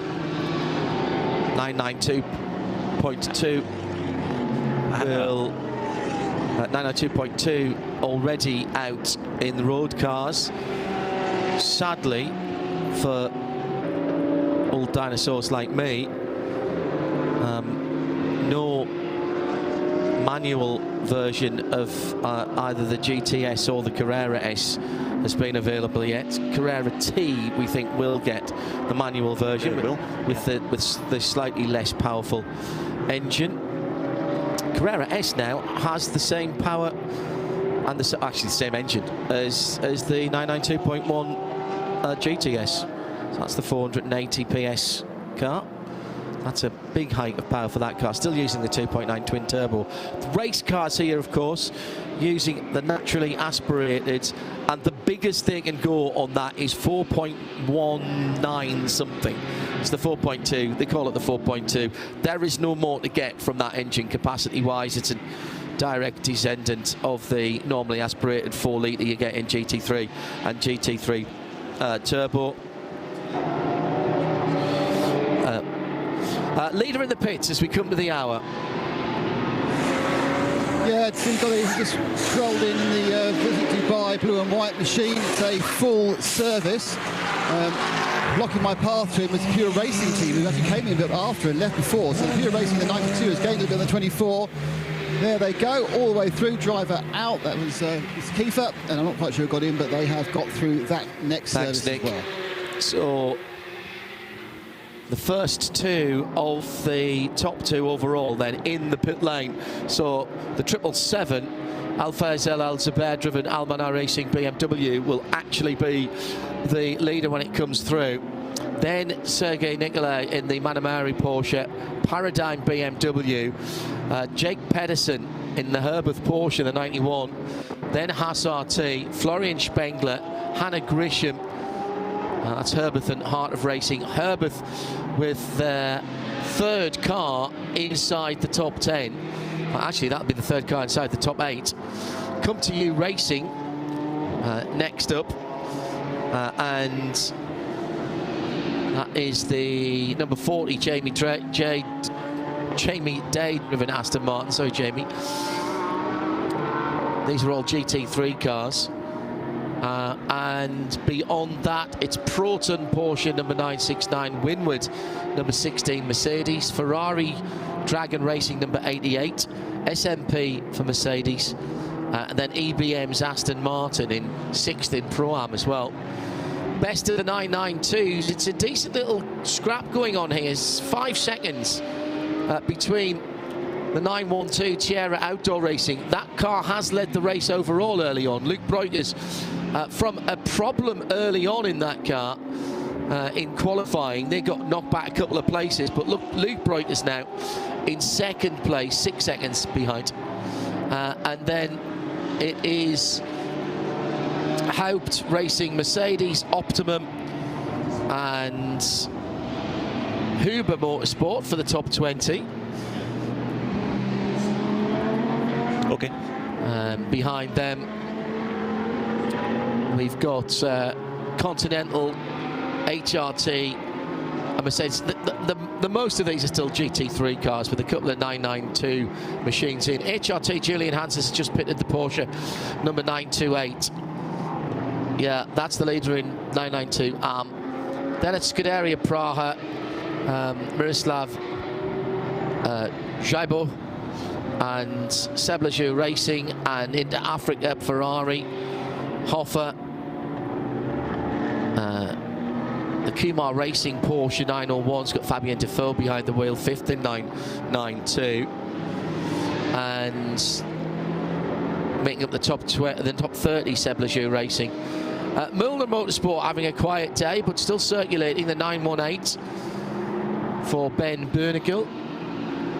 Razun Morvan's Porsche in 32nd. Era Ferrari still fighting back, but they are 4 laps off the lead after their early issue with a tyre problem, going to the formation lap, I think it was, and starting in the pit lane. Then they put themselves off strategy. They've been down the pit lane 4 times to the leaders 5. GWR Australia, see them next weekend in Abu Dhabi, huge grid for that. Michael Sheargold behind the wheel of the 96 car. Dual racing by Huber, 950. John de Wilde for Speed Lover. Speed Lover having a quiet day as well. 10th in 992, 5th in the AM category. Then QMMF by HRT, HRT Performance and Rabdam by Fulgenzi are all GT3 Cup cars. And then we have the GTX leader, Leipert Motorsport, with Takis behind the wheel at the moment. And they at the moment are leading, just cracking the top 40 there in GTX. Behind that, it's more Porsche Cup cars, Fulgenzi, HRT, TFT and GP Racing Team. Max Lynn for Team Parker Racing's just pitted the Bentley from 45th position. That's 27th in GT. 7x7. Vortex a second with Philippe Bonnell behind the wheel in the GTX class with the 701 and 47th position. And the IRC racing car is behind them, but over a minute behind them at the moment. Mark Griffith behind the wheel of the 111 V8 GM engined car. Then it's the GT4 battle, led by Nico Prost for Team CMR in the 495. Ginetta with AGMC's BMW, Zorg Rennsport's Porsche, WS Racing's BMW, and Razin More Than Racing and Continental TTR Racing's Toyota. That's the top 6, and they are running in that order from positions 49 down through to 54. Then it's 4th in GTX, the other CMR car. That's the more powerful Ginetta for Eric Muez. Then it's Car Collection, the 30 machine in the pit lane. We've heard about that problem for Roman Mavlanov. We'll see from Nick what's happening with that later on. That's red and white number 30. Zorg Rennsport is the best of the TCE cars, having come from a replacement engine at the back of the grid, now to 56th position ahead of the two Asbest Racing TCE cars. Everybody behind that has had problems. Graf, Team Motor Park, they are all many laps behind at the moment. And that wraps up our look at the race just after 5 o'clock in the evening. And Nick Damon can give us some more news of cars that are in the pit lane. Yeah, very unfortunately, the Bentley sneaked into the pit just before that rundown. It is having random shift issues. It's choosing to shift up where it's not asked to. It's choosing not to shift when it's asked to. Obviously, the paddle shift selector situation, and obviously they're going to try and find out if it's a mechanical issue, a computer issue, or electrical issue. So you obviously have a number of people crawling over various parts of the car, trying to work out why the gearbox selection is the issue. Gearbox is fine, engine is fine, it's just selecting the gears, that's the issue. Going to another car that's currently stranded in the pits, that's the 30 car collection. Well, that's a misfire, and you can tell it's a misfire because all the 6 coil packs are on the floor and being replaced. So they are obviously trying to work out which one is wrong or if that is the problem. So those two GT3 cars both currently receiving mechanic-based service. We had 64 cars on the entry list. The Tresor Attemptor racing car was destroyed in the very start of the qualifying session for GT3, literally on the outlap. The Aston, the 41 Aston, shown as a non-starter as well. That car was in the pit lane. Yeah, they had a. I think it might have done a lap possibly, but it was a differential problem. The differential in the gearbox. Correct. There was a big issue there. Well, this is why you should bring 2 cars, enter 2 cars, because Come To You Racing have got 2 cars here. The number 40 car is running pretty well. Yes, it is. It's running in 9th at the moment. Jamie Day, the young Aston Martin driver, doing well. So a real pity for those in the 41. There was a lot of very glum faces, understandably, at the start of the race when they realised they were not going to be a part of this 20th Dubai 24 hours. Well, Nick Damon is being kept very busy indeed in the pit lane. Nick, who's come to see you now? both cars scored 4th and 5th, which is the Haas Audi and I'm afraid a blue Porsche went past me, the same Porsche. I don't know which one it was. I'm sure you can tell me who had scored 5th last time round. It was a Herberth car, the 269, that I've managed to get round that one. The only problem was the Haas car, and both, by the way, served penalties before they came down for their pit stops. The Haas car completely confused itself with the age of its team and mistook the Lollipop Man for somebody else, drove past Lollipop Man, missed the pits and had to be pushed backwards again. And it is now at a jaunty angle, but it is getting the rest of its service. Driver change, it'll go away, and I suppose it'll come out, I don't know, 10th, 11th, wherever that is on the unwind of the stagger. So the 21 car goes back in the race for Haas RT. Hello to Irish Neo in Madison, Wisconsin. Good to know that you are with us. It's been a very interesting opening to the race. Just under 20 hours still to go. Recently, we've got a problem at turn 14. We'll keep an eye on that. Recently, we had more than a third of the field with penalties still to serve. And I'm looking at that. That is still a busy column.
In the race, and there was an issue at turn 14, which is, we can see that from here. So Peter, what can you see? Yes, I can see somebody's run on at turn 14. Yeah, there's what I presume is a Toyota Hilux pickup truck that's coming quickly to the assistance. They've gone, I think, completely behind the barrier. Yeah, correct. 14. I have no idea which car. You spectator bleachers there, and they're being used.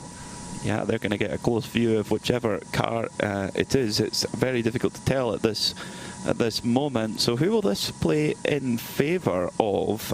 We've had a sort of interruptions of code 60. Now, I'd like to say Johnny Palmer has got nothing to do with this. And we've had a code 60. He's actually just left the booth.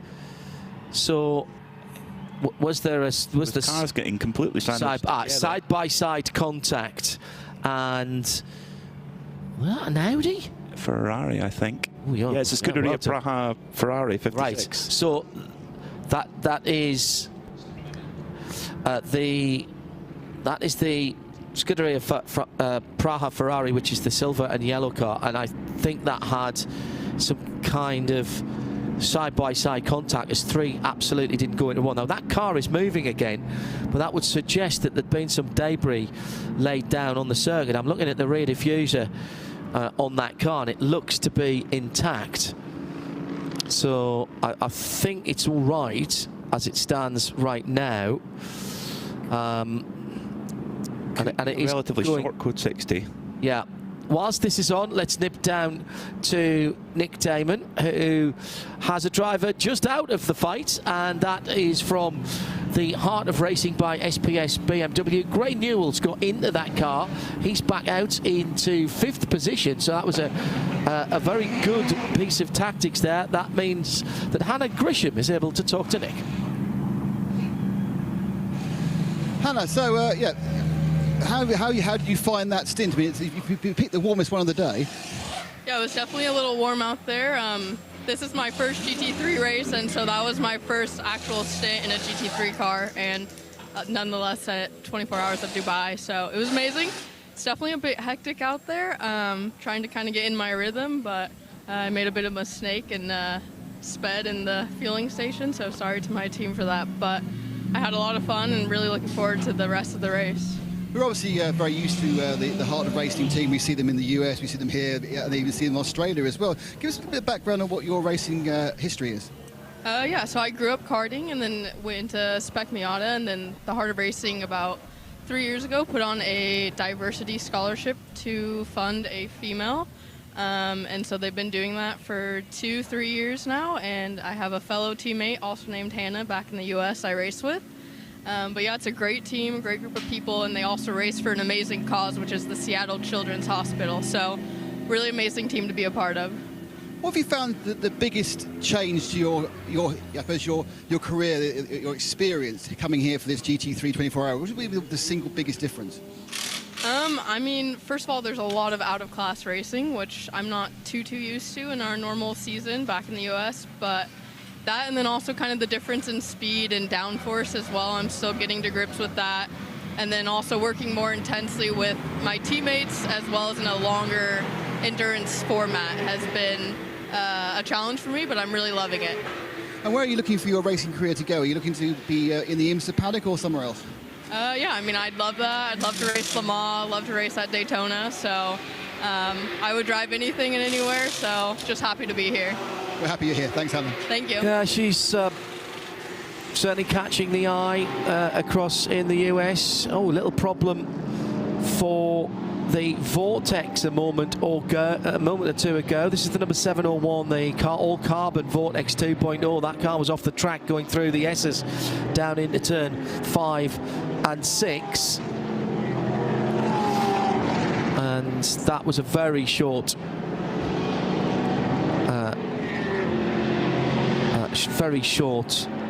full course purple there, and it was for a car stopped at turn 15. I think it was maybe almost caught when that Scuderia Praha Ferrari had its issue. It was a dead stick for a short while on the apex of the corner, so it was almost maybe no option but to call a code 60 at that stage. But it was a short one, and we asked, just as we were going into code 60, who will this play in the favour of? Yeah. Well, I would say the two BMWs it's played very much in favour of. Almaner Racing Team by Team WRT, and I believe the Padding Competition team have quite a bit of support from WRT as well. They both got driver changes done. And tyres. Yes, they have, yes. But I mean, if you're doing a driver change, you might as well do the tyres. So Dan Harper has hopped into the Almaner Racing Team by Team WRT car, taking over from Al Faisal Al Zubair. Then Darren Lung has got into the Padding Competition car, and Darren Lung's going to have a busy day because he's got to get minimum driver time done in 2 entries. He's in both of those BMWs that are leading at the moment, so certainly position-wise he's in a good place, but he's got a lot of driving time. He's using this event as a real preparation for the 24 Hours of Le Mans. That last code 60 is an object lesson of why code 60 works so well, because if you had called a full safety car in a different type of racing, and I'm not saying every race series should do it, but this is why I think, and this is my personal opinion, that I think Code 60 works so well. There are other series that would have been a safety car. Okay, so you put the safety car out, you neutralise the field, and then the car restarts. At that point, because it's a multi-class race, you've still got to do all of the wave-bys and the pass-arounds so that you don't disadvantage anybody in one of the classes that is not the top class by putting out the safety car. And that would have been a minimum of 5 laps, maybe 6 laps, and obviously depending on how long the circuit is, depends how long that takes. Whereas what happened there is it was 4.5 minutes, and as soon as they realised that car was running and was running clearly, the Toyota Hilux pickup that was scrambled to tow it was got off the track. We didn't have to wait for everybody to pack up. We didn't have to wait for the leader to come back to the start-finish line. We just did the countdown and we got back to green. And you lose less racing. You can neutralise the race quicker and cleaner. You don't have to wait for the leader to get picked up. And you don't change the positions of either the overall or those that are in their class with those that are in their class. It's a win-win, win-win-win. There's definitely pluses and minuses, isn't there? But unfortunately, one team that have had a week of minuses, sadly, 914 Razzoon More Than Racing. They had a big crash earlier in the week, and unfortunately, they're just being wheeled back into the garage, and Nick Damon has more. Yeah, they had. They stopped on the pit lane and I thought very expensively drilled a hole in the roof of the Porsche and put an aerial in, like they were having an issue with the telemetry side. But they've now pushed the car back in and again fiddling with electrical items, having a look at all sorts of parts around. Almost like they don't quite know what the issue is. In other news, both the Bentley, the Parker Racing Bentley, and the car collection Porsche have rejoined the race. So it's 2 out, 1 back. So you have an overall net gain. Which is good news. But this one, again, this is looking like electrical. Daniel Drexel got out of the car, and he couldn't look more depressed if someone had told him his cat had been run over. He looks like, literally, it's like this is the worst thing that ever happened. So you kind of think, possibly, it's not a simple fix. Other cars and teams that benefited there, Peter. Pure Racing, the Paul Sitting 92 car, back up into 3rd now. But I think just off the lead lap. Yeah, I don't think it did work in their favour, to be honest. Really? Yeah, they were running quite strongly before that Code 60. Okay, they moved up a position. Yeah, but not in time. They've definitely further away from the lead as they were. However, they have got their one of their hot shoes in the car at the moment. Harry King at 2:01.6 last time by, although that was bested by bronze-graded driver Darren Leung with a 2:01 flat last time by. So and his Fjordbach. Nothing wrong with the pace of those BMW. Dan Harper's just done a 1:59.3 in the lead of the race for Almanar Racing by Team WRT. So yeah, the BMWs right now are looking very strong. The Anders Fjordbach driven dynamic GT number 24, that's the blue, light blue and white car. 9 seconds further back in 4th position. 4 seconds ahead of Herbert Motorsport's Ralph Bourne. So Porsches are 3rd, 4th, 5th, 6th and 7th at the moment, split by about 8 or 10 seconds, maybe a little bit more. Number 80 Antara's out. Herbert Motorsport is the blue car crossing the line now. What we've got between 3rd and 6th is basically Pimp My Carrera Cup race. It's a Carrera Cup race, but with GT3Rs instead, which is one up the totem pole in the Porsche customer racing offering. Great battle between those Porsches coming through a variety of traffic, and the Antares out on the flash button as well as he goes through turns 3 and 4, and right behind him there's a real gaggle of cars, the Winward Mercedes, and Rinat Salikov is right behind him, and that is a battle for position as they go through side by side for a moment and coming towards turn number 9. And this is getting all a little bit tight down the inside by the Mercedes driver. I think Antarasau left the door open for him there, and right behind that is another car that is going very quick. Looks like one of the Aston Martins coming back. Rovanperä motorsport car, which is now driven by Rovanperä himself. They're running down in 25th overall. They've had not the best start to the day, but they've got their lead man at the lead at the moment. And Tarasau is, like you said, allowed the windward car through. I think so. But the Aston Martin here is multiple laps down, and this isn't a battle for position, but Rovanperä, to get that car back up the order, he needs a bit of clear air, so he doesn't want to get stuck behind this windward Mercedes. Yes, it's running further ahead, but Earl is a Le Mans winner. He would think he's got a little bit more pace underneath him. Well, and also a lap back is a lap back. So a new 6th position car is the windward SPS Mercedes-Benz. Nick Damon down in the pit lane. Yeah, we just had the 909 Brett Campbell Jordan car come in. I think they're third overall in 992, which is a bit of a surprise. They seem to be off the pace all day, to be honest. Luke got out. Luke Broekers got out. Ivo Broekers got in. The whole thing was what's that? Apparently, on I just looked at the computer. On Stagger, they were leading, so they have been brilliant.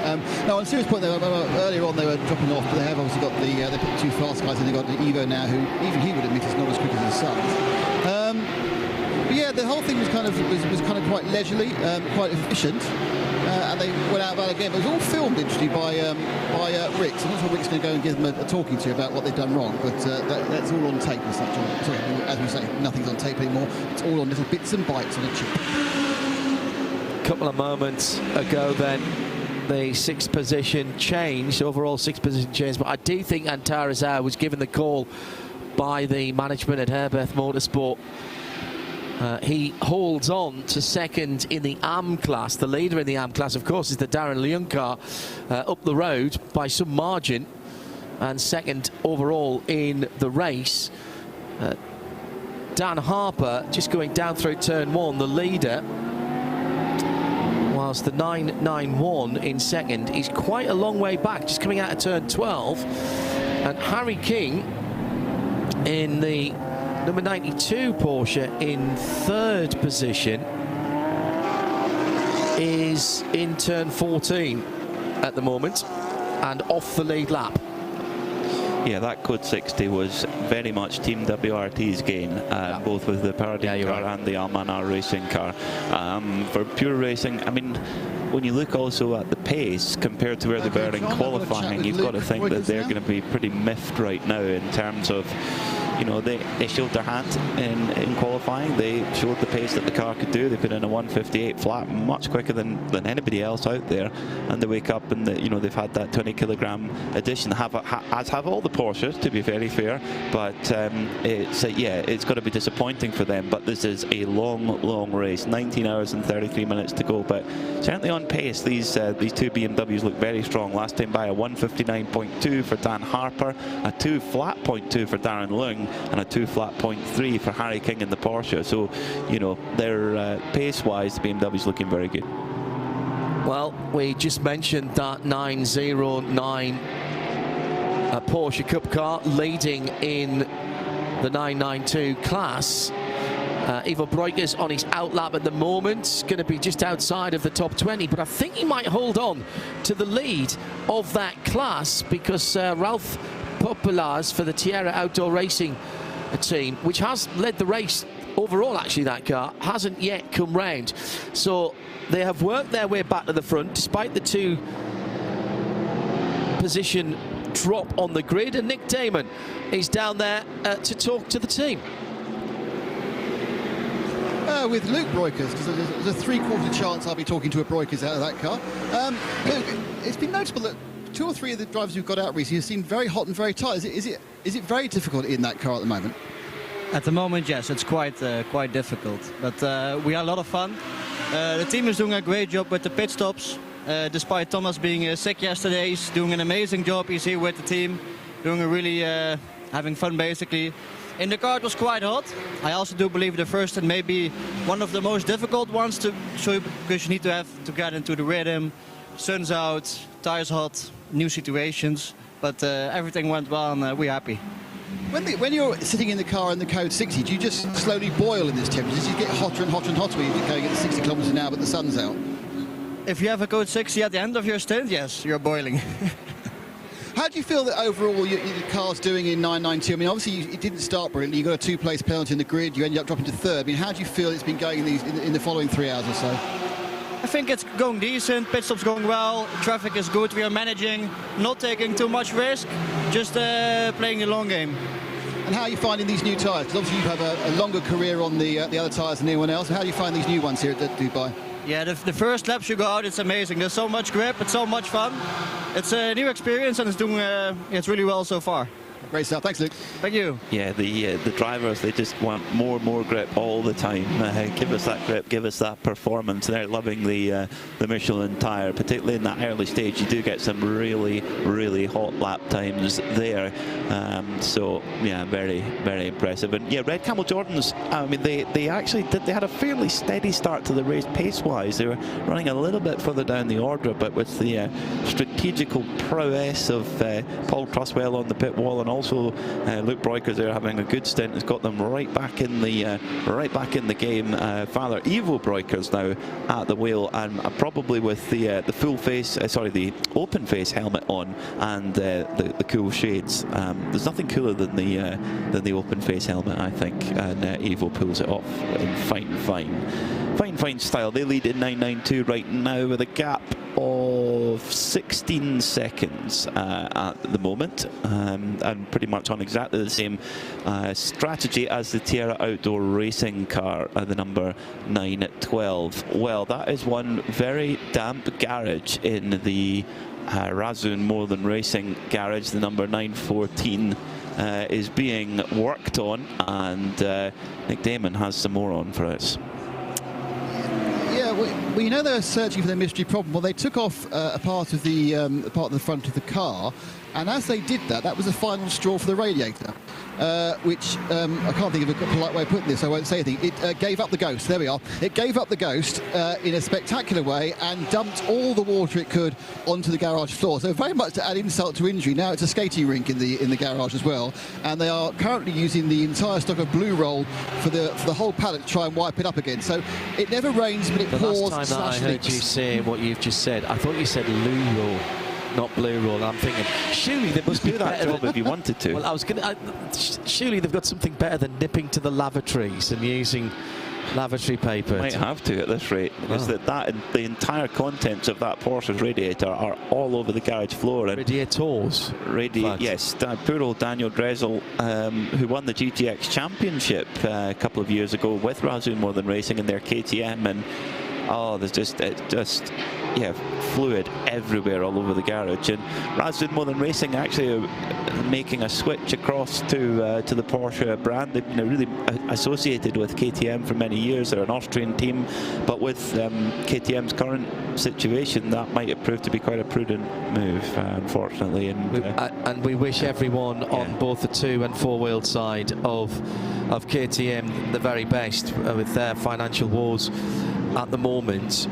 Talking to somebody about that the other day, born out of being very successful during COVID, believe it or not.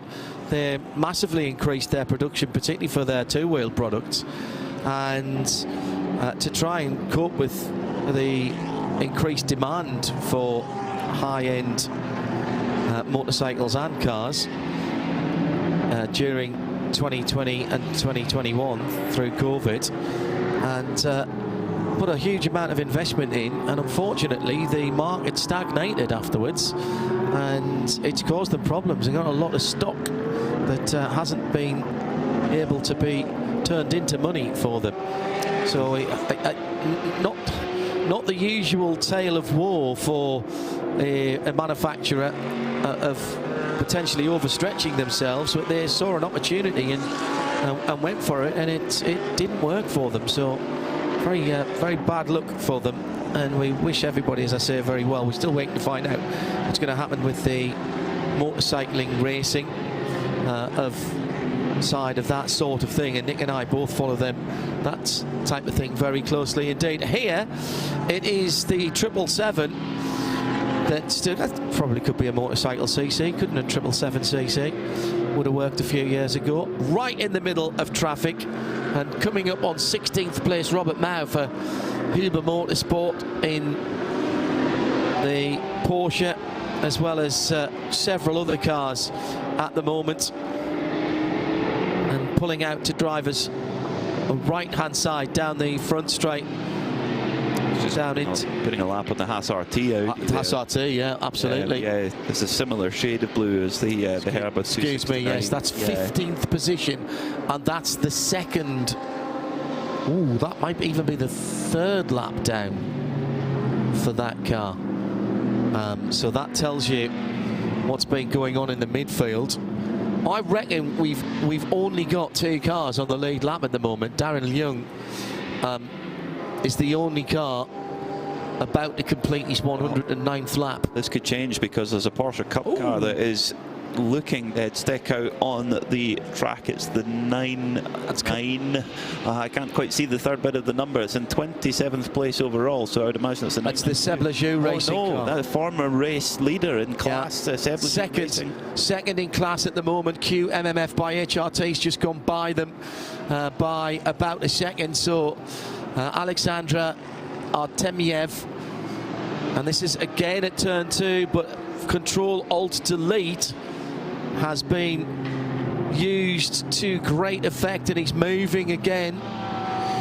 That there would have been a lot of teams, actually, not because they wish any ill on anyone, but they would have wished that car to sit there a bit longer so they could get a Code 60 and try and shuffle the pack again, because the way that the Code 60s have landed, they've definitely played in favour of others, some rather than others, but that's all part of the game. You've got to decide very, very quickly with the new Code 60 rules what you're going to do.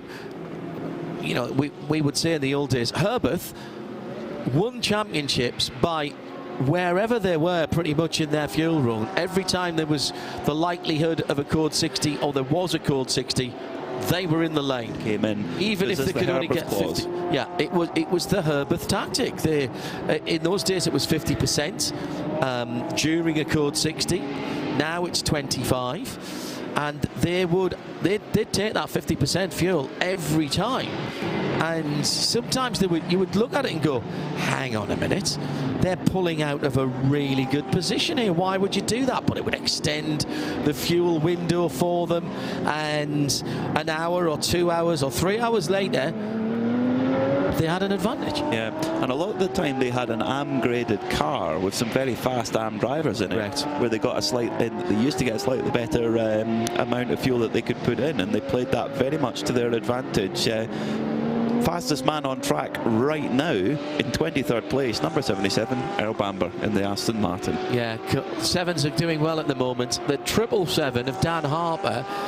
Nick Damon watched that car. He was standing right by the Almanar Racing Team pit box, and Dan Harper didn't want to stop and say hello to you, Nick.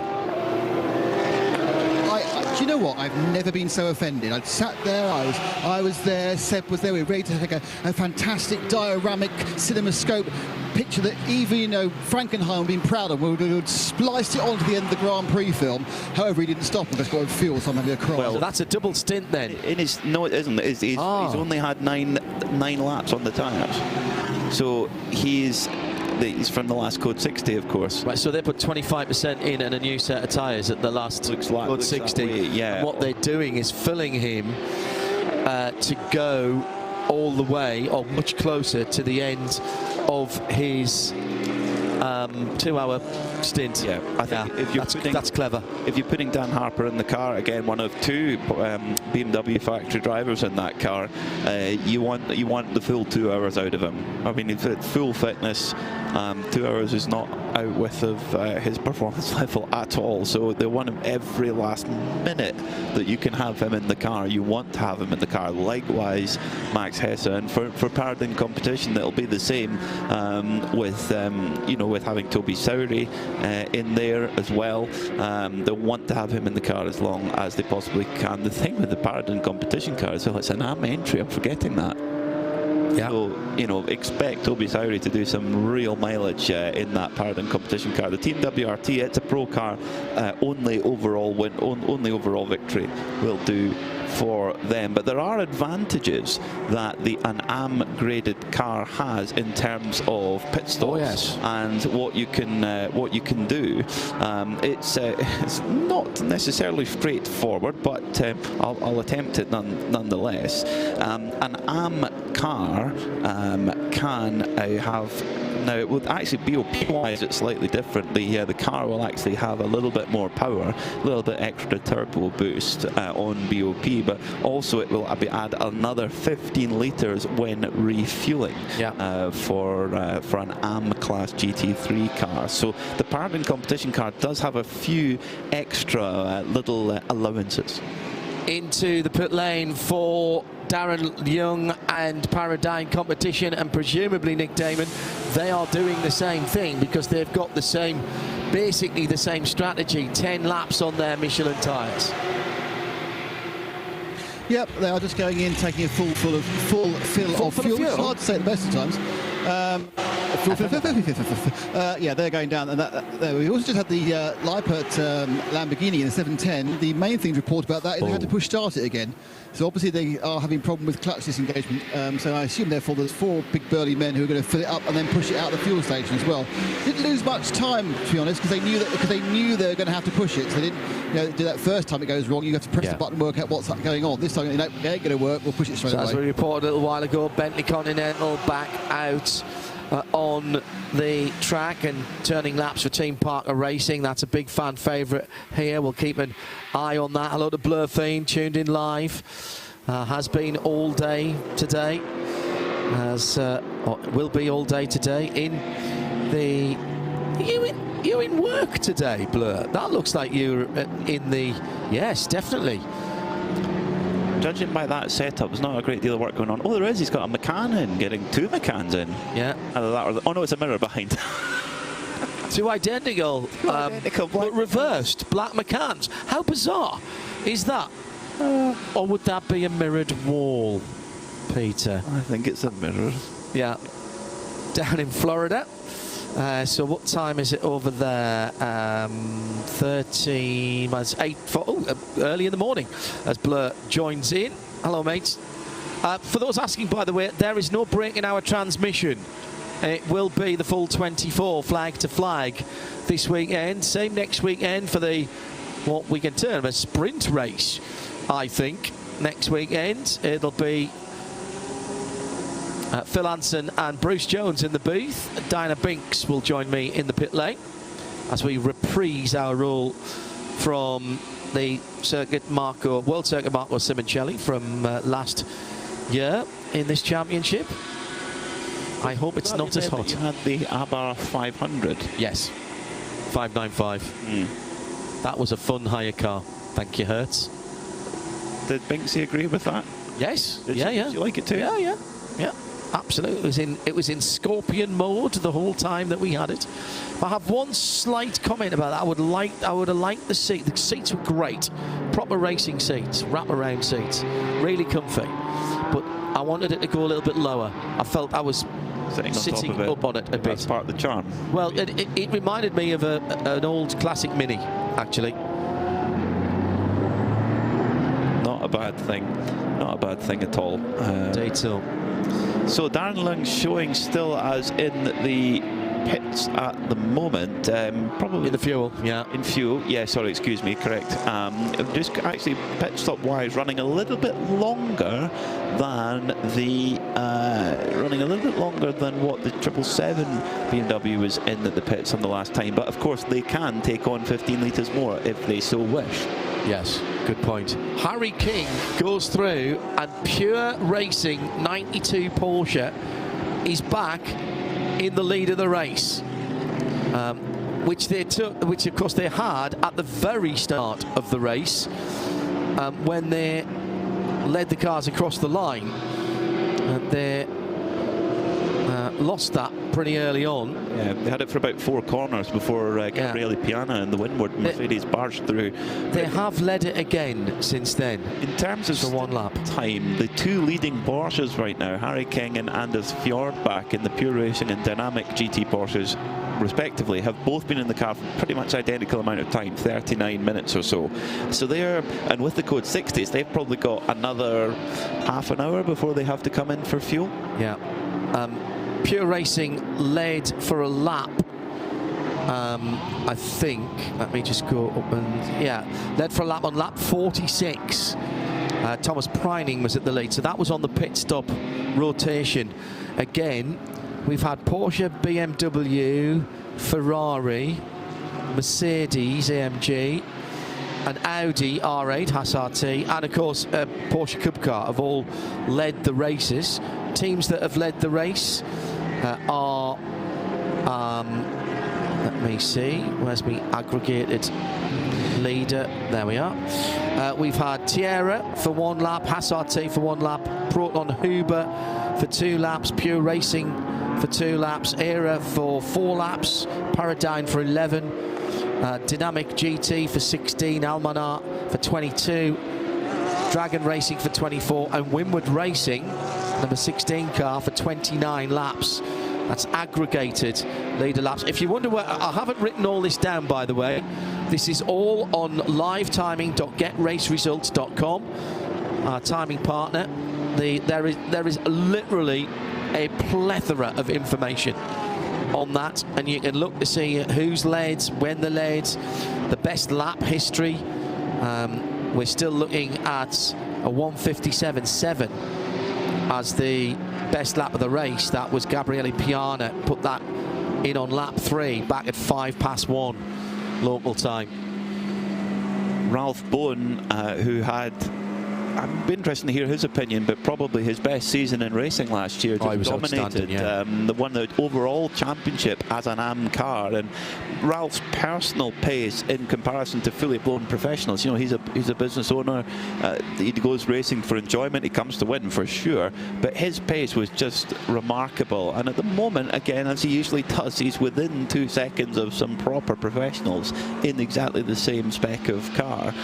So they're running in the Pro-Am class. Herbert Motorsport number 91. They're leading the Pro-Am class and 4th overall, but 36 seconds behind the overall leader, Pure Racing, Harry King. We're now just sort of staggering a little bit. We've got the 2 Porsches leading. They're 25 seconds apart. Then only 6 seconds back to Dan Harper, who's, I would say, on fuel strategy, probably the net leader, I would say, just.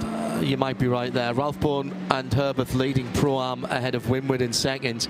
In AM, it's Herbert, the 80 car, and Tara's House still behind the wheel of that car. He's got about an hour and 20 minutes still if he wants it. Second in that class, Haupt Racing Team, Roman Andriolo in that car. And Paradigm Competitions, Darren Leung is 3rd in the AM at the moment as it stands. But as we said, as we often say, it's a bit like the 4x400 metre relay. You've got to wait for quite some time for the stagger to unwind, and the stagger has not unwound yet. In 992, I was right, Ivo Breukers did stay ahead of the pack after he took over that particular category. He is some 29 seconds ahead of Tierra Outdoor Racing. They are 16 seconds ahead of QMMF by HRT, who lead the AM portion of the GT3 category. GTX in 41st position. Don Yount behind the wheel of the mighty Lamborghini Super Trofeo leads that class comfortably from the IRC GT. There's a couple of laps in between that. Mark Griffiths behind the wheel of the 111 car. And GT4 WS Racing, George King, BMW number 470, leads by about 18 seconds from Nico Prost and CMR. They were leading earlier on, but again, that could be a difference in the pit lane strategy and whether they took fuel at one of the 4 Code 60 we've had. In TCE, SRS Team Sorg Rennsport, the rebuilt car, it lives. And the new flat 6 in the 718 Cayman is ahead of the TCE pack by a full lap now on the Asbest Racing Leon Cup racer. Yeah, Olsen in that car. And at the moment, cars that are officially out are, well, we had 2 effective non-starters, which was the Company Aston and the Audi R8. I have red lines through the 990 Porsche. That was the Kiwamu Katayana Porsche from JBR that had the huge incident on the start-finish line that caused our first full course purple. The Mercedes of Team Motorpark, we know that one's out. That was on the restart after the cleanup from that first Code 60. Nikita Mazepan brought the Graf racing car in some time ago, the Rossa LMGT, and we've not seen that one again. Daniel Drexel for Razzoon More Than Racing, the 992 Porsche's been in the pits for a long time. And in fact, actually, the Cupra TCR Asbest Racing's been in the pits for a wee while as well, which I don't think, I stand to be corrected, but I don't think we've had Nick or Joe update us on that. If we have, I apologise. And Adam Wareham has just asked about the Dragon Racing Ferrari, as we've got the Toyota Supra spinning at the final corner, and let's see if that engine runs. It's Viktor Agafonov for Continental TTR Racing. He's facing the traffic. I've had that once. Actually, my very first car race, I got spun around at the last corner at Croft and had the whole field, or the rest of the field that I was ahead of, go past me, and that was pretty scary. Now, if he can get that started, he could go off the track and back on again rather than going race direction. No, don't do it that way. Don't pull across. Ooh. But he has.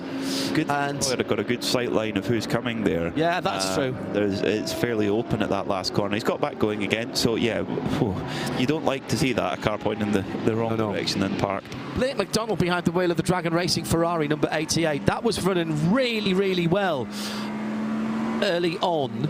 And what happened to that car? The Dragon. It had a penalty. I'm just trying to scroll back. Yeah, but my it's very lost. glamorous assistant is helping me here. The 88 had a penalty earlier on. Yeah, but it's lost 5 or no more than that. 6 or 7 laps. 7 laps. That's not right. So that's one to go and have a look at as well for Nick Damon. That's a shame. Yeah, it's. I haven't seen them working on that car. Nick has word from the TCE class. Yes, my word is neither of the Abest cars have got a problem. The 102 is in the pits for their normal stop. They did serve quite a chunky penalty, but there's neither of the cars are actually stranded as such. So they're both running, I think, is supposed to say. The 102 is having a lengthy stop as they sort some stuff out, but it's nothing that's going to stop it from running. Got a problem at turn 7 with the car off the track, as Nick will head up to the 88 and see what's happened to the Dragon Racing car. 12 minutes in the pits for Dragon Racing. They were running so well, and Dustin Blattner was flying at a little spin, but they managed to recover. There's your 7 laps, right there. Yeah, that's such a shame.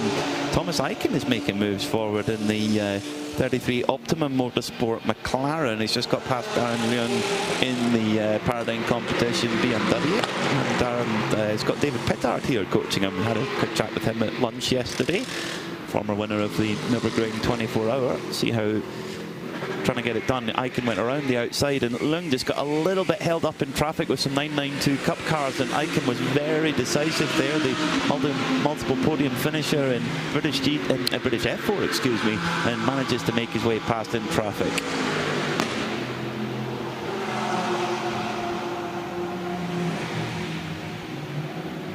Nick Damon.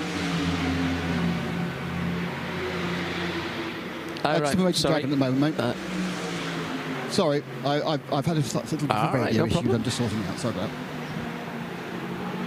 So Nick Damon is trying to find out what's going on with the number 88 Dragon Racing Ferrari, or what went on with it, more accurately. Such a pity there, but it's Harry King who leads the motorway race in the number 92 Pure Racing Porsche. He's just gone past, actually, the number 4 Hout Racing Team car, which is running in the AM class. It's running in 9. Just gone past there, and Harry now getting into a real rhythm. A 201.382 last time by, a 201.3 1:03.95, so very, very close for the chasing Dan Harper in the 777 Almanar Racing Team by Team WRT. There's 29 seconds of a gap between Pure Racing and the Almanar BMW at the moment, and then only 3 seconds for the back to Anders Fjordbak for Dynamic GT in their Visit Dubai Porsche, who just had a slightly more steady lap there, that last lap by Fjordbak, 1.1 slower than the two ahead of him, but that can be just a quirk of traffic. It comes and it goes here with a field as big as this. The sun has just officially set here in Dubai, in the United Arab Emirates. It's a little bit hazy out towards the coast, directly opposite us. We will not see that sun again until 7:06 in the morning, and depending on which table you take. I've seen 2 different ones, but depending on which one you take, we've either got 13 hours and 19 minutes or 13 hours and 15 minutes between sunset and sunrise. The moon will be bright tonight if we can see it. 93% of the moon as a waxing gibbous. And it will be full in this region in the middle of the week. Let's go to Nick Damon down in the pit lane, who is up to the number 88 Dragon Racing pit. That car... it's not there. It's not there, but it spent 12 minutes in the pits, so... No. Oh, I think it was still there. Can you ask? Well, I can fill you in that the distance between the Abbess car and the Dragon Racing car is the maximum distance to the pit lane. It's one's pit one and one's in the last pit, effectively. So I've walked away down here. I've seen no car, and I'm now very offended. Right. I'll find out what's going on. Nick Damon will find someone to talk to him. Well, as the sun starts to quickly come down here in Dubai, some of the great shots our camera operators are picking up. You can see, if you're enjoying pictures on Kinetic Motorsport TV, the orange glow of the entire rear box of the exhaust on the 992 GT3. And remember, that's not a turbo car. No, so that's actually running quite hot. Yeah, it's very hot. The QMMF car, it's become dead stick in the pit lane. It's getting pushed by its crew. Car number 974. I think that's just eaten its penalty. That had a penalty next to it the last time. It has run out of fuel. And it's being pushed into the fueling area. That is the 974 going past Nick now. Right, so I've walked all this way. It hasn't been completely pointless. I know what the problem for the 88 Dragon car was. They had a damper failure, and they had to replace the damper. So, well done for 12 minutes. It's on the Achilles heel of that car. Really? Remember back to, albeit in a harsher environment, but on the Nürburgring 24 in 2023, the Ferrari that won, the Ferrari 296, the cricket car, the dampers were, well, I won't use the word that the driver reported to me, but the dampers were very much past their best with 6 hours to go, and they had to limp it home. And they did still win, but yeah, the dampers have been a weakness in the past on that car. Oh yes, I see what word he would have used. Yes, indeed. Spoiled. I thought it was going to be the Austin Powers version of it, but clearly not. No. Right. No. Okay. Turn 15. Yellow lights and yellow flags at the moment. It's just beyond the stage, which is all lit up. I have to say, I get a little bit worried with red lights next to a racetrack. Into the pit lane, I'm afraid to say that this is the Cayman number 414, and this is our superstar, Razoo Northern Racing, with Ajith Kumar behind the wheel, and that car has not made it into the pit lane. So has he gone one lap too far? Gotta be fuel. 53rd position for that car.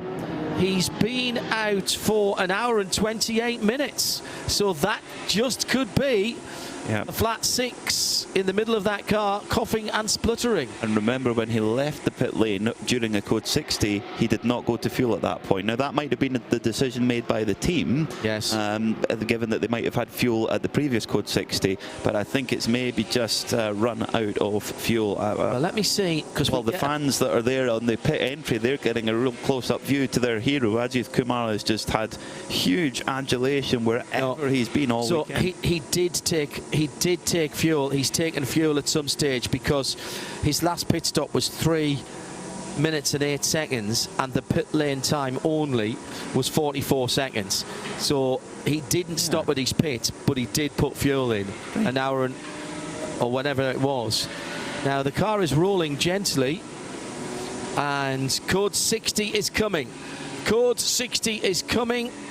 It will be our 5th code 60, with the time at exactly 6 o'clock in the evening. We've timed that one perfectly for Pete back up in London. It's another racing hour completed, and here in the Global Broadcast Centre, it's Peter Mackay and John Hindhaugh. Nick Damon in the pit lane. RS1 for the audio and Creventic Motorsport channel on YouTube, as well as our syndicated TV around the world. It's the 2025 International Endurance Racing Opener, the Michelin 24 Hours of Dubai.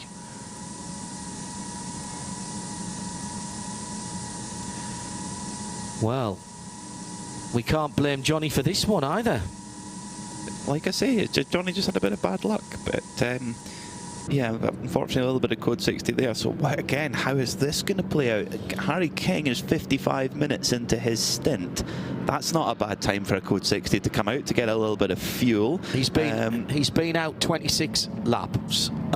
Yeah, perfect. So a full stint is 35. So he'll be okay. You can only put 25% in, but the Harry King for pure racing could be good. Huge crowd has gathered at the fence line at the entrance to the pit lane to get a shot of the car which their hero is in. Let's take an opportunity to get some updates from Nick Damon. There will be cars coming in, and at the bottom end of the top 10 we've had a few of the leaders, and in fact I think Dan Harper's just dived in from second. Yes, he has. Harry King has stayed out.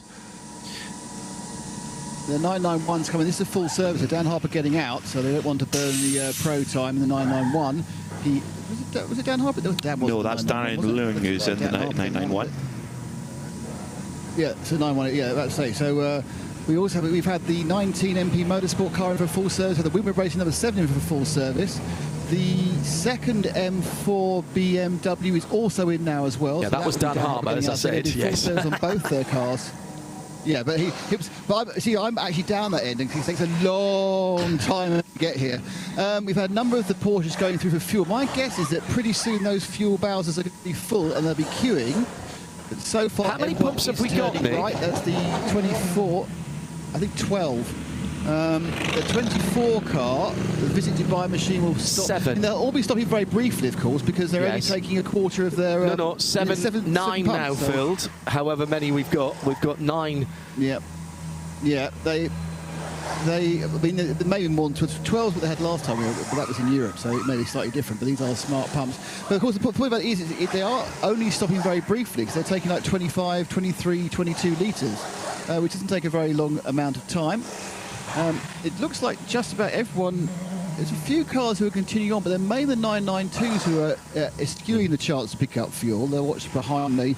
The GT3 is much more keen on getting a slug of the liquid gold. Dance yourself dizzy. Looks like the tow truck has... Yeah. Exactly. Look, you can't say that, then don't expect me to sing it. It might be good this time. But the 414 machine, that was on the back of a truck. I think it's been dropped. Which one's this?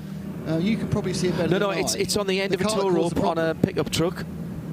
It's because sometimes they leave it, and this time they decide to pull it all the way through. I can see him coming down towards me now. It has got a bit dark for us now, so it's no longer daytime. It is now night, and therefore you have to look a little bit behind things. But the lights are on as Ajith Kumar comes in on the end of a rope. I don't think he did stop, because he had that 3-minute stop, but it was a very leisurely changeover. And don't forget, these boys are on 5 nut wheel studs, so it takes longer to do a full service anyway. Yeah, but he only had a 44-second run through the pit lane and a 3-minute and 8 stop.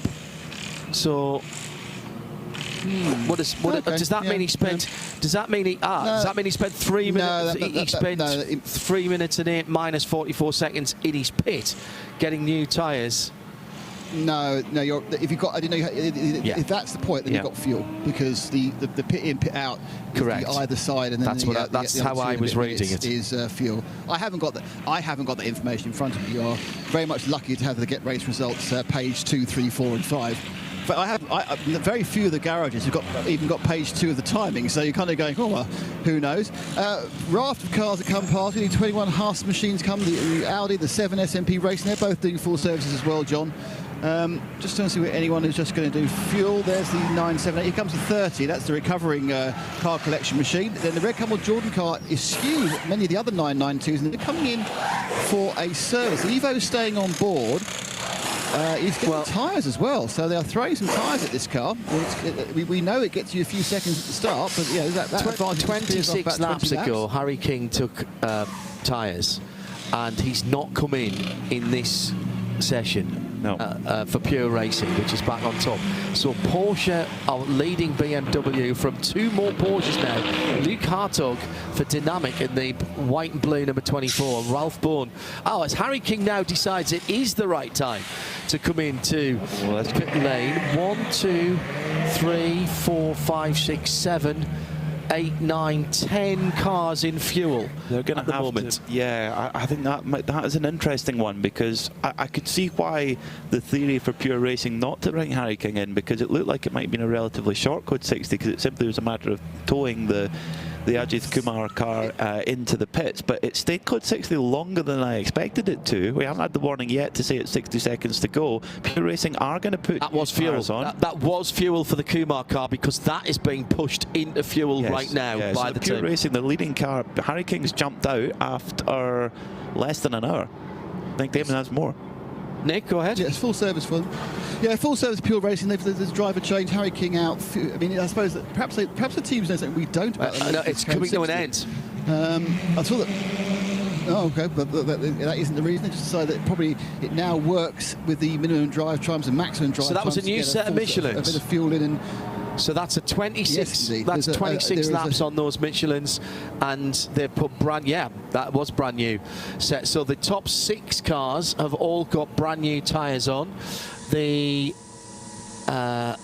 Manamari Energy car with Sabino De Castro, the number 1 car, that car has gone back out again, but didn't change its tyres. That's got 24 lap old tyres.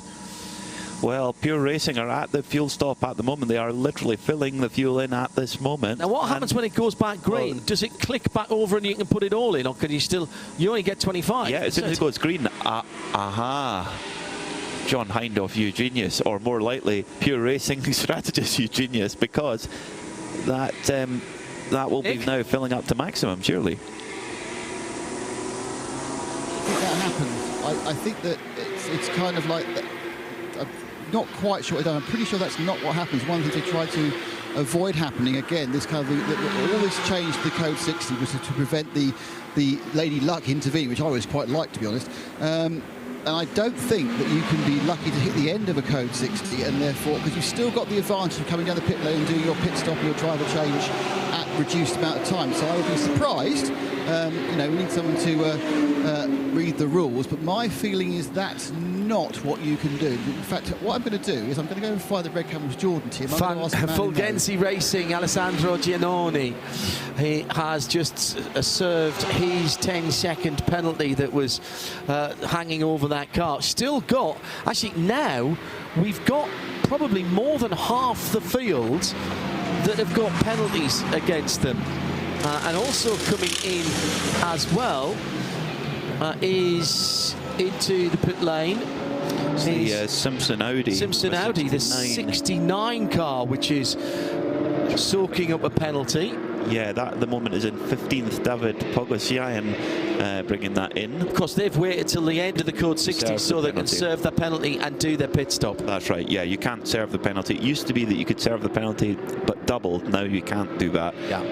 I'm gonna. The feeling definitely that Nick Damon's got the right idea going to ask Paul Truswell in the Red Camel Jordan's team if you can do that. But judging by the amount of time that Harry King has been in fuel, he's getting a full tank. I'd say so. Either that or they need quicker fuel process, because of course everybody has the same refueling time.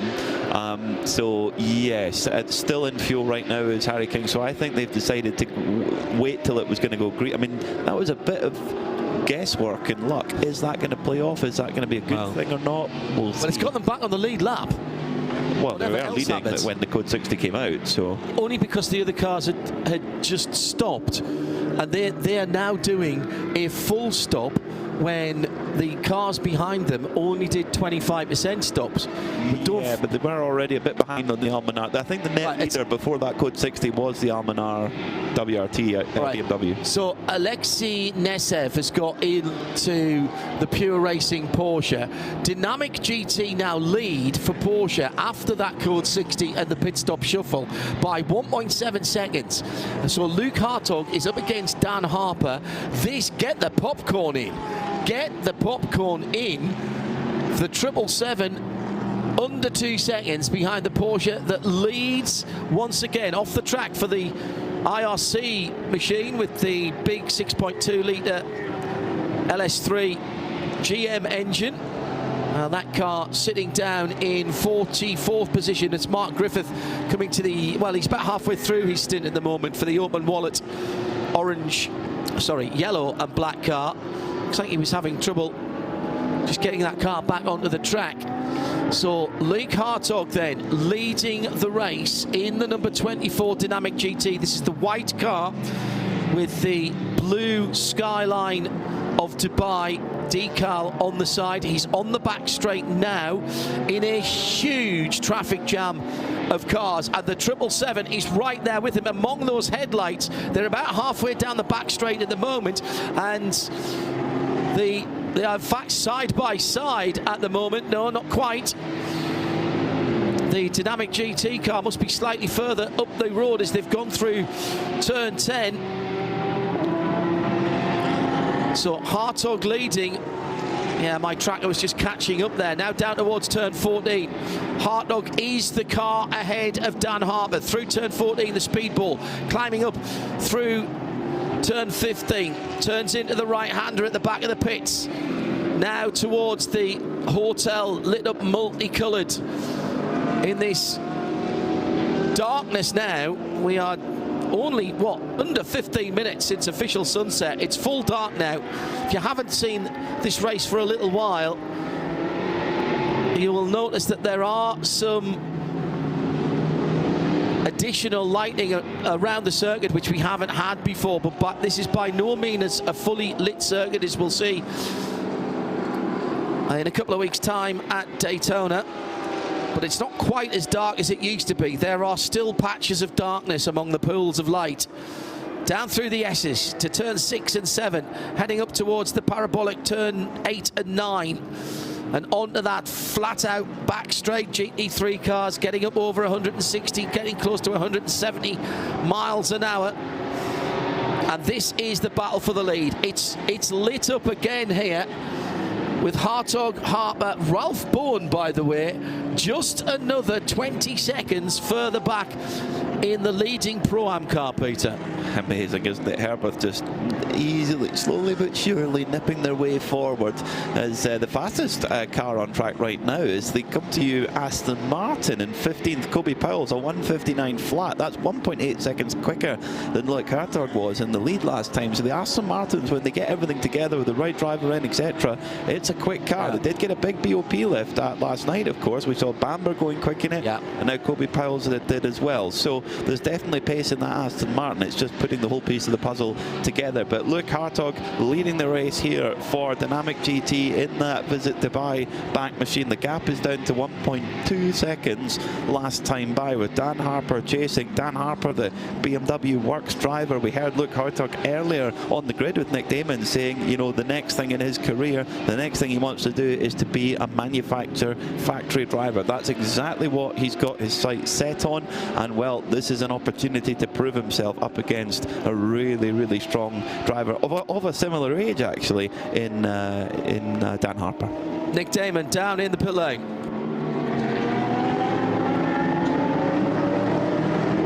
Trustwell, and yes, if it goes green whilst you're in fuel, you can fuel up to your maximum allowable amount. So there is still a little bit of luck involved. Goes green, yep, you can fuel it, even if you've already Thanks for touched clarifying that, Nick, and well, more accurately, thank you to Paul Crosswell for clarifying that, but for Nick going down there and asking, yes, that was so, whether that was by luck or by design, hard to say. Maybe pure racing can shed a little bit of light on that, or maybe even Harry King, who will be, of course, where is he? Yeah, he's out the car. Alexei Nezov in that car is now down in 8th and quite a way back now, 56 seconds back, but they do have new set of tyres and a full tank of fuel on board, whereas the others have got a little bit less in there. They were only able to put in 25% at the Code 60 if they did so. So it's game on at the front of the field. Loic Hartog leading from Dan Harper as they cut their way through traffic. Hartog got a little bit quicker on that last lap. He was half a second quicker than Harper, and Ralph Bowen there in 3rd, and not a million miles off in terms of pace of these two young superstars at the front of the field.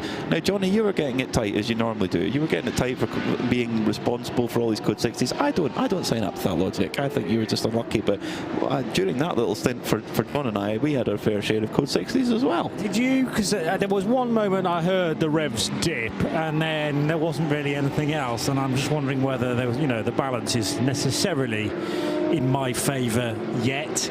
We'll wait and see. I suppose time will tell over the next 2 hours as Johnny Palmer and Phil Anson sidle our way back into our position. There'll be a switch around in pit lane as well. Now, quite clearly, at fully darkness. I say that for our radio listeners because they don't necessarily know that the floodlighting is full in action once again. It's certainly brighter in certain areas than I remember, say, 4 or 5 years ago, with the addition of the odd stanchion here and there to illuminate odd bits of the track, but still a feeling of little areas, pockets of darkness as well, to remind everybody that this is a long night here at Dubai, as it is in a couple of weeks' time for the Daytona 24 hours. So often these races have competed for minutes of darkness throughout the course of 24 hours.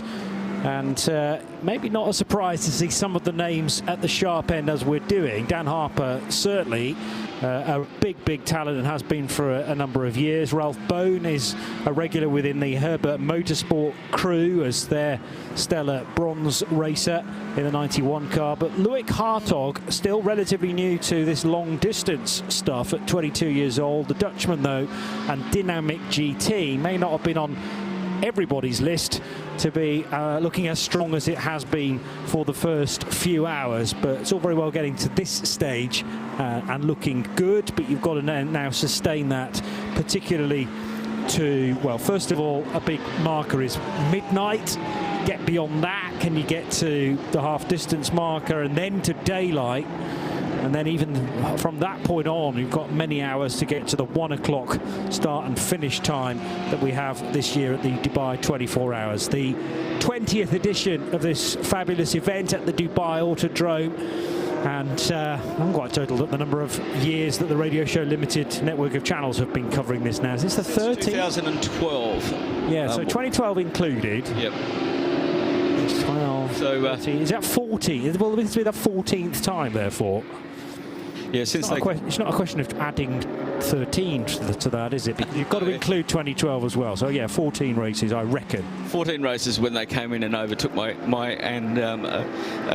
commentary box before we were live streaming. You've never been given it back for this weekend. Well, this is it. But I did enjoy my time with René de Bois and Alex Kappa-Murdoch doing out the commentary here for the 24-hour series. I've been doing it since 2007. So got to see... You missed one. You missed 2006, did you? 2006 I wasn't commentating. I was here, but I wasn't commentating.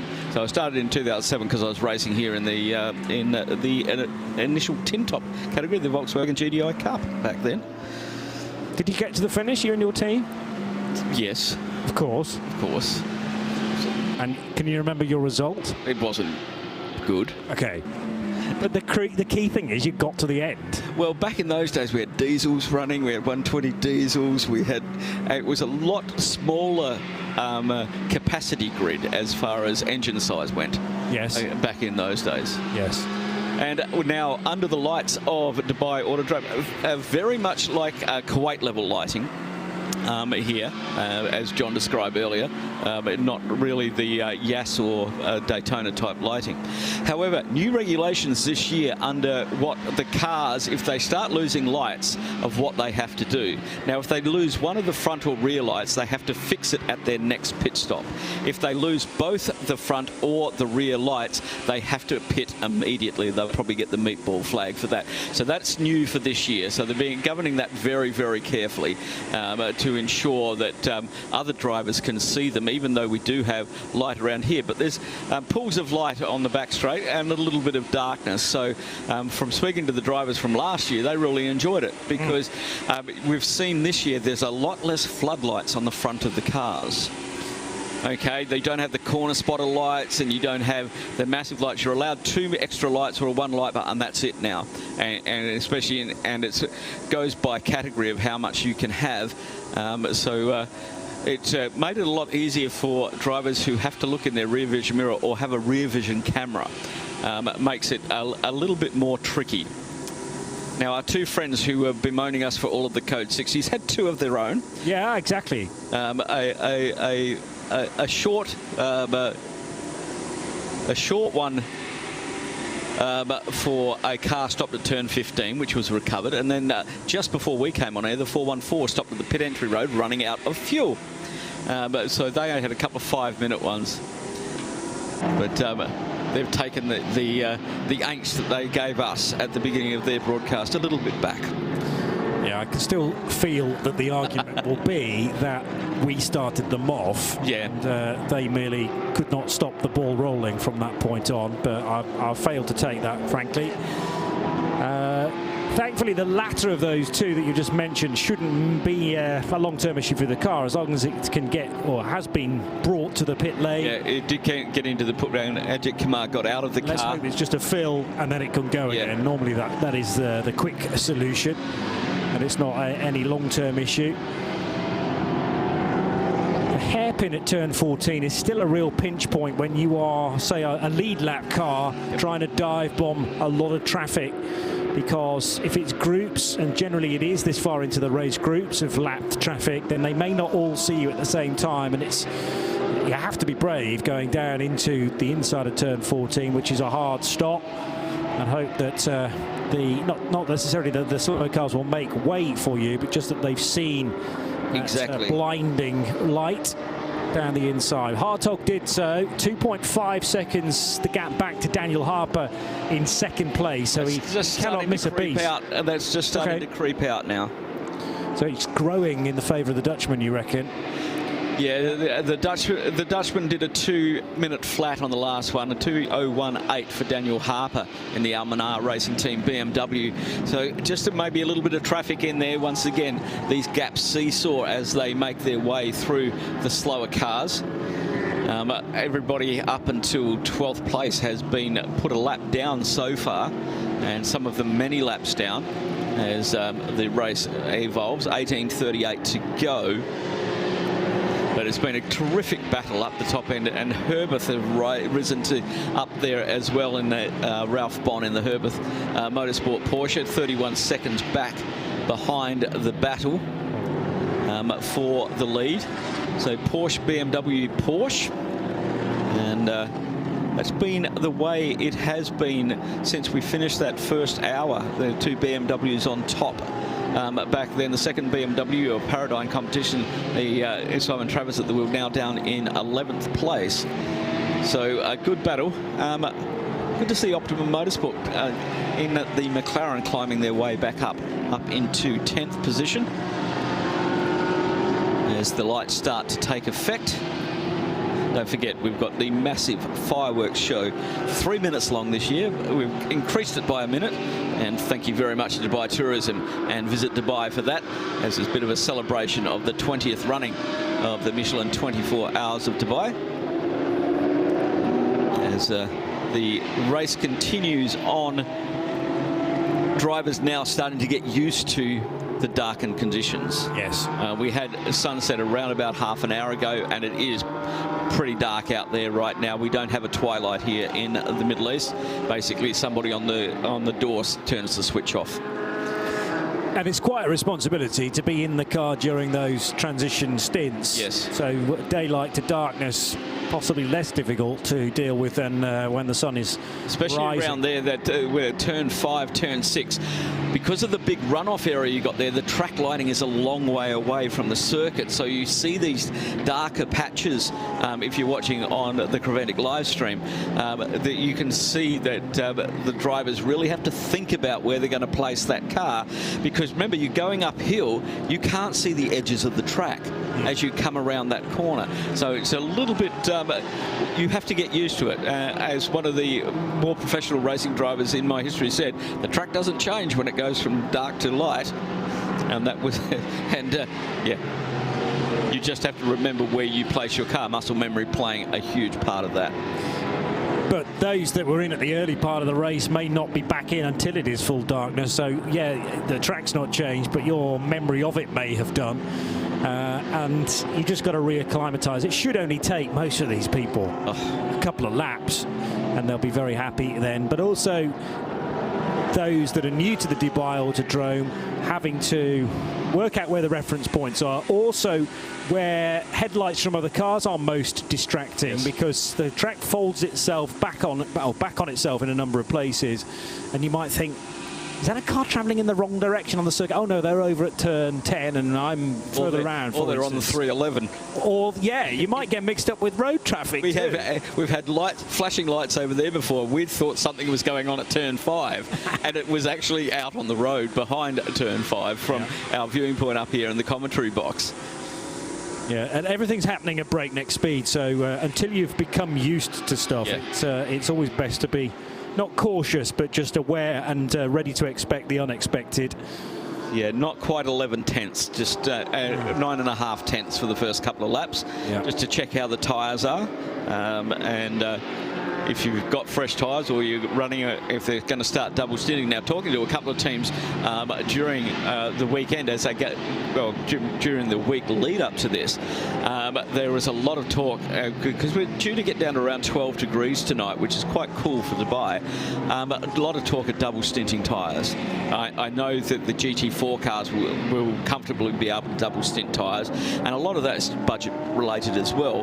But talking to one of the teams down on the grid, Continental Racing by TTR, Johnny Westbrook told me that these tyres really hang on in the GT4 category. They really happy. They said the Hankooks were good. They hung on. These hang on more. Yeah. Okay. Now, that's important, because you can do a driver change in a shorter time than it would take to, say, change 4 tyres, because they've got 5 lug nuts to do. Yes, on those cars. Yes, so it can save you an awful lot of time if you can double, or indeed maybe even triple stints. Yeah, when I poached that question triple, he went, yeah, we're not going to risk it. We're not going to risk it. Right, whilst we witter on about different tyre selections, let's get to Joe Bradley to find out what he knows. Yeah, just stepping out of the 901 numbered Ajith Kumar racing entry is Fabien Duflor. Fabien, firstly, tell me, how was the stint? The sun has come down. Is the track changing at all? Yeah, the track is quite changing a lot. We are getting a lot of good grip at the start of the stint, for I would say the last 40 minutes. And after that, the tires are dropping a lot, so it's kind of driving on eggs. So it's quite hard to manage, but still a lot of fun on track. Is that because the tyres were prepared and pressured for the sunlight hours, and then they'll be different now for the driver that's out there now? Yeah, definitely. I mean, a lot of stuff is changing. The night is going, so the pace might be faster. It's quite hard to deal with a lot of people who don't have that much of experience overnight, but still fun and still enjoying. And how is the pace? On a rate of 1 to 10, how hard are you guys pushing? I mean, we took the decision that we will not push from the start. I mean, you know, it's endurance, so we are maybe on level 7 or 8, just cruising. I mean, following people and pushing as much as we can later on. And what is it like having this amazing fan base? that every time you guys come past, there is a massive cheer. The likes of which you've got to go to a football ground to hear that, Lord. It's like incredible. Give us a wave, everybody. Fantastic following for Ajith Kumar's racing. I mean, what's it like to be racing for a team with that amount of following? Yeah, I mean, it's quite different for us because we never had that kind of support, I would say. But it's really nice because they are all nice people with a gentle heart. They are super nice with us, even on social media or in the paddock. So, I mean, it's really cool to have them with us. It's really beautiful, and it's fantastic for the series to extend. You know, the knowledge now of the 24H series in India is massive. The YouTube channel is just alight. It's incredible. Yeah, I mean, it's really cool for us, but also for the sport to have this kind of engagement. It's really amazing. So thank you to all of them to be there. I mean, not a lot of people are staying like this overnight, so no, it's amazing. I'm already pushing for a race in India, are you? Definitely. We're going to come to India. We have to. Yeah, brilliant. Thank you, Fabian. Good luck for the rest of the race, guys. Terrific support, and also great to have a team that reacts and recognises that as well. So we wish them well for the remainder of this event, as we do to all of the teams, some of which have had a nightmare situation, sadly, quite early on. Yeah. In some cases, teams will be able to come back from that. Others, sadly, I mean, 2 very early retirements in, what was that, the second or third hour? Yeah, lap 44 was the first one. That was the 990, the TVM Racing Japanese entry on the main straight. Right in front of our commentary position.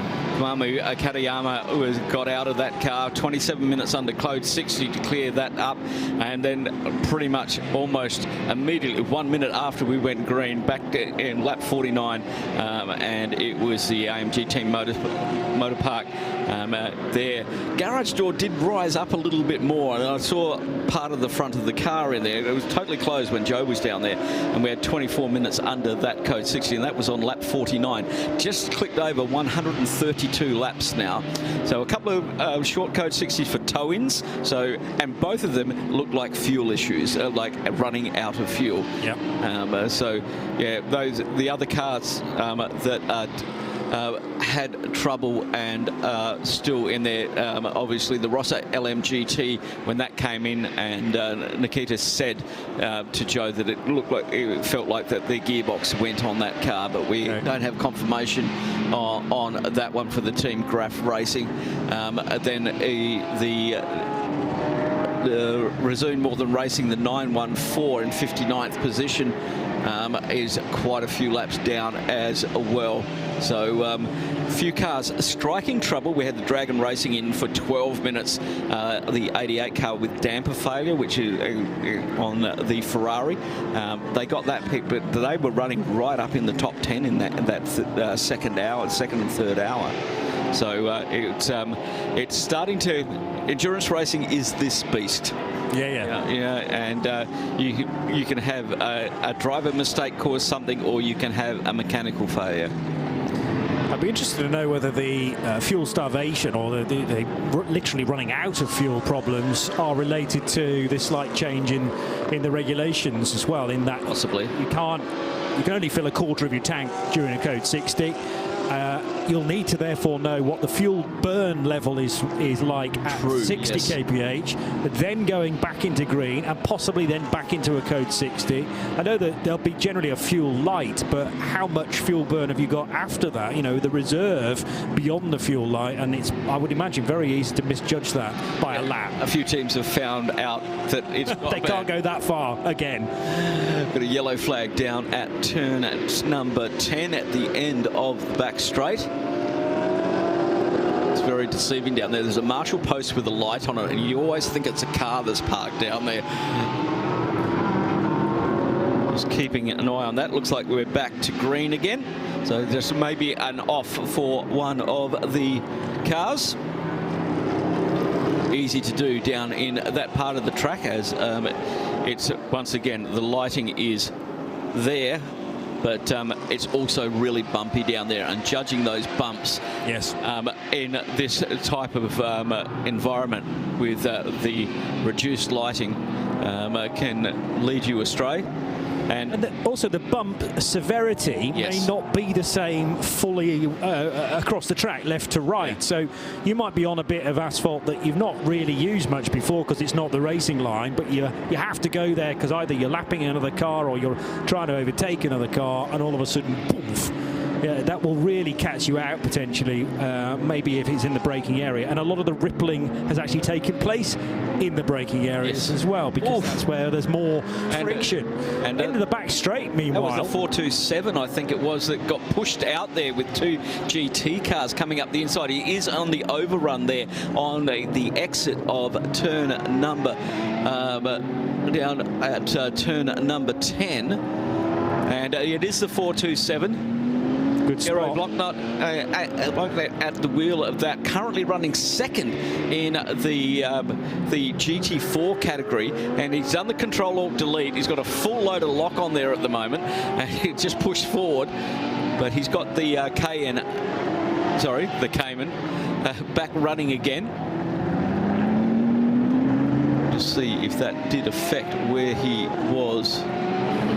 Oh, there's something not right with that car, though, because as it's driving away... I think he might have something broken on the steering. Was there a little touch when he got pushed by?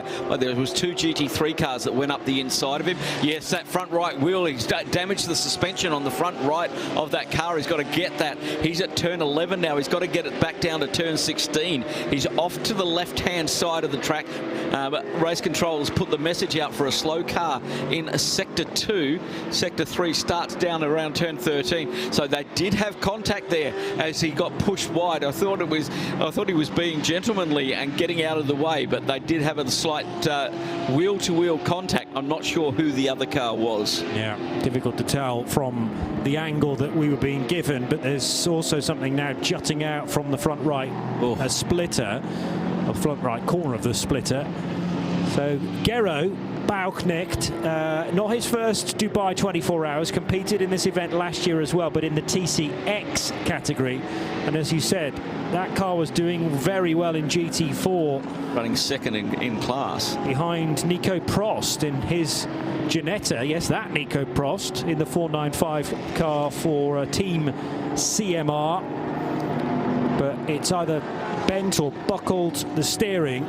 And it did appear from the rear as the car was pulling away from its resting spot at turn 10 that there was a slight vibration. I haven't quite considered it was as bad as it is. Indeed. They've got, he's got around about 2 or 3 laps over the next car, which is WS Racing. Jerome Bleekemolen at the wheel of the 470 BMW M4 GT3. This is going to take a little while. I think they're going to have to replace the front right corner of that car suspension-wise. He now pulls to the inside of the circuit on the apex to get onto the pit road. Really well done. Really carefully done. He measured it. He knew where the cars were behind him, and he got across, not getting in anybody's way because he is carrying a fair bit of damage. And with only one wheel turning, yes, it's not easy to know whether, if you point the car somewhere, it's not going to go sharp left or whatever. So, yeah. Yeah, the manoeuvrability of that car is somewhat compromised when the 2 things that steer it, one of them is still pointing in one direction, or the forward direction when you're looking to go left or right. There's quite a queue developing though in pit road now behind the 427 car. He's got to serve his penalty well, anyway. Why not? Well, you have to, yeah. Get that out of the way first.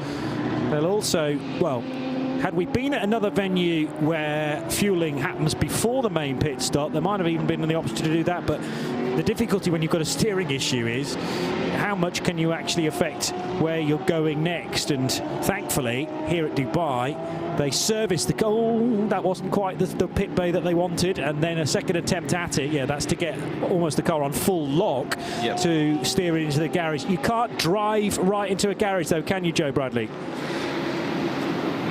No, that's what I thought for a drastic moment there he was going to drive in. I think the team made sure he didn't. Switch engine got to be off. It's got to be pushed into the garage. It's gone nose in first.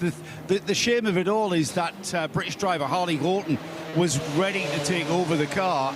Now we've got a repair job going on. It looked like it's got a bit of damage on the very front corner, but only slight damage, just a bit of trim hanging off. And then as you saw, the right front wheel was wobbling around as if the tooling had broken from the steering. So it might be, if it is the steering that has snapped, and I can't see yet, then he's done a cracking job getting in. No, I think I've just seen the hub wobble as the wheel came off. The problem is they put it in nose first, the little devils, which stops Bradley poking his nose in. Squeezing down the side, getting in the way of everyone. I still can't quite see what the problem is. Look, let's just file this under suspension issues, and then we'll hopefully get that sorted. The mechanics are already putting it on the hijacks, the elephant feet going in there. I'll let Phil explain to everybody what elephant feet are, and the car going up onto the high stand, so you can at least get underneath it. But suspension issue for this number 427. And it looks like the 24 is coming into pit lane. And that's going to give the lead, because half a second separated the dynamic GT from the Almanar Racing. And yes, Daniel Harper has brought the 777 Almanar Racing team into pit lane, and he's going to have to queue up to serve a penalty as that puts, that's a dynamic GT car, Loic Hartog, in there. 8-second penalty for them, as Daniel Harper puts the Almanar Racing team into the lead, and Dynamic GT out as it leaves the penalty box. 16 laps on those Michelin tyres. Makes their way down the pit lane. Yeah, now you're able to tell us about tyres because there is a new column, I think, brand new for this event, which tells us how old the youngest tyre on the car is. Now, generally speaking, it'll be a full set of Michelins that is switched during a tyre change. Yep. Because if you're going to change 2, you might as well change 4. There is the scope overnight, as we've discussed, that some tyre sets may be double stinted, but that's a useful reference point. Yes, we've got the drive time for each individual driver, but it might well be that each driver gets a new set of tyres at every pit stop. So useful to know how much tyre life there is potentially in that set. But as I say, it goes by the youngest tyre on the car. So if they've had a puncture halfway through the stint and needed to come in, then that is reset, even though the 3 tyres elsewhere on the car will remain at the same age. But a useful addition again. It feels like timeservice.nl never stands still. They're always looking to give us a bit more information. Oh, it's always brilliant. We always get new columns and we have to decipher how we're going to use them. That's the So the incident that we were talking about for car 427 has obviously got quite a lot of attention lately. We wonder whether there was contact at the end of the back straight at turn 10. One man who will certainly know is Gero Bauknecht, now with Joe. Gero, you the driver that brought the 427 in. Suspension issues I can see. How did that happen? Well, I was approaching turn 12, turning in on the apex, and the car hit me right on the right side. And it just pushed me out, and so... Did it break the steering? The steering wheel was not fully functioning anymore. The right wheel was wobbling, and it turned to the left, but it didn't turn much to the right, and then sometimes it did and sometimes it didn't. So, wow, you did a cracking job. Great job getting it back here. That could have been awful. The team are working on the car now. I suppose that the saying in English is that's motor racing. These things happen. Yes. Is it the same in Switzerland?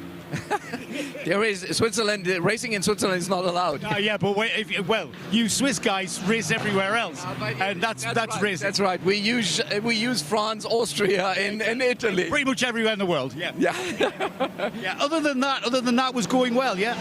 Yes, absolutely. That's an even bigger ship. At the end of the stint, so the tires were really off, etc. So it was wearing on the car. It was, I think, 5 minutes from coming in. Yeah, okay. Thank you for that insight. We really appreciate you telling us that. Hopefully the team will get the car out very soon. Thank you, Gero. Great to meet you. Yeah, so Thank you. it will have come as a shock. I noticed he didn't identify the car because he probably still doesn't know, and it doesn't really help their cause either. Well, struggled. there was two GT3s side by side going into turn 10, and he was on the outside. Unfortunately, I don't think he expected two cars there. They may have drifted wide, and that unfortunate contact at turn 10. Brilliant drive once again to get that car back from turn 10 to the pits under its own steam. Mightily impressive, purely because the issue almost seemed to be changing from one corner to the next. Yes. So you have to be incredibly adaptable. Ivo Breukers almost getting the tail out there as he accelerated out of turn 15, is in the lead for the 992 division. Red Camel Jordans.nl, that team no stranger to winning some big trophies in recent races. They're reigning Middle East Trophy 992 champions from last year. And I believe with their outgoing car, not this car they're using this weekend, but their outgoing car had 4 victories to its name back-to-back, including in Barcelona, the final domestic race, if you like, of the 24H Series season in 2024. That happened last September. There will be another Barcelona 24 hours as part of the 24H Series calendar this year as well. Little bit of change for the European season, but Mugello in its traditional date in March, going back again to Misano, which was a first for last year, and a 12 hours at Paul Ricard coming in. So no visit to Portugal this year, and Portimao, the 24 hours, is dropped for 2025, but I'm sure that will have some sort of return in forthcoming years. So Dan Harper, who has been making waves in the UK initially, and then was living not far from the Nordschleife for a good few years as part of the BMW Junior Team initiative. Al Manar Racing by Belgian outfit Team WRT, and the hot shoe Dan Harper now lead this latest edition of the 24 Hours of Dubai, the 20th edition no less, from 2 Herbert Motorsport Porsches. Yes. Now, Herbert made a name for the Code 60 Shuffle, if you like, which was coming in at every possible opportunity to fuel Phil. They've had to adapt to the new rules, and it looks like they've done that very quickly. They're adapting very well, by the looks of Yeah, I know. isn't it? Lee Herbert Motorsport currently running 2nd and 3rd. Ralph Bonn and Antez at the wheel of their Porsches, leading the Pro-Am class, leading the Am class in the 80 car. The 91 car is running in the Pro class. Ralph is about 50 seconds behind Daniel Harper, as we had the Dynamic GT come into the pits and has dropped down that leaderboard. And so still a good battle going on for GT3 outright. And yeah, Herbert back to the absolute best, but they always take their time. It's a 24-hour race. They know what they're doing. Yeah. You know, and they also seem to be able to get to these positions, which I'll remind you, 2nd and 3rd overall with a Pro-Am car and an Am car. Yeah. But they get into these spots by not using a great deal of their quickest driver talent. Now, Kayvon Burlow was in quite early on in the 92 car, so that's not one of those two, in fact. The Herbert cars I'm talking about. So Ralph Bone and Antares O in the 91 and the 80 cars, but generally the quicker drivers are reserved until later on in the piece. So they might do an opening stint, for instance. maybe it was that Into Darkness stint that did it, because Antozo finished 7th in the Indianapolis Intercontinental GT Challenge. Good couple of podiums on GT World Challenge Asia at Shanghai last year, and won the Ravenel 24-hour Nürburgring SP9 Pro-Am class at the Nordschleife. So he's no slacker at all, especially if you can put that car around 24 hours of the green hell. And that is he in their Am car. They're 49 seconds behind Ralph Bonn on the track. Our leader has just done 141 laps. And just heading around turn number 3 now, just waiting for Ralph Bond to come through to see how big that gap is and what they can bring down. Ralph Bond's lapping quicker than the leader at the moment, 2:03.8082 for Daniel Harper, 2:02.643 for Ralph Bond. Watch this space. This could get really interesting. And what's probably happened, Johnny, is a lot of the strategies that are coming into this race have changed with all the code 60s that we have had so far. Total time under code 60 now, almost 1 hour and 20 minutes. And I would hate to be a team manager trying to work out what you're going to do next, because it'd be like playing three-dimensional chess in space with a blindfold on, of where you're going to, what's your next move? Yeah. What's your next move? What are you going to do? And I think I give a lot of credit to the guys on the pit wall and the guys in the garages, trying to work out how they can make this play out and try and foresee the future. Now, we know Mr. Trustwell is very good at that, because he has the brain the size of a planet. Indeed. As we well know. But there are very many other people with Pluto-sized brains there down in that pit lane. And I give them due credit, because what you do now can affect what happens at the end of the race. Yeah. And it's very easy to become too distracted by what you think the other teams are going to do, either in reaction to your process or trying to jump ahead and try and beat you to the next part of the race. But I think you've got to concentrate on your race, and principally your race alone, unless we're heading into the final 2 hours. And then it becomes a different ball game anyway. As we've heard from a couple of drivers, they might be at 7 or 8 tenths at this stage. The wicket's really turned up as we head to late morning tomorrow. Ginetta just running short of a bit of grip, but also in reaction there, the Audi on its inside didn't have a great deal of grip beneath its tyres either. Dusty still offline, despite this fair bit of running we've had now. In another 10 minutes, we will have had a quarter of the race, which has flown by. Absolutely flown by. Yeah, it has. Don't forget to join us at 8 o'clock this evening. It's an hour and 10 minutes. We're going to have the magnificent fireworks display, proudly brought to you by Dubai Tourism and Visit Dubai. And it's an extra minute longer this year, celebrating the 20th anniversary of Dubai Autodrome and this race. Dan Harper on lap 143, as behind him Ralph Bone comes into the pits to get the Herbert Motorsport Porsche number 91 serviced. 21 laps on those Michelin tyres, on the oldest tyre.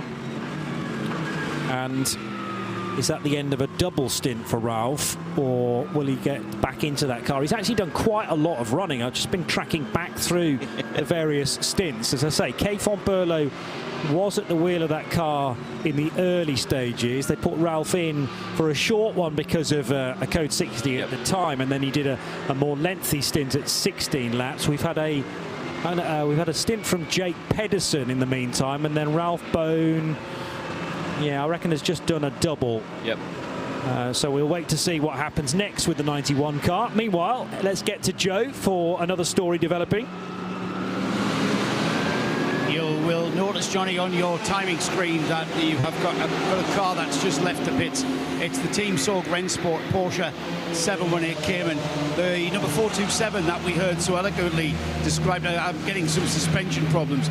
The team have done an absolute outstanding job. They've fixed whatever component under that front right-hand wheel arch needed replacing, and the car is already out and back in this race. I'm not sure what time they lost. You guys will be able to tell me. But Harley Holt, the young British driver, now at the wheel of that terrific car. Turnaround, particularly because they didn't know how many bits they'd need to change until the car arrived in the garage. So that's some good practice as well in terms of predicting what errors, or what issues they may have before they happen, and being able to rehearse those, know where all the components are as well. And the Sorg Rennsport 427 car is back into the race. Unbelievable. Possibly after only 15 minutes. 15 minutes, yeah. 15 minutes to change probably the right-hand uprights and toe link, as Joe suggested. Now then, we have fireworks on the horizon. That's at Sports City. That's over. That's across the road. That's actually my house. Being launched from your back garden. Got the cricket championships happening over there very, very shortly. So a little bit of pre-fireworks going off before the big fireworks go off here. Well, I'm liking the design of those. Let's hope that whoever's responsible for that display has also designed the ones here at the Dubai Autodrome as well.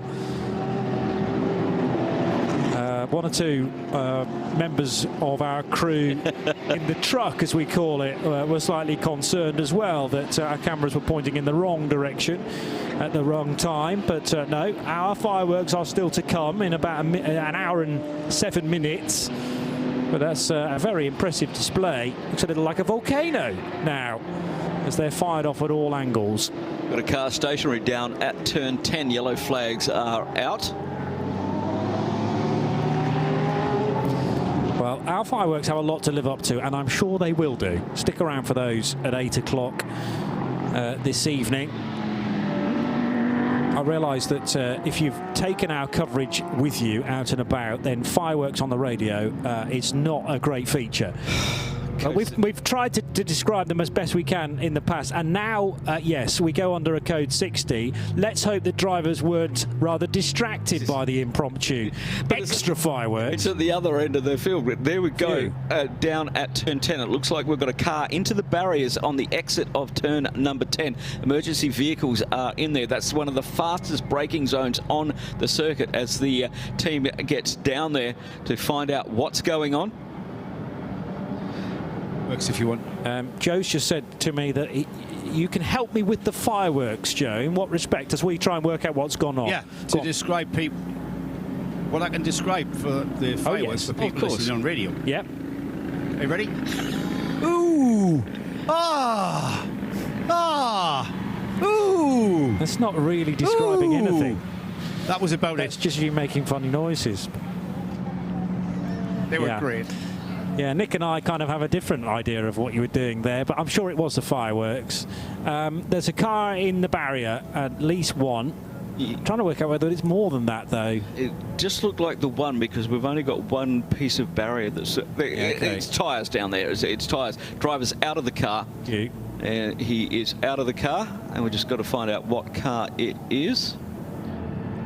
So is that overshooting at the end of the back straight into turn 10? If you run straight on there, that is the overshoot of that area. And the braking, it looks really deep when you walk it, but when you're at 300 kilometres an hour, it's not very deep. It comes up at you very, very quickly indeed. But the intervention vehicles from Dubai Autodrome were on site ASAP. They've got many access areas around the circuit. And the tyre wall is there because if you went any further, you would end up on the 311 in the you're going to Sharjah. Yeah. Okay. And there's no slip road there, so... and given the way people drive in Dubai, you wouldn't be the fastest car out there. And they wouldn't necessarily make space for you either if you were looking to join, because, as I say, that's not a junction. But one or two have tried it over the years. Yeah. And thankfully, the tyres doing their job. But when a car is stopped at such velocity, the first concern is the driver, and that's good news that they've been able to get out of the car with Marshall's assistance and then walk under their own steam. In fact, they're in deep conversation now as well. With the medical staff, always on site here. A full medical facility here at Dubai Autodrome. As this was being built as a Formula One testing circuit, as John described earlier, and then they banned testing. So what do you do? Dominic Albert, 414, Razoon More Than Racing. Oh dear, running 5th in class in the 414 car.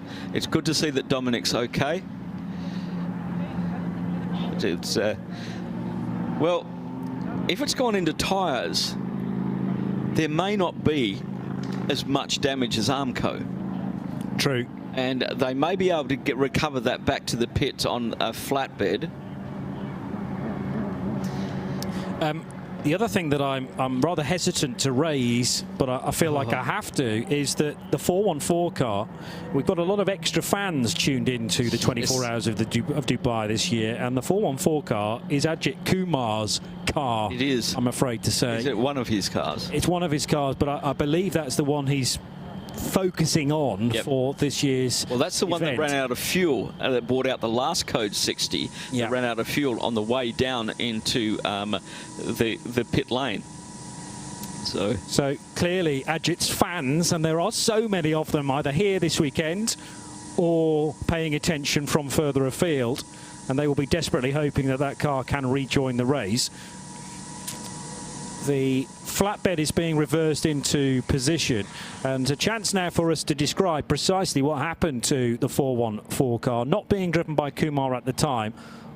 So on his own, hazard lights already flashing, and the car initially turned in, but then said, no, I can't get any further around the corner, and out of vision, the car then made big contact with the tyres. But that is a peculiar moment. Steering failure? I don't know. He initiated the turn in. You saw the hazard lights on, okay, which in a GT4 car either means that you're under extreme braking, as it does on road cars, but I'm not sure that happens on that. Or did he have another issue and he was trying to get back to the pits? And he couldn't turn the car around that corner. So is that a safety feature, do you think? The car's detected that something's not right and put the hazards on automatically, or do you think Dominic's done that? I mean, it's a strange thing to do at the end of the long back straight. And I don't know. That car then wanting to slow, clearly, into a very slow corner compared to the previous bit of the track. Yeah. And spearing off at a peculiar angle, as I say. Possibly a loss of control under the braking, on the braking bumps. Let's have a look at this again. With the fireworks, did he get distracted by those fireworks? It looked like he tried to turn in and the car didn't turn, because he just didn't keep going around that corner. Yeah. So did he straighten the wheel up and then didn't have time to do things, because you're approaching that corner at extreme speed. You know, it is one of the, you know, the GT3 cars are doing close to 300 kilometres an hour down there. Did something get stuck open? The throttle, or was he unable to brake?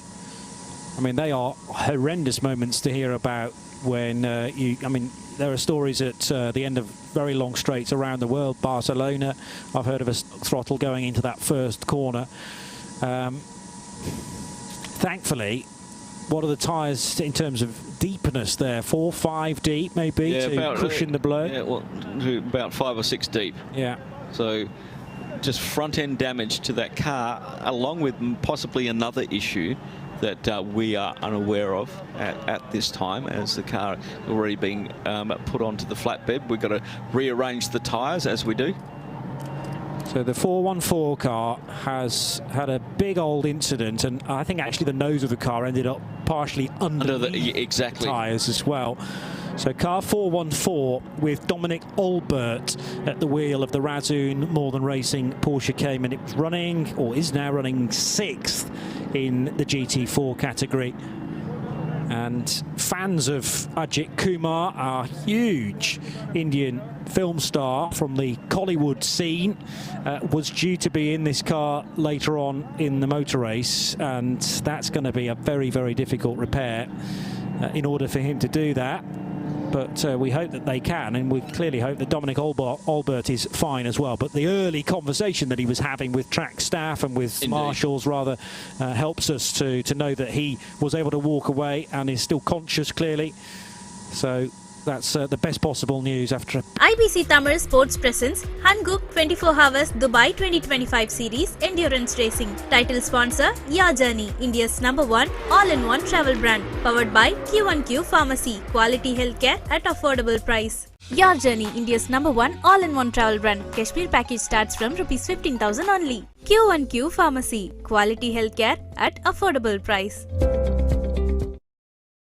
And that really starts to stretch these belts a little bit. You wear a full hands device so that if you have a head-on collision like that, it restricts your head movement forward.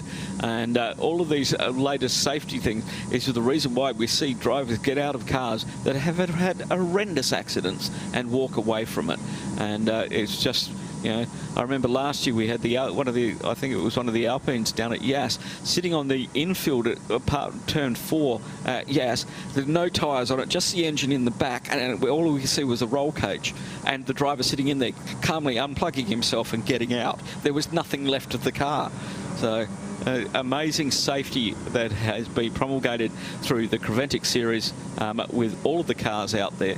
Drivers wear full 3-layer fire suits. There are onboard fire extinguishers activated from inside and outside. So safety is paramount in motorsport because it is dangerous. Yeah, and we've already had a nasty incident with a car that partially caught fire and needed that fire extinguisher that is carried by all of these cars. The driver with partial burns, we were hearing, not visible burns, because Joe had a word with the driver involved with that, but you only need to be exposed to fire for a very short period, a couple of seconds, and you'll feel the heat for maybe a few days. But yes, fireproof race wear is essential in this occupation. This car that we're talking about now didn't catch fire, but is looking very sorry for itself on the front, with a lot of that paint from the rubber belt that sits on the front of the tyre wall now scuffing the front of the car after it ended up underneath that very large tyre wall at the end of the straight between turns 9 and 10. The race around this recovery continues rather in a sense. You can't overtake and you have to adhere to the 60 kilometres per hour, but this can all be weaved into potential strategy. If you're in a position to take on some fuel, you are allowed to do that. Come into pit lane, maybe do a driver change and a tyre switch, but then when you get to the fueling area, you're only allowed 25% of your normal fuel allocation. That's exactly what the race leader is doing, in fact. Dan Harper out of that Almanar Racing BMW. Darren Young took over before the car visited the pit lane, but a bit more fuel for Darren Young before it will continue on. James Winslow also into the pits in the Haas RT car, and currently 4th on track now, and second in the AM category. Paradigm competition, and Simon Travers in the 991 leads the AM and 3rd overall. And Pure Racing, again, Alexei Nisov moving up the leaderboard up into 2nd position. 146 laps completed by our race leader, the Almanar Racing. And Darren Young now just leaving the pits. Now this barrier repair shouldn't take too long, because they've just got to have a look at the tyres as the 414 makes its way into pit lane. That'll be parked, either sent down to their garage. You can see that part of the front, the air dam, is sitting in front of that car rather than underneath it. But quick work from the track team here at Dubai Autodrome to get that sorted out. A little bit of barrier repair.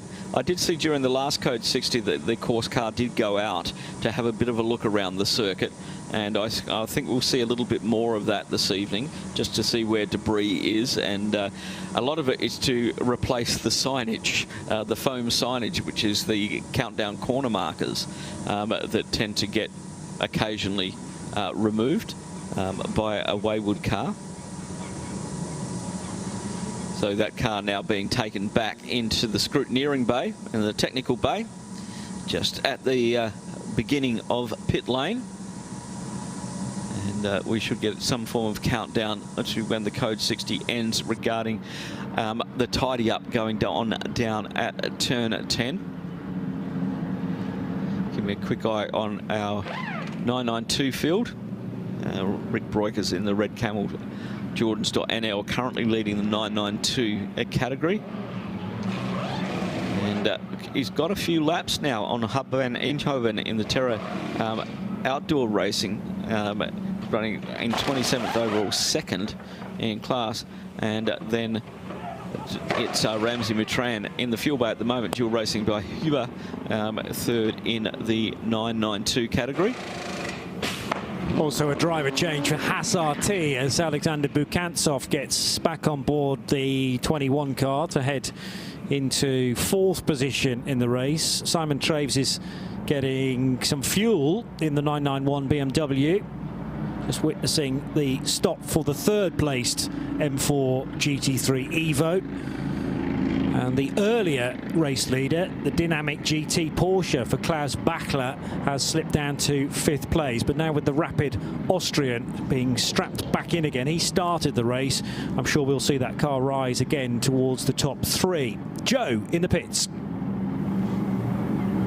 Yeah, it's Sammy Mutran in the dual racing car. I saw it was definitely Sammy. Not It's maybe the driver ID hasn't been changed. It's still showing him on the screen. Yeah, no, so. we won't get that until he heads out of the fuel bay. Yeah. He's still in the fuel bay, of course. He's just got in. I've got Simon Travis. He's just got out of the 991, the Paradigm Competition BMW. Simon, everybody's keen on hearing about the BMW and how well this BMW is going this weekend. Yeah, it's definitely going well. We've had a good week sorting setup out and working through various options and settled on a good option in the end. Have you had much experience on the Michelin tyre? No, this is the first time we've ran it in Dubai. What's your thoughts? Yeah, it's a good tyre. It's good all-round tyre and it's working well. I mean, I know we sometimes focus a lot on like one-lap speed and ultimate qualifying speed, but it's all about that tyre lasting you as a driver, isn't it? Yeah, I think with the Michelin, especially with the BMW, you just got to protect the front.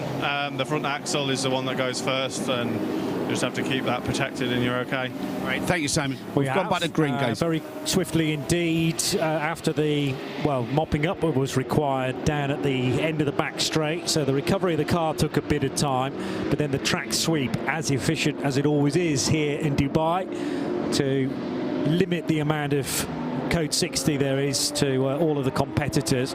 Well, the track staff are doing their best job at that. You could argue that the commentators are attempting to slow the race down as much as possible. I mean, it's not deliberate, it just seems to be the way things are going. Toby Sowery has now been inserted into the 991 Paradigm Competition BMW. So that was the car that was brought in by Simon, who we've just been chatting to, and also Amin Al-Hati, part of that driving lineup, along with Darren Leung. So it's all going quite nicely for the 991 crew in their GT3 AM entered BMW, running as high as 3rd overall at this stage, ahead of Klaus Bachler.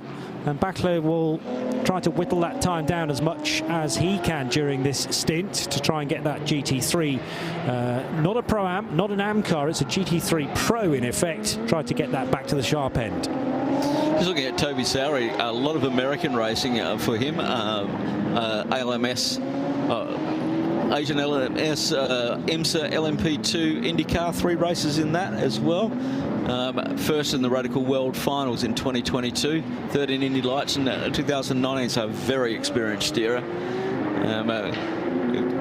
in that Paradigm competition at the brand new BMW M4 GT3, and its initial outing around the planet here at the Michelin 24 Hours of Dubai. Yeah, many times a brand new GT3 car is homologated effectively in time for this event, and a chance therefore to see these cars for the first time in anger at this particular race, and then at Daytona in a couple of weeks' time. Very often an Evo kit may well have been used in one of the SP or the SPX categories around the Nordschleife for a year or so, but not eligible for competitions such as this until the following season.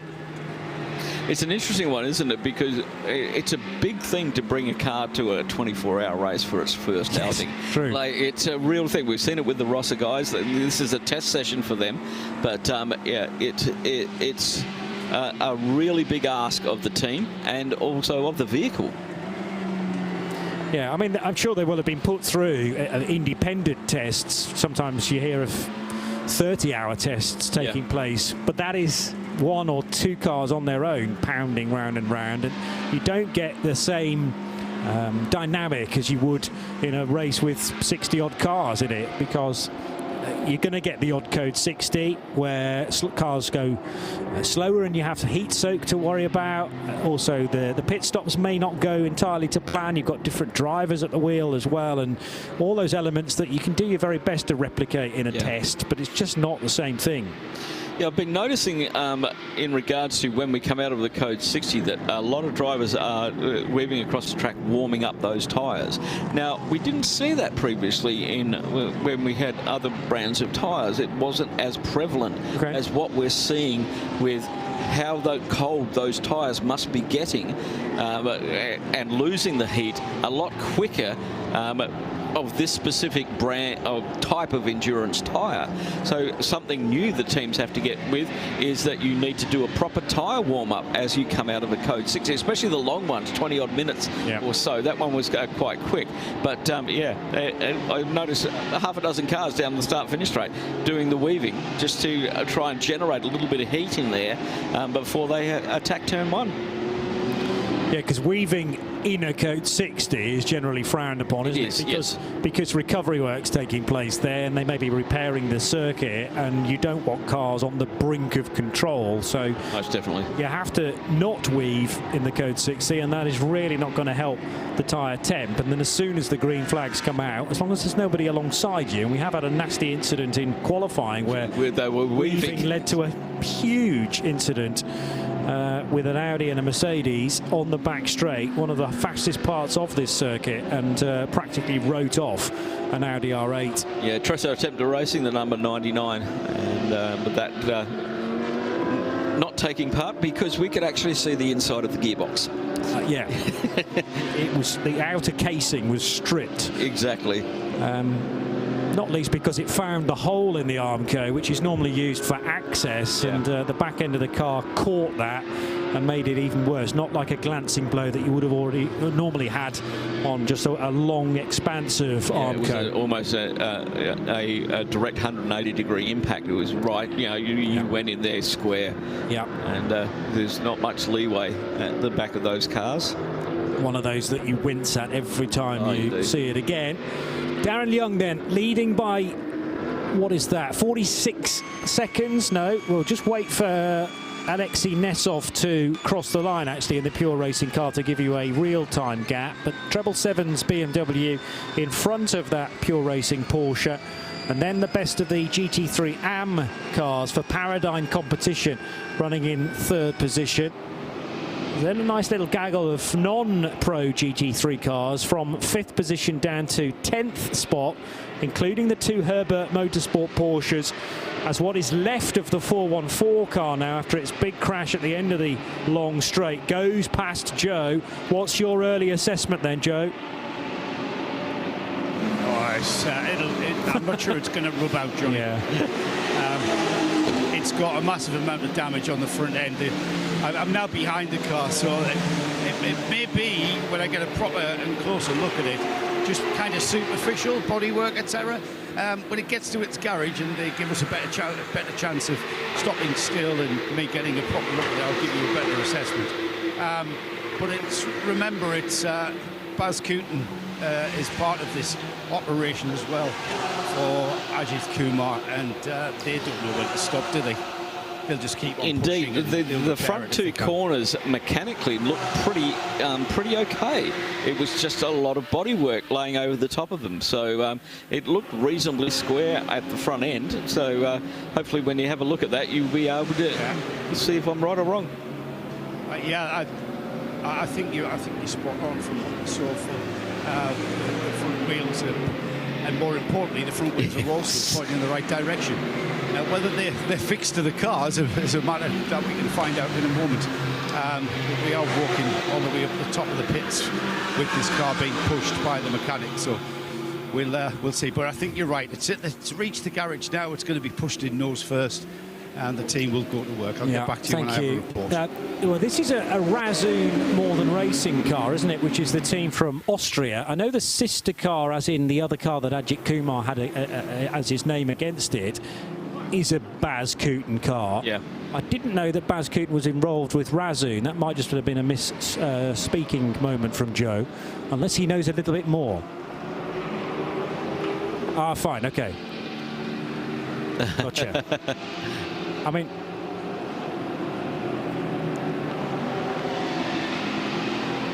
he might be having a look, but he might be saying, I'm glad I'm not involved with Razzoon in this race, because they're going to have to sort that car out. Yes.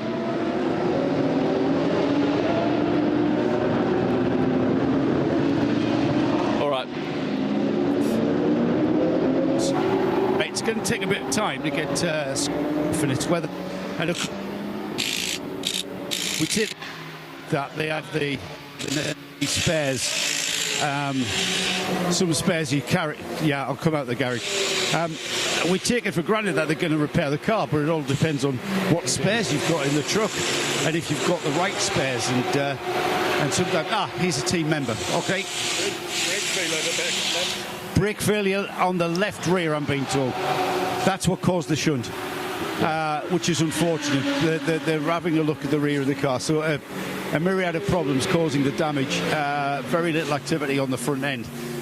More activity on the rear to find the cause.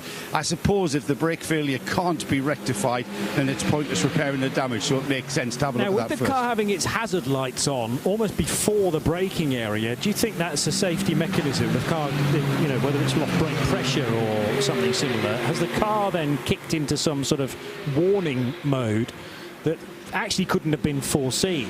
It's just slightly bizarre that those hazard lights were on, I thought, before the braking point. Then the driver hit the brakes and nothing happened. Yeah, I can't quite remember if it was on, but they clearly were on when they were in the zone. Yeah. And we saw the car initiate the turn, but obviously with no rear brakes, and you're probably running 65, 35 balance in these cars.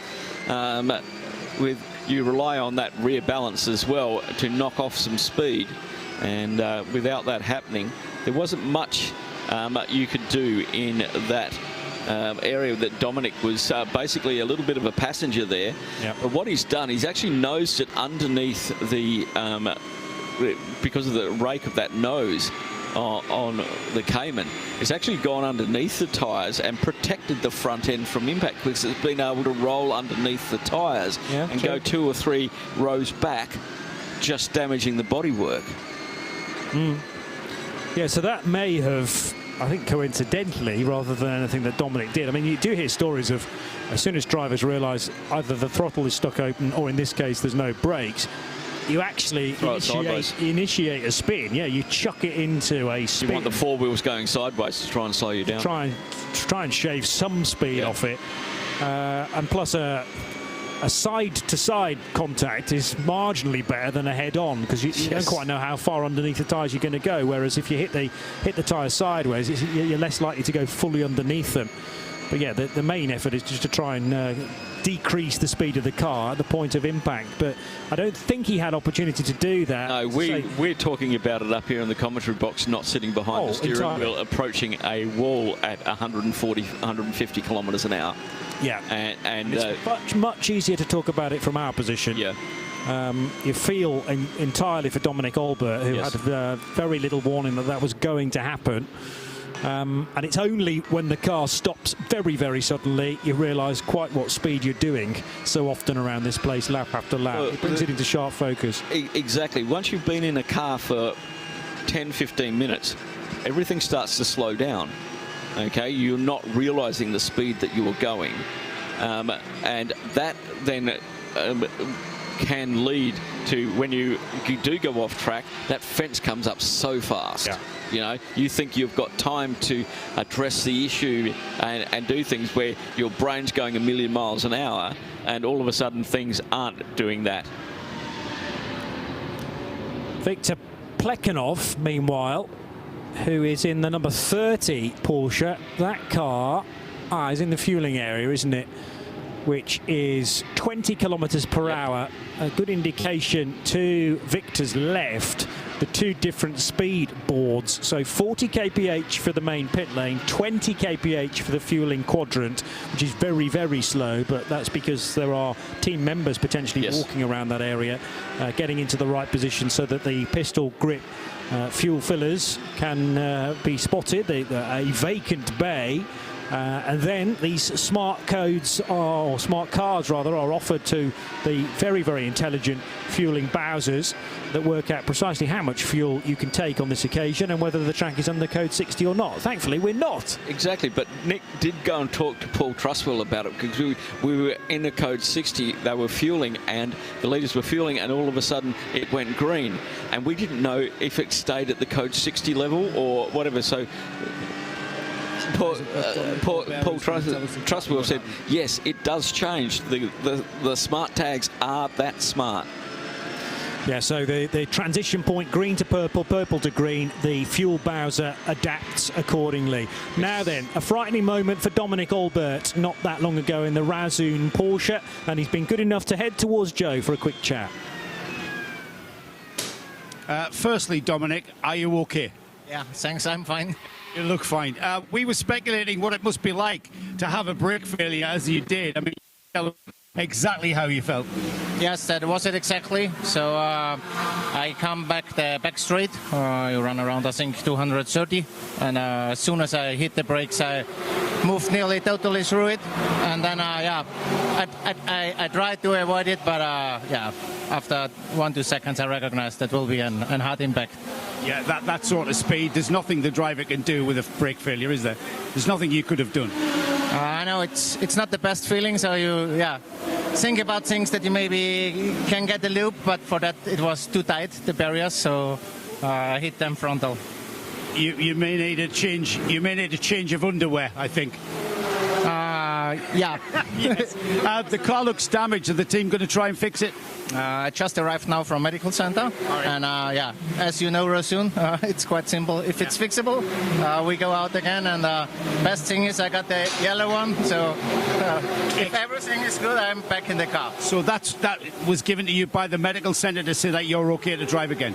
Yes, that's the most important. It is, absolutely. Thank you for talking to us, Dominic. Really appreciate that. Dominic Albert in good shape as well, as we can see. It's just his underwear that needs changing, I would imagine. Wristband if you're cleared, Joe, to continue to race.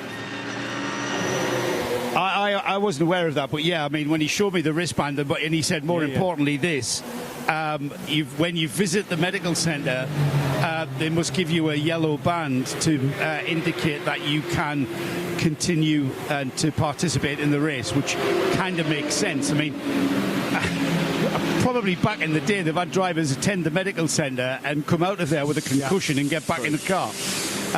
It's kind of given a clearance, isn't it? And the doctors have authorised that, you know, you're fine, you're okay to drive again, which so that's great thinking from the organisers to instigate that protocol. Great idea.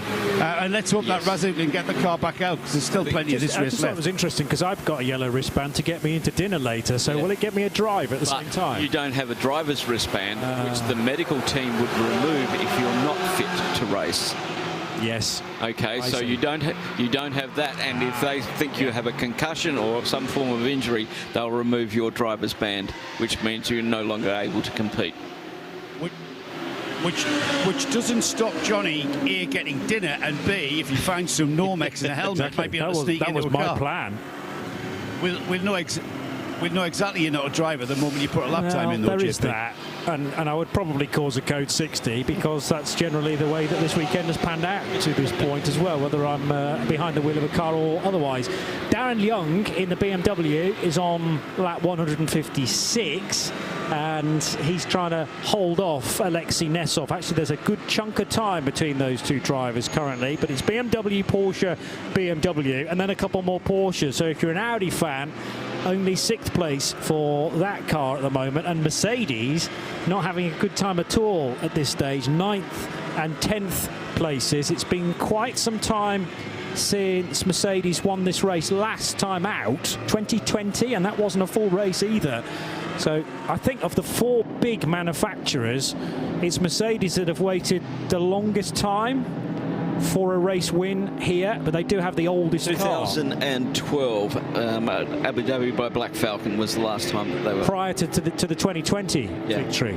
Let me just go on to... Oh, the pages are back to front, aren't they? Of course they are.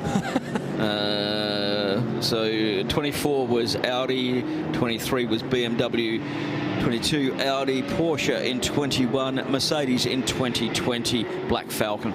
Yeah, but I'm sort of not counting that one because it wasn't a 24-hour race. Well, let me go back a little bit further. So it's 18, I think, since the last time Mercedes won here. 2000, you are correct, 18, and that was, once again, Black Falcon. Yeah. So Audi the most recent winners, as in last year, BMW the year before that, and Porsche are now in a 4-year drought, but the bigger one, I mean, Mercedes will definitely count 2020, but we only did 168 laps. Caused a flood in that year. Yeah. But that was the shortest distance record, and by no means was a 24-hour race. So the true last 24-hour victory for a Mercedes was 7 years ago. So it's been quite some wait, and they don't look like they're likely to complete a victory, so far at least, with their cars, their best cars 9th and 10th. But things can spin around very quickly. In this race, it can spin around incredibly quickly. I'm just looking at the gap between Klaus Buckler in the Dynamic GT running 4th at the moment and Toby Sowry, the Paradigm. 37 seconds. That gap is... staying a little bit static at the moment. It did come down a little bit, but I think Toby Sowry may have had some traffic. Currently leading the AM category, GT3 AM. Interesting, Alexander Buksantov is back into fuel. Now, he only recently got aboard that Haas RT. It wasn't that long ago, so in for fuel there. So maybe their Code 60 fueling has sort of upset where their drivers are in regards to their stint times. And it's put it out of sync. You can plot it all out on a spreadsheet before the race, and then that very quickly spirals out of control by about the 4th or 5th Code 60, and you have to have a plan B, C, D, and many other letters, no doubt. W. Yeah, probably. And then you start putting letters in front of them, and numbers A1, A2. The alphabet for a second time. Yeah. Sami Moutran in the 950 Porsche with its very smart paint job for this weekend, exuding memories of silk-cut Jaguars. We missed them last year. They didn't race last year, and it was the first time for a very long time we didn't have the Moutrans out. You're talking about the Moutrans rather than the silk-cut Jags, which I don't think we've ever had in this race, sadly. We've had them here at the Historic. I'm sure. And we have the Historic here. We've had the silk-cut Jags. Well, that would be very cool. I've not been here for that event, but I'm sure you have many times. Yes. And it was pretty... well, we have a load of Formula 1 cars, and it's the 992 that has stopped down at turn 10. And just trying to navigate his way around through to turn around. Hasn't made the tyres in this instance, thankfully. But it's the same place where Dominic Olbert had his moment only 20 minutes or so ago, and the yellow flags are now being displayed into turn 10. You can race Racing in their 992 AM car. So there's the potential for another caution, but the 992 is rolling again and heading back towards the racetrack. Let's hope we can avoid it in this case. Loris Naroy at the wheel of that car, currently running 9th in the 992 AM category. Maybe the bumps caught him out, or was there another car that he was trying to avoid and he just had to get off the circuit? It does happen down at turn 10. It's a 992 car, so the GT3 cars do approach that corner quite a bit quicker. But the flag has been withdrawn. Okay, 30-minute warning, 30-minute warning for fireworks. 30-minute warning for our fireworks brought to you this year by Dubai Tourism and Visit Dubai. Get yourself somewhere where you can see. Now, if you're sitting in the grandstand, it'll happen on the right-hand side. If you look to your right, and you'll see where those lights finish, just down there is where the fireworks will be this year. and all 3 minutes of glory. So, I mean, if you're already in the Apex Garden, is that a good place to be? The Apex Garden this year has grown 40-fold to last year. It's going to be our podium for the podium ceremony for the 20th running of the Michelin 24 Hours of Dubai. It's got great food over there. You've got food trucks. We've got a kids area in there as well. A lot of work has gone on with Union Properties at Dubai Tourism to get this area up, because unfortunately, due to restrictions, we can't have the public in the pits anymore. It's a safety thing. So we have to make areas. We actually took a car park down to put this area in for the public this year. And so great work from Union Properties, Dubai Autodrome and Dubai Tourism for offering up an absolutely amazing spectacle for our fans. And if you're in the grandstand, you can get across there. There's a tunnel that goes under the grandstand, brings you up in the building just to the right of the podium, head out the back door, and you can go and visit all of these marvellous attractions. And that tunnel, I don't think I've ever seen it as busy as it has been so far this weekend. Joe, next year I'm going to put a zip line up here for us, and it goes both ways, so you can jump in the chair over that and come back up onto the top of the grandstand. Yeah, you need a ski lift in one direction and then the zip line in the other, and that would be perfect. It will be indeed. It's quite an installation for, what have we got, 6 or 7 members of our commentary team, but I think we're worth it. Look, in that time in Dubai, we could get a fully lit walkway going all the way across from the top level of the grandstand. Yeah. And it'll have a restaurant in it as well. We'll submit plans at the end of the race, and it'll be done by next week. Next week? Really? Wednesday. All right. Well, the crowd. I was going to say is growing in the Apex Garden. But it's been very populated in that area from the off today, and everyone being suitably entertained now by some fire jugglers. And they've got the big LED screen up behind them as well, so you can watch the race as well as enjoying the fire jugglers. Great entertainment here this weekend for the 20th running. We had to make it special. Yeah. We had to make it special. You know, it's the longest running race here in the Middle East, and we never missed a year. You know, with all of the stuff that went on in 2008 and obviously in 2020 after the round here. And we've got to remember that Creventic were the first racing series to go back racing during COVID. Yep. You know, they developed the strategies and all of the things that they needed to do to work in different countries which had different regulations. It was incredibly difficult to do. We had to learn a new way of broadcasting. Yes. You know, everybody had to learn new ways of doing things. So it really expanded what we have now as our coverage. Yeah, nobody had even heard of Zoom prior to COVID, but we all know now, well, some of us know how to use it. And some of us avoid using it. Avoid using it, yeah. And the old classic problem of being on mute. But to go to Portimao, was it not? The first race back, the 24 hours of Portimao. And the travel from the Netherlands down to the south of Portugal is no mean feat at the best of times in a normal world. So yeah, they worked out precisely what they needed to do and had to get so many cars down to that part of the world from the base. And I mean, this has always been a huge undertaking since Creventic took this event over to get this many cars to this part of the world and in containers many weeks before they need to be here. And it's now a well-oiled machine. Mercedes number 96 had a moment a couple of seconds ago, running a little too deep into, is that turn 12? Just want to see him where he comes out. Very dusty. It's later on in the lap than that. Oh, it might have been 12 actually. 14. Yeah, it's down the hill, it's 13. Yeah, 13, beg pardon. Where the old management building used to be, which is no longer there, but there is the new construction up there, which is going to be the Motor City Clubhouse being built around this circuit, and everything to the left of us as we look, cars running right to left, is going to be built up, so pretty good. Yeah, Evo Brokers is down there with Joe Bradley.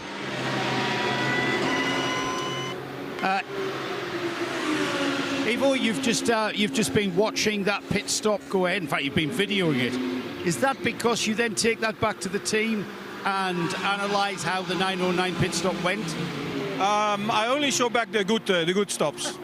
Was that a good stop? This was a very good one. I think about 22 seconds, and that's rather good, and all look good, and we are happy with the stops.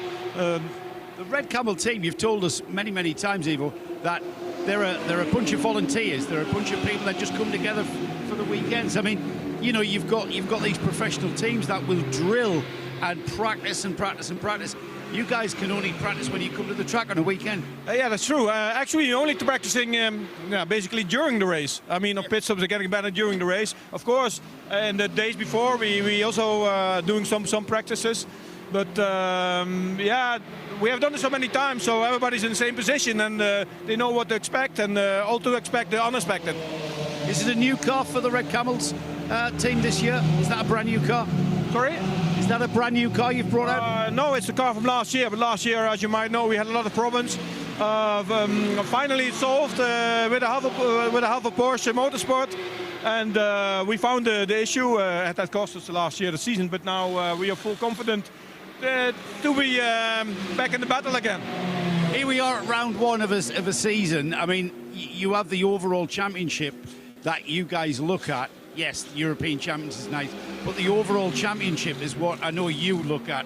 Is that what you kind of, can you focus on that even at this early stage? Yes, we are really focused on trying to, compete for the championship, to compete for the win. That's something what we want, and to compete with the best. There are a lot of very fast drivers over here from Super Cup and Porsche Mobile Cup, whatever, and. We as an amateur team try to join them in the battle for the championship. You guys are like you quite literally are a family with the adopted son in the form of Fabian Dance. Fabian in for the rest of the season? Yes, he is. He will join us for the rest of the season. We are very happy to have him. A great bloke. He's very reliable. He never has a crash on the car. And he's a good guy to have in the team. I always say he's bringing energy and not costing any energy at all. Yeah, and he's fast, isn't he? And he's fast, yes. Very fast. Let's not hex anything more, so we'll stop talking, shall we? You and me hexing things by saying, didn't put a scratch on the car. Yeah, we'll stop there, Ivo. Yes. Great stuff. Yes, he's nearly got run down by a Mercedes there. Thank you, Thankfully, Ivo. they avoided that. You didn't, but Seb did. Yeah, but Seb's almost robotic. I mean, the car's bounce off over it. And that, he's been in pit lanes operating RF cameras for so long. Not even he can remember the first day at work. Machine. Indeed. And I kind of like the fact that Ivo Breukers has used the word bloke there. I don't think that's readily used in the Netherlands, but adopting the UK and Australia as well. Which is a cracking, endearing phrase. Well, for an endearing team who've been part of this since the get-go. Yeah, too right. And always come and put on a great performance. Ben Goethe, meanwhile, in his McLaren, motoring on. And a couple of moments ago, was that his car involved in an incident? Or no, just a simple overtake or a bit of lappery.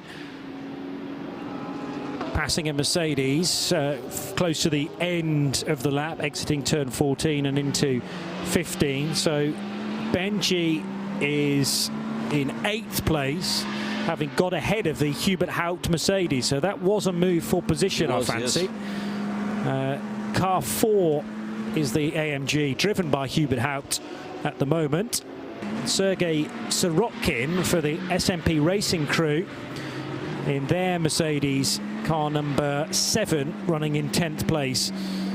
But Pure Racing now at the head of the order. That is because Darren Young pitted not too long ago, and Young dropping a couple of spots.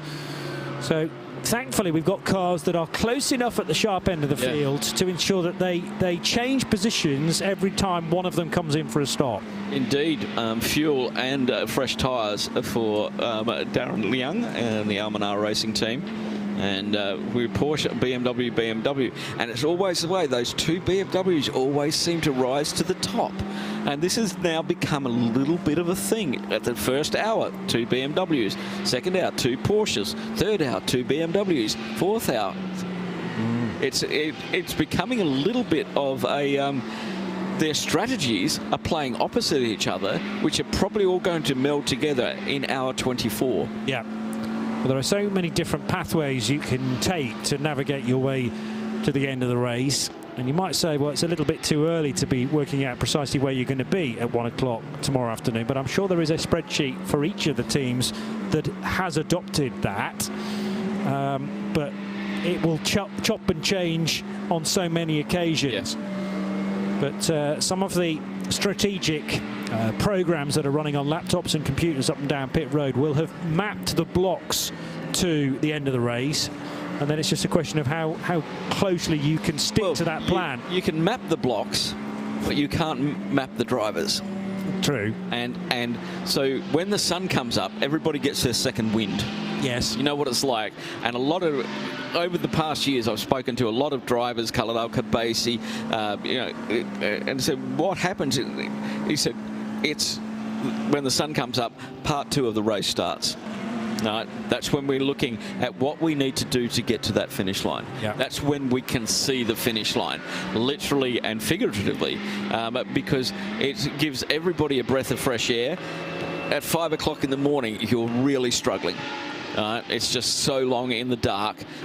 It just doesn't seem to be getting any brighter. You're getting tireder. It's taking a toll on your concentration. As soon as that sun starts to pop up, all of a sudden that all changes. You get that, you get a second wind.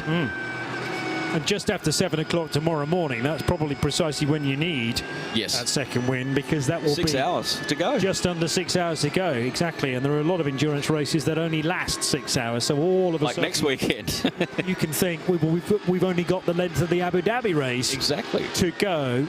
It feels a lot more tangible. But also, any decisions you make, they've got to either work, or you'll know that they haven't worked very, very quickly, and there's not a lot of time to recover there. And well, that's the whole thing. You don't have time to recover, because some of these strategies take place over 4 or 5 stints. And if you're double stinting drivers, etc., etc., so it becomes very, very interesting on how all of these team dynamics play out. Have you got any car damage? Are you nursing a problem? Do you need to baby the car for a little while? We're looking at 12 to 13 degrees overnight. So getting toward 4 or 5 in the morning, it's going to get cold as well. And how are the tyres going to react to that temperature change? And then how the tyres are going to react after about 10 o'clock tomorrow morning, because we're going to be at the same temperature and the track's going to have the same amount of sun on it as it did when we started at 1 o'clock this afternoon. So then you'll be in your safe window of knowing where your tyres are. The track's going to have a lot more rubber on it. Yeah. Okay. So that's going to improve the racing, because you can trust the grip a bit more. But how hard can you push that car? There's so much new for the teams to deal with because of the brand new tyre for 2025 and beyond. We are powered by Michelin from this season onward in the 24H series.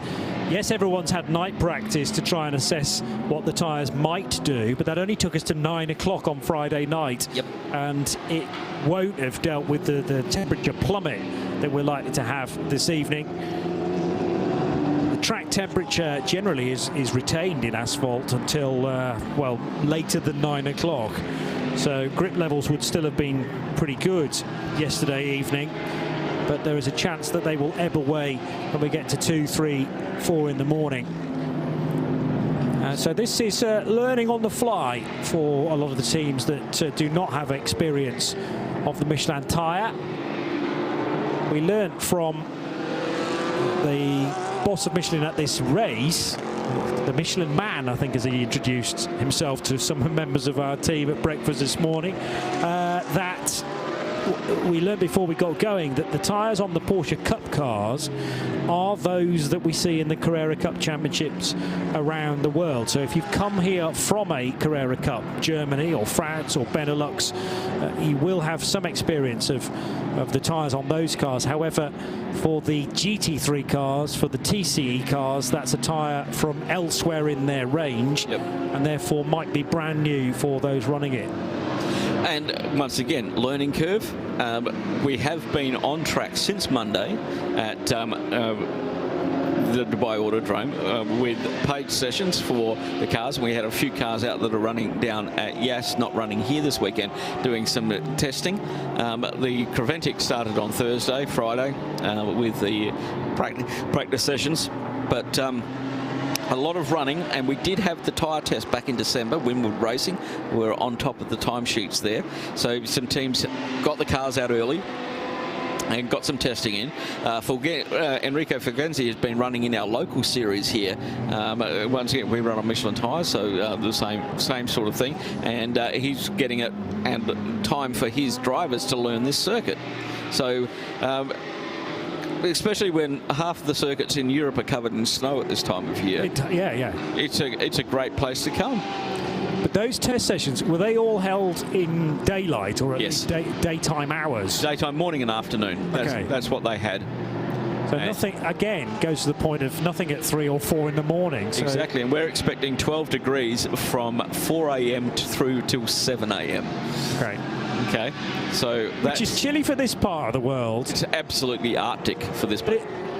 But then again, tyres should still operate or should still be able to create performance even at those cooler temperatures. Well, no doubt Michelin have done their testing, and maybe they tested these tyres in Europe in colder temperatures to work them out, because they're going to have to run at the circuits that Creventic are going to for the 6 rounds, I think it is, over there in the European series. So that's going to be,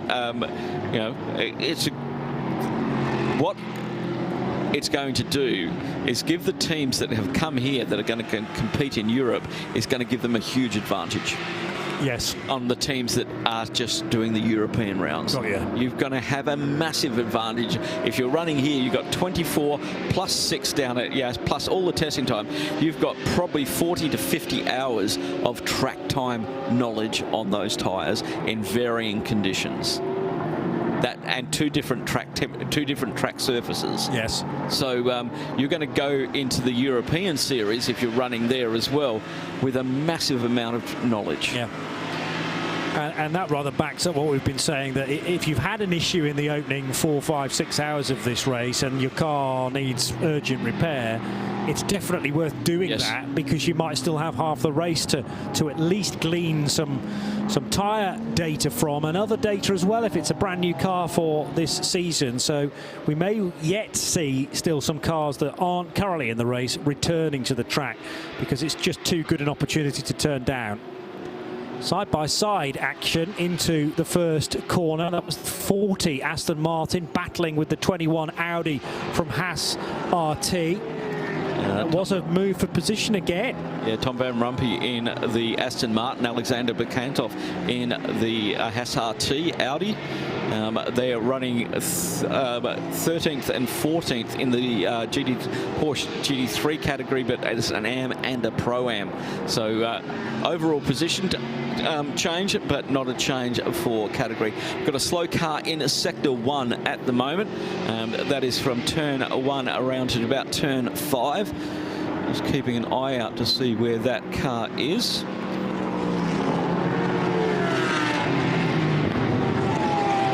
And indeed, which car it is. Yes.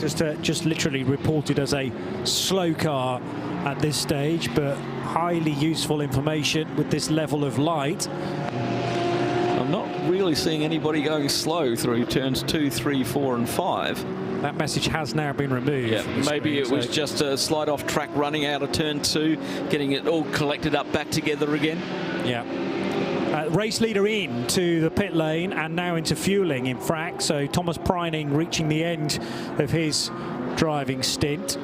Noting that there's still a 20-second penalty alongside that car, which may be reset, or they didn't serve it. It still says it's... Oh, no, it still says 20, doesn't it? It does say 20, and he's down in the fuel bay, so that's yet to be served.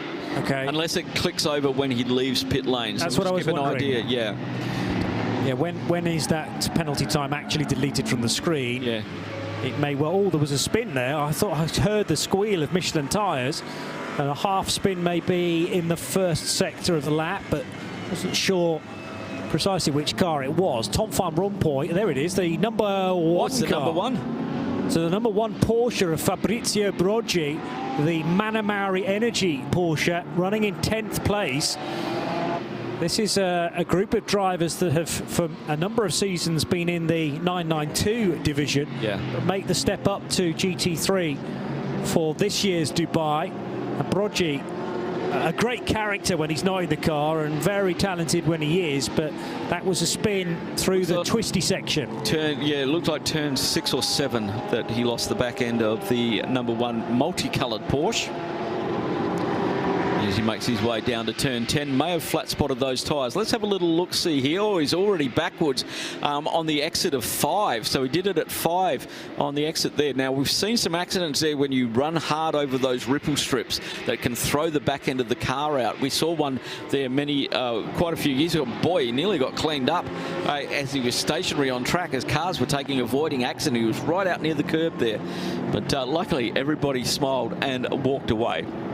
Yeah, that's always the concern. The spin stops so you can take a breath, but then you realise, hang on, I'm still broadside, practically still on the racing line as well, and how much warning is everybody going to get as they work their way through the tyre stacks there? It's a high-speed part of the racetrack with really only one racing line. Broggi wasted no time at all in locating first gear and getting straight out of there. Yeah, and not going into the pits for new Michelins. He's going to drive around and rattle his fillings for a couple of laps after those flat spots. As he heads on down the straight. Might be able to tell you how long he's been in the car for this particular stint. Timing screen needs another quick refresh. It's I'm just going on. Thomas Preining is on his outlap. That 20-second penalty is still standing. Okay. So he didn't serve it on that pit stop. They have 2 hours to serve the penalty. Yep. From when it's put out by race control. And the other thing is that Preining stays at the wheel of the Pure Racing Porsche, so no driver change. They may well have given Thomas some new tyres though, and clearly not wanting to waste any more time than the pit stop was going to allow, but they'll have to be wary of that 20-second penalty. I didn't think that. I think they did that to stop going another lap down. Yeah. Okay, because they're on 100. They're 2 laps off the lead at the moment. Still quite tight at the top end after the time. 17 hours to go. And our lead 3 cars are on looks like they're on the same lap. So we've got 3 lead cars at the moment. Paradigm Competition leading, Dynamic GT in second, Almanar Racing in 3rd position on the same lap, and then Robert Renault in the Herbert Motorsport Porsche leading the Pro-Am category. But once again, we've got an Am car leading the race. Yeah, terrific. How good is the balance of performance? Now, the Porsches overnight were handed, the GT3Rs in the GT3 category were handed 20 kilos of ballast to add to their weight to slow them down a little bit because they were pretty quick yesterday in qualifying. And if you're running in GT3, you get an extra 30 kilos of ballast just because you're a GT3, not an Am or a Pro-Am. And you lose 5 litres of fuel on your max full BOP fuel. So they make it harder for the GT3s. And that's why we're seeing the Pro-Ams and the Ams fighting in that top 5 category at the moment. And it's every credit to Toby Sowery as well, the 28-year-old Brit. He's actually he's from a place in the UK that you might get confused with somewhere else, Melbourne. No, never heard of that. No, never heard of it. But I automatically thought Melbourne, as in the Melbourne Loop at Donington Park. But no, this is another Melbourne in Cambridgeshire. There's a Melbourne in Florida as well. Oh, is there? Oh, they're all over the place. They are. They breed. Very common name. Breed like rats. They do. Yeah, so I've heard. But he's a star from single-seaters a few years ago, things like the BRDC Formula 3 Championship. Then he did some racing in Italy as well in Formula 4, but didn't take him too long to find GT cars and single-seaters in Indy Lights as well, and did a lot of racing in the US in 2024. What I don't know is what Toby's got planned for this year, but a tie-in with BMW at least this weekend in the Paradigm Competition crew. And on lap 169 now in the 991 numbered BMW, a very unlikely number 4, a Beamer. But they've adopted that from another brand, and it seems to be going well for them so far. Indeed, 4-minute warning to fireworks. 4-minute warning to fireworks. Proudly brought to you by Dubai Tourism and Visit Dubai. Get yourself somewhere where you can have a good look as it comes into the pits. But, yeah, 3.5 minutes to go. We're going to see those fireworks go off. A 3-minute spectacle brought to you by Dubai Tourism and Visit Dubai. So Toby Sowry reaching the end of his stint. Maybe he's keen to watch the fireworks. Possibly, yes. Wants to get out of the car well in time for that. He'll prove me wrong now and stay on board for another hour. Yeah. He'll just avoid Joe and go to fuel. Won't even call with the team. No, it looks like he is going in most definitely, as the flagman is waving him to his stop. The other car that's in pit road is Andrea Girondi's Fulgenzi Racing Porsche, which has stopped from 37th position. That car is 12th when you group all the 992s together. And I make it 8th place. 7th place in the 992s. Toby Sowry stays on board. Just a tyre change there. 4 new Michelins go on. You may have seen that they can only use 2 guns in GT3, and so the guys have to run from one side to the other with the same gun. The GT4s with the 5 wheel studs, they're allowed 4 guns with those. Okay, but again with the centrally locking wheel stud, I can understand why there's the temptation to double stint tyres, particularly overnight, because you can only change 2 at once, and a driver change here therefore can easily be done more quickly than a full tyre change. So there is time to be gained, and that's more likely to be done overnight, where tyre wear is slightly less than it is in the heat of the day. Well, I haven't been on board with Sammy Mitron for years. Last time, I think we were side-by-side in Clio racing back in the day. Nice. The Mutrans have been here since race Clio's here, race Seat, Cooper Cup cars, and now we're running in the 992 category. Sammy told me an interesting story once. He said, in the Clio, it was easy. Everybody was overtaking you, okay? You just keep your eye on your mirror. When he got into the Seat, they were overtaking the slower cars and also being overtaken. He said that was the most stressful. In the 992, he said, you've only got the GT3s to worry about. Yeah. Really, really sensible thinking about where they were going to go with their plan for dual racing. They've all raced in our local series. I raced it alongside the Mutran brothers when I was in the Clio Cup in the national series here in the UAE. And what a fantastic family they are, and great supporters of this Creventic event. Yeah, it's got to be, well, certainly 15 years since their first Dubai 24 hours. The Clio Cup car. So that was 2010. I haven't got them down any earlier than that, but they were racing in the local series from 2007, I think, onwards. Okay. They were racing in the last season I did, which was 2009. Yeah. And that was races here. Yeah, and Yas Marina. Yas Marina. Yas Marina started hosting races from what year? Oh, I can't remember now. Too long. I did a race down there, so okay. I did in the first year, 2009. I think it was 2009. We were racing down at Yas. Terrific, and still looks just as good as it did on the first day of opening. 10-second warning to big bangs. 10-second warning to the big bangs going off. Stand by for fireworks, ladies and gentlemen. Stand by. We're away. They've started. It's bang on 8 o'clock.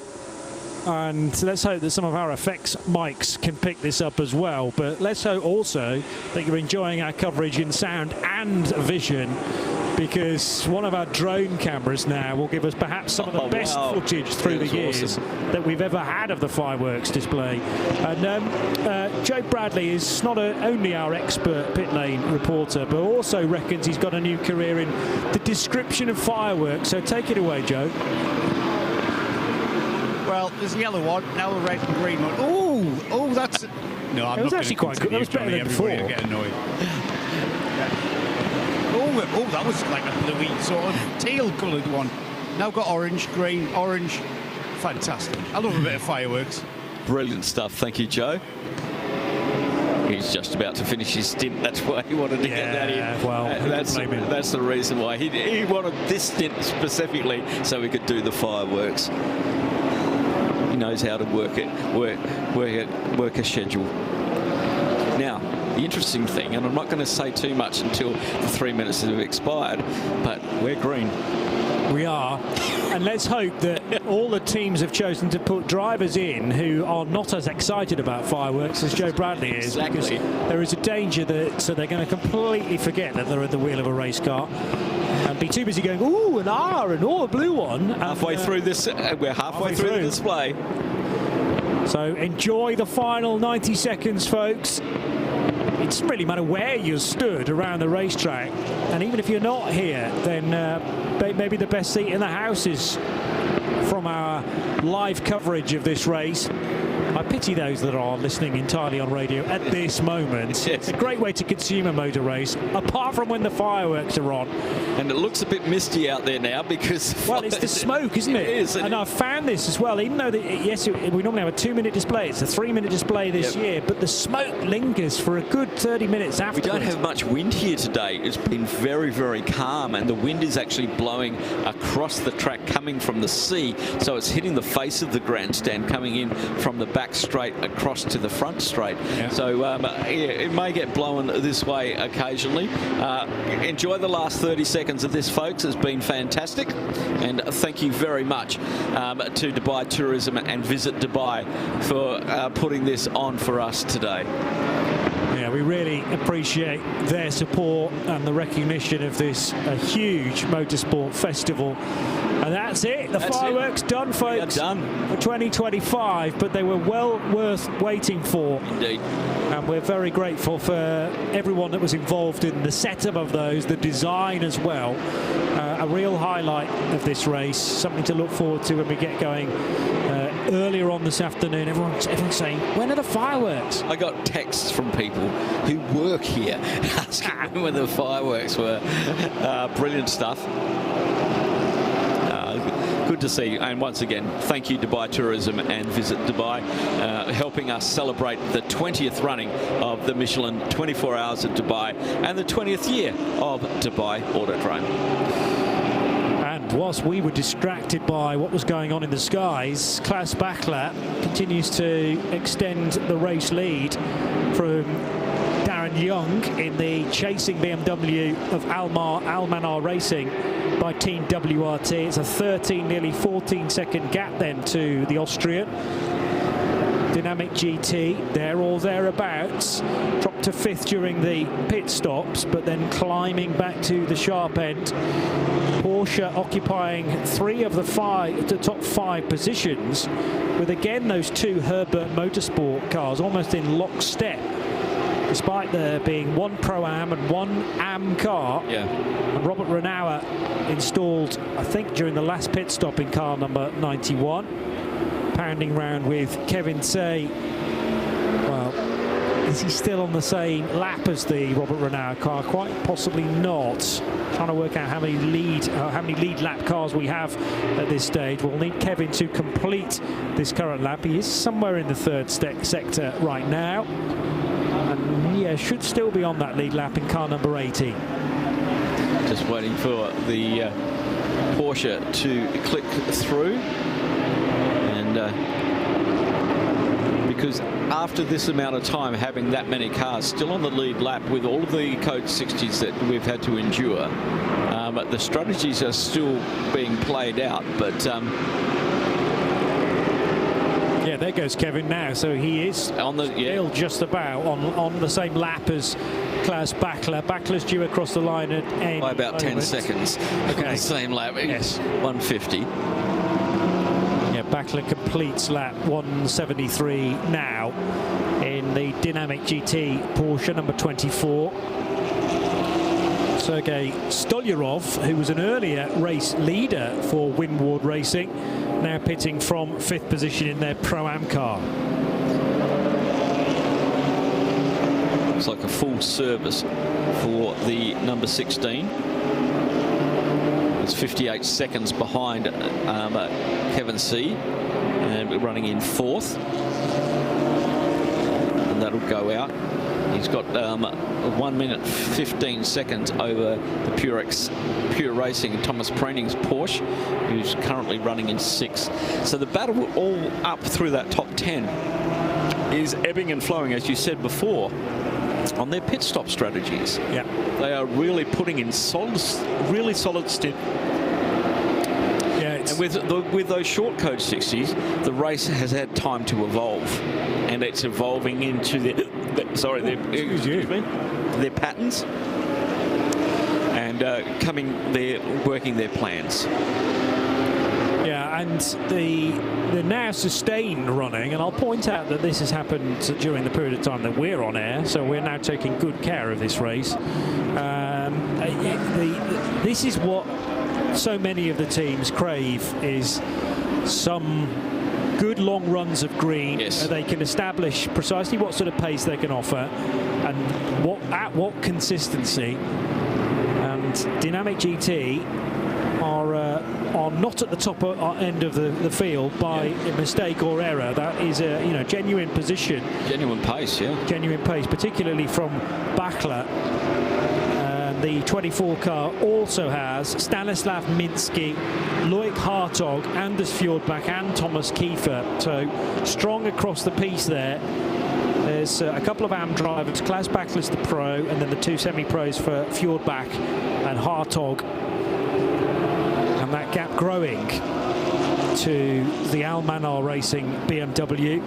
3 Porsches, though, waiting in the wings to pick up any crumbs from the table. And Mercedes, their run slightly better now, but that was because Sergei Stolyarov owed us a pit stop. Yeah. He got his car up to 6th position, and that is now being fueled. So naturally we'll drop a couple of spots. Toby Sowry just settling himself in for the second of 2 stints now in the former race-leading 991 BMW. He's in 7th position. You were just talking about Klaus Bakler there. He's got a first in the ALMS GT ranking racing as well. Last year as first in the FIA Endurance Trophy LM GT3. So a very, very accomplished steerer. And he is looking to move up the leaderboard in the for Dynamic GT. But talking about Anders Fjordbach, we've seen him in the Michelin Le Mans Cup, Asian Le Mans Series in LMP2, European GT2. So you're right, Johnny. A real depth of talent in that team, and it may still, where they are at the moment, given the depth of driver talent they have, even though they've only got a 15-second lead at the moment, the way that they're managing their drivers has done this. Yes. And that's what has put them into there. They've been able to get their good, their very, very good drivers or very good drivers in for long stints or double stinting them. It's all about using your pro driver, who is Bakler, as sparingly as possible, but around the required rest periods for the other drivers as well. So try and burn as much AM and semi-pro time as you can in the opening 12 hours. Bakler will be used more readily as we get closer to 1 o'clock. But I mean, he's doing a good job at the moment. May just be single stints for the 33-year-old Austrian. Darren Young, though, won't concern himself hugely about that gap of 15 seconds, because you've got to pick and choose who you're racing. Yes. Probably well thinking, well, I've got to up my pace now, but that's comparing a AM pace to pro, and you can't do that. No. Rarely do to teams' driver rotation sync, as in, when your rival's got an AM in, you've got an AM in. It doesn't work like that. There are overlaps, and it's all about how the driver combination works across 24 hours. Indeed, and it's up to sometimes your team manager to tell you you're not racing him. Okay, I need you to block in these times. I just need you to keep doing these times. As the 950 Sami Moutran comes into the pits, currently 4th in the 992 class. Yep, so that car on schedule, I'm sure, and as it turns right into pit road, a relatively quiet pit lane is greeting for Sami Moutran, and you'd sooner have that rather than a frenetic activity. Well, you know, you can get fuel, you can get a Bowser. And yes, indeed. Once again, that's up to the team to go, do we come in a lap short and make sure that we can, you know, we don't get held up in the fuel bay by waiting. Mentioned a few seconds ago about the number 16 Mercedes coming in. There was a driver change there. Sergei Stolyarov getting out and handing over to Rinat Salyakov. So he will rejoin in 11th position for Winward.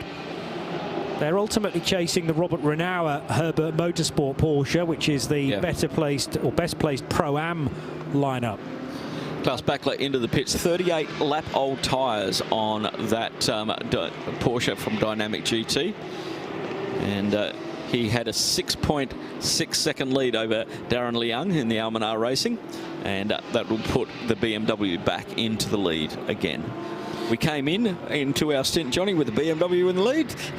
It looks like we may be leaving with the BMW in the lead. Yeah, I think that's right. Well, it's funny how these things tie into our shift changes, but we're doing 2-hour stints, if you like, and I didn't break it this time. John Hindhaugh suggesting over here that I've broken the race. Initially, it didn't go well in this stint. We had a code 60, but I reckon we've had over an hour of green now, haven't we, Phil? Yep. Yeah. See? But we're slowly looking after this race now. But yes, we're doing 2-hour stints in the commentary booth. The drivers and teams are doing 2-hour stints, so it fits. And hour and 2 minutes of green flag running, Johnny. There you go. See? Say that very, very loudly. 6.6 seconds it became. We often find that gap falsely closes because of where the timing loop is in pit road compared to where it is on the main straight, and you're naturally shaving speed anyway because you've got to get down to the 40 kph. It was sitting around 15 seconds for Klaus Bachler, and all things being equal, the 24 Dynamic GT Porsche should have about that sort of advantage when it rejoins as well. But this is important now without that car out on the racetrack for Darren Young to retain focus, and try and close the gap, even though the car that he's racing isn't actually doing laps, if you know what I mean. He's closing that virtual gap. Yes. Yeah, he's closing and the important not to lose sight of the virtual car. Exactly. And well, if you're a sim racer, you could do that perfectly. It's all virtual, indeed. As Johnny takes a break, and we'll see him back in a couple of hours. Next up, to talk you through the next few hours, it will be a Mr. John Hindhaugh. Hello. And how are you, mate? I'm very well. You're listening to RS1, part of the Radio Show Limited network of channels. We've had the fireworks above the circuit under of green Dubai. Flag. Under green flag for the first time in a few years. Plenty of fireworks on the track as well, live on the Preventing Motorsport channel on YouTube and our syndicated TV partners. This is the 2025 Michelin 24 Hours of Dubai with 16 hours and 45 minutes still to go. So changeover in the Global Broadcast Centre. I hope Rob Bell is still listening down at McLaren. I haven't had a good chat with Rob for quite some time. Spent a wee bit of time with him in that last break when I went down to grab some victuals, as it were. And this is going to really upset Joe Bradley as well if he's listening. I had better knowledge of Newcastle's football strip, and I said Newcastle as well there, which Rob noticed I didn't before, than Rob did. There was a black and white striped Adidas kit that they used in Europe once. I think it was against Monaco in 1997 with centre parks on the front because they couldn't have the blue start. And I'll give him his due, it was only worn once. So Peter Mackay rejoining us as well at RSL_studio as well. Hello to Marcel Duke in box 11C for Milner, one of the collective. Dave Love 50, it's Cincinnati, Ohio, just a mere 7,300 miles away. He's got the Barbie on and he's doing a bit of grilling there as well. had a quick chat with Davey Owem as well from Sportscar 365. He is personally on his first leg of the 48 hours of Dub Toner. Is he not doing Dub Ab Toner? Hurst. I wonder if there's anybody doing all four. Dub Roar Toner. He'll be doing Dub Roar Toner, yeah. I'm doing Dub... I suppose it's Dub Dab Toner, Hurst, for me. Or Rama.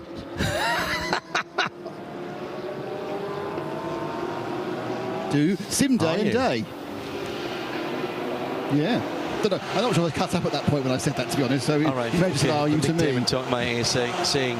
Let's go down to Nick for a quick word, just in case. Hello. Say that again. No, I was just saying that I'm doing Dub Sim Day. Right. The Daytona iRacing. So I'm doing the iRacing Sim Racing Daytona Which next car weekend with are my you team. driving in, Nick? We're in the Ferrari, which may be a mistake, but the new 499P, because everyone likes it best because it looks nice. I'm not sure it's the quickest, but really? I've ceded my doubts, especially about its wet weather handling, because everyone thinks it looks lovely. And in fairness, Darren, who, as you know, is the man who won the Race of Remembrance livery design back 4 or 5 years ago, when we covered that event, has done a very good livery for it. So who's in the team? That's what I'm up against. Who's in the team? Go. It's me, it's Darren, it's Naz. Yeah. You know Naz? Oh, right. JM Who's Lippman. raced in this JM race Lippman's before, in the team. Yeah. He's got a couple of his guys in his Sport 21 people in this race. So yeah, so it's a team. Let me say, none of us are sporting the highest I ratings in the world. Though worryingly, my I ratings have gone through the roof recently, and I don't know why. Perhaps it's because of my retirement and the fact that I'm living in Lincoln. That's all I'm doing. But yeah, so we are watching a pit stop, by the way. This is our new cameraman. This is Fabian on the camera. He's replaced Seb. And hopefully he's showing you the Ginetta 495, 7x5 car. With Freddie Thompson getting on board, and are they still the leaders in their class in GT4? GTX. Mike Simpson brought that car in the lead, and it had a couple of laps. Yeah, they've been having a really good run in GT4. Have Team CMR. It's very much the Ginetta corporate retreat. You've got Lawrence and Freddie Tomlinson, Mike Simpson, and a certain Nico Prost. He's driven for them before, hasn't he? Nico. Last year, yeah, they've got a completely unchanged lineup from last year.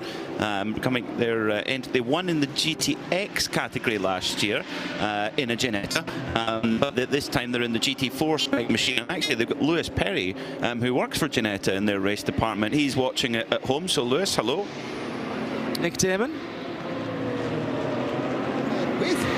Mike, so you fresh out the car. You look quite fresh, actually. I mean, it must be a bit different.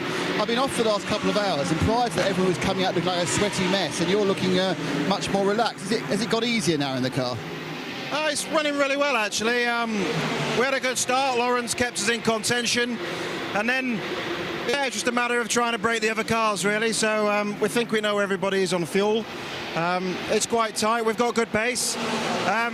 Got a great crew of drivers, so lots of experience. So yeah, a little bit more push, and then I think we need to just, chill off a second or two and then try and manage the car. It's a race of attrition out there. I mean, it's so hard to see the glare. I can't explain in the car. When the GT3s come behind you, they're always 2 or 3 together. And you'd think it'd light up the road in front of you, but you can't see anything. So I just kind of hold my line and give it one of those, really. But are they dive bombing or are they respectful? Oh yeah, dive bombing. But the Ginetta has got amazing apex speed, the little GT4 car. So as the race and my stint developed, people realised that actually let's just wait until the straight. The Ginetta's pretty good mid-corner. So it's good fun. The guys done a great job. It's got nice air conditioning and. Fingers crossed, we run clean, I think. Air conditioning, why are you so relaxed? Have you got if you've got a decent DAB radio as well, so you can perhaps listen to us?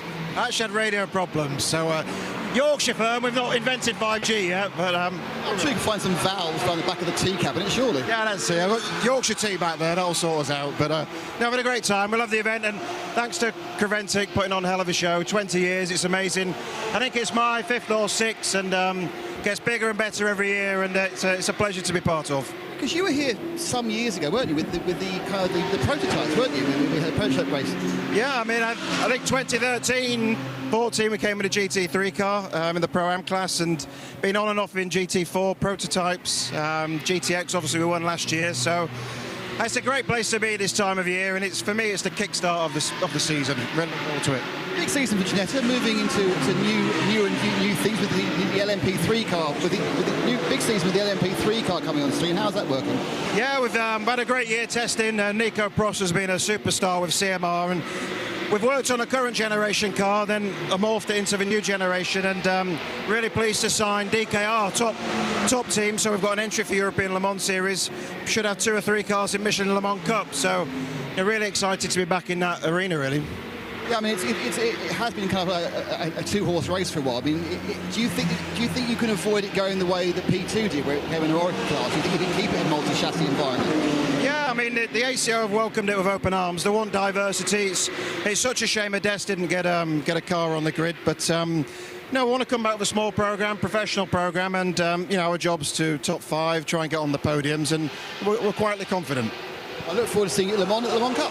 Brilliant. Take care. Oh, it's great to hear from that team. They race, genuinely they race with their hearts as well as their heads, don't they? Ginetta, big time. Yeah, and they're a small sports car manufacturer who build competition cars, they build tractor cars, they build all kinds of things for the true enthusiasts and whatever level you want to go and race at. And yeah, to take on your Ligier, Duquesne, etc. in the European Le Mans Series, that shows real ambition and vision as well. And yeah, great to see the Yorkshire firm. And let's be honest, if you've got Yorkshire T, you're going to be powered well. United Autosports, they've always got Yorkshire T in their truck, and Ginetta do as well. I think maybe when we get into the depths of our night stint a little bit later on, I think I might go down and ask for a cup of Yorkshire Tea if they've got any spare. Oh yeah, I know I'm from Scotland, I should like Scottish blend, but Yorkshire Tea, they've got it licked, I think. It's Peter Mackay and John Hindhaugh in the Global Broadcast Centre. Good to have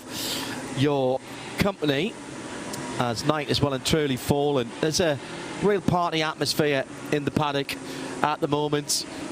The Michelin 24 Hours of Dubai, there's a children's play area, and lots of youngsters here enjoying it.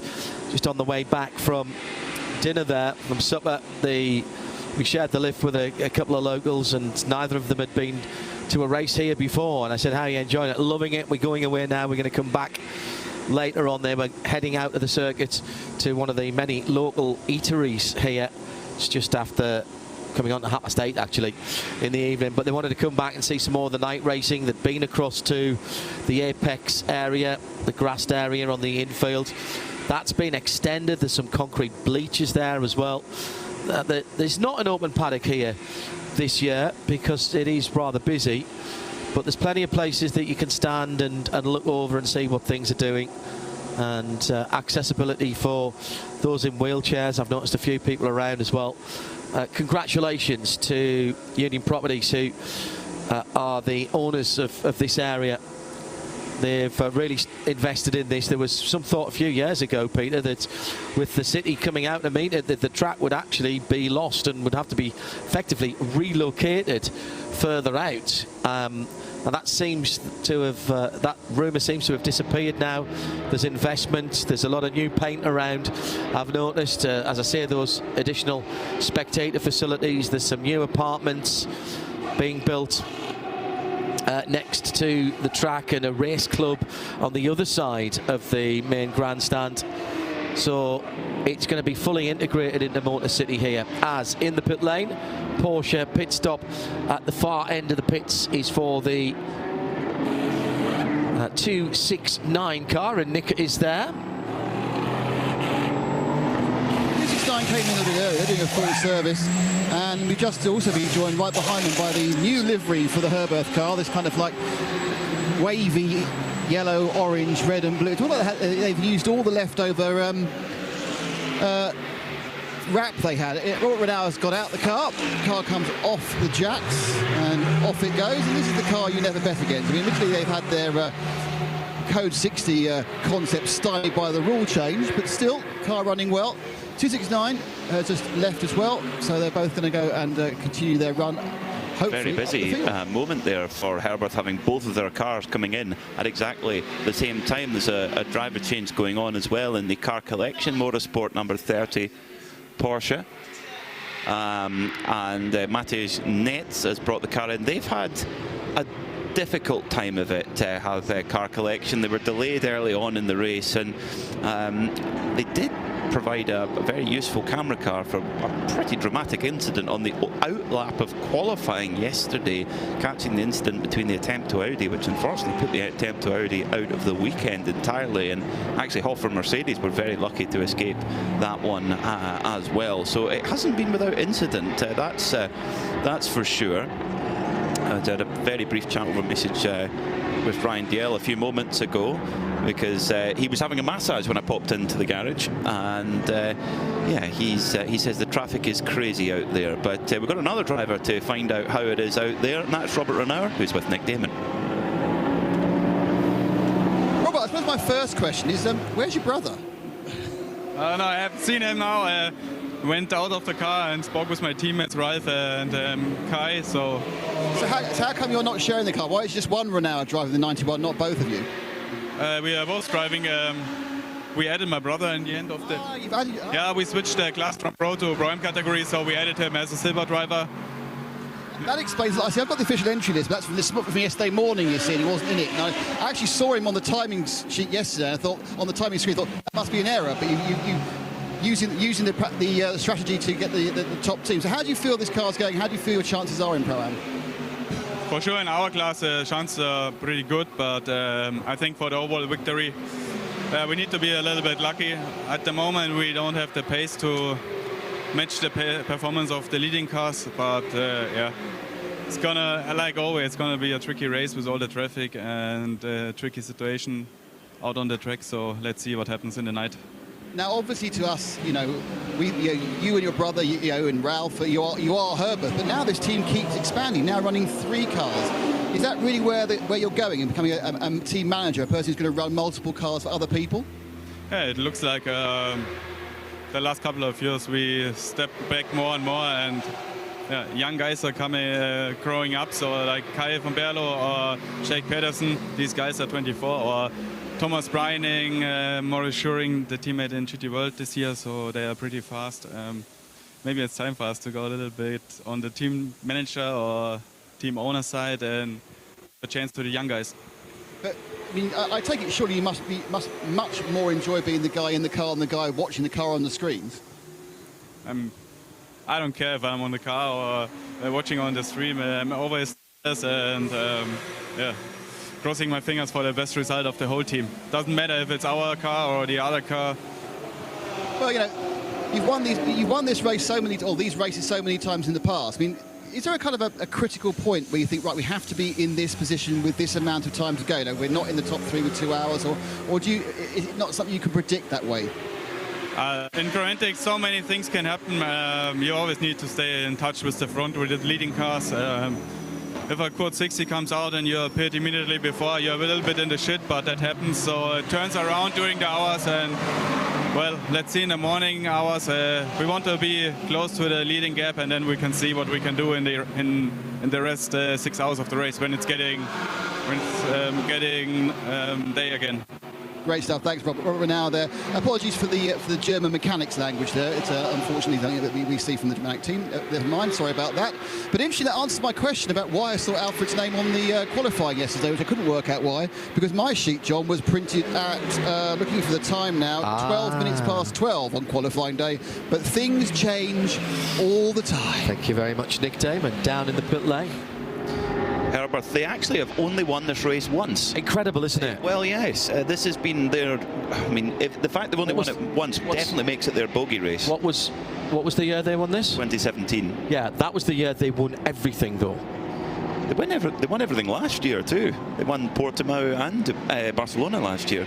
Yeah. So yeah, if they've only won the race once, that definitely makes it their bogey race. But might that change? Well, they've put a really strong run in, and amazing to hear Robert Renaur's attitude there. He's a top pro driver, pro level driver, but he's equally as comfortable being working in the pits or on the strategy or whatever as he is driving, and I think having that flexibility is so important. Well, 16 hours and 28 minutes to go here at the 24 Hours of Dubai, the 20th Michelin 24 Hours of Dubai, and at the moment it's Darren Leung from Almanar, well actually from Almanar Racing by Team WRT.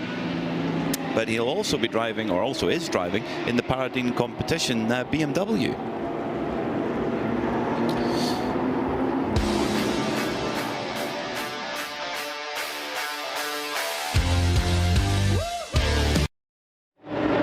Do us a pit stop, and that will shortly put number 92 Pure Racing.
In the pits with some bad news for another fan favourite.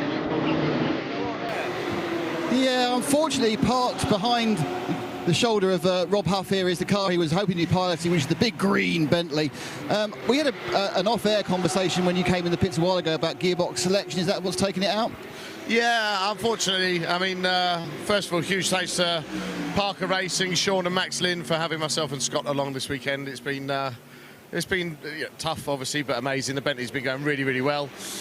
We had a great start to the race. Things were looking really good. And then the same electrical gremlin we had last year in the race crept back. And ultimately, it meant Max couldn't shift gears. It was kind of doing its own thing. We got it in. We changed a few sort of suspect parts that we knew from last year. And ultimately, it just got worse. And we were 14 laps down, so I think air on the caution, on the side of caution, and ultimately, we can make it much worse by continuing, and we don't want to get in anyone's way. We don't want to have a major problem on track, cause a massive crash, and save it, look after it, see if we can get it running stronger. Yeah, I don't know about you, but you come from you've got a couple of years behind you. Sometimes you think, wouldn't it be just a bit easier with like a stick shift? Well, yeah, I mean, yeah. Bring back the old touring cars. Yeah, I mean, technology's moved so far. You know, the Bentley, it's an amazing machine. It's a huge crowd favourite. The speed of the thing in the straight line, the noise it makes when it shifts gear, it's just, it's an absolute weapon. It's, you know, to drive it just puts a smile on your face, and you don't want to give up on that great British history that we've got going with this thing. So we've got a few things to look at for sure. We're already talking about next year coming back stronger. Whether that be with a Bentley or something else, we'll have to wait and see. Do you know how long this car is homologated for? It's a big old beast, been around a few years. How long is it? Can you run it in GT3? Definitely got a few more years left, we know that. I think it's up to 2027 we've got it homologated for, so we can bring it back, but you know, it's so frustrating and it's so difficult against the much more modern cars, the newer cars. The ABS, the traction control definitely lets it down a little bit, especially when it comes to problems. So yeah, I think we're gonna collectively sit down, have a chat and see what we want to do with it. Well, the good news is you get a decent night's sleep tonight, I suppose. I'd rather be on the track. So what's the rest of 2025 got in store for Rob Huff then? Not entirely sure yet. Definitely a lot of historics, some racing with Sean, some racing with Richard Mines at Goodwood. Got the management company with Will Fuchs that's going really well, and got the coffee business as well. So we've got a few things on the go. But driving myself, I don't know yet. I hope to be back in British touring cars. I had a really enjoyable year back in that this year with Speedworks and the Toyota. So yeah, let's see what comes up. One of my colleagues is very keen on Nürburgring excitement. Are you doing he's asked me, are you doing the N24 Classic? Marcus Menden has asked me to pilot with him again in the beautiful 964 RSR. So as long as calendars allow, I will definitely be back doing that. Just got a cheer in my ear from John. that was Thanks, me, Nick. No worries, thanks. It was P. Oh, sorry, it was P-Max, sorry. A 964 RSR? Not remember it from the classic. Yeah. It's the same car. Oh. His final stint, it was wet to drive, sliding it around. Oh, I'm even more excited than I already was. Great to hear from Rob Huff there, and the old Bentley, it's still got a few years left in it, but what an amazing piece of kit. It was actually designed by Christian Loriot, who's a legendary rally car designer. He designed a lot of the ProDrive Subarus in the late 90s. He designed the Focus, which we would call McRae drove, and actually designed a lot of the most recent Houndays as well. Absolute legend of rally car design, and applied that to the Bentley. It is over a ton lighter than the road car it is based on. Just let that settle in. It's a ton lighter than the road car. It's got leather door pulls in there as well, and it was even used as a base as a Pikes Peak racing car. Rhys Millen converted it into a Pikes Peak car, and it was hugely quick as well. The road car actually, Rhys Millen, as in Rod Millen's dad. Rhys Millen is Rod Millen's son. Sorry, Rhys Millen. Yes, what did I say? I said Rhys Millen, didn't I? No. What did I say? I don't know, but wasn't that? That confused me. It's getting late. So Rhys Millen, son of Rod Millen, converted it into a race car. But the actual road car, the chassis is shared with a Porsche Panamera. So you could theoretically make a Porsche Panamera GT3 if you felt. Well, you can make anything a GT3. Yes, you could. You can make anything a GT3 so long as the road car has been in production. I think it's up until 5 years ago. It might be 7 years ago. Pass.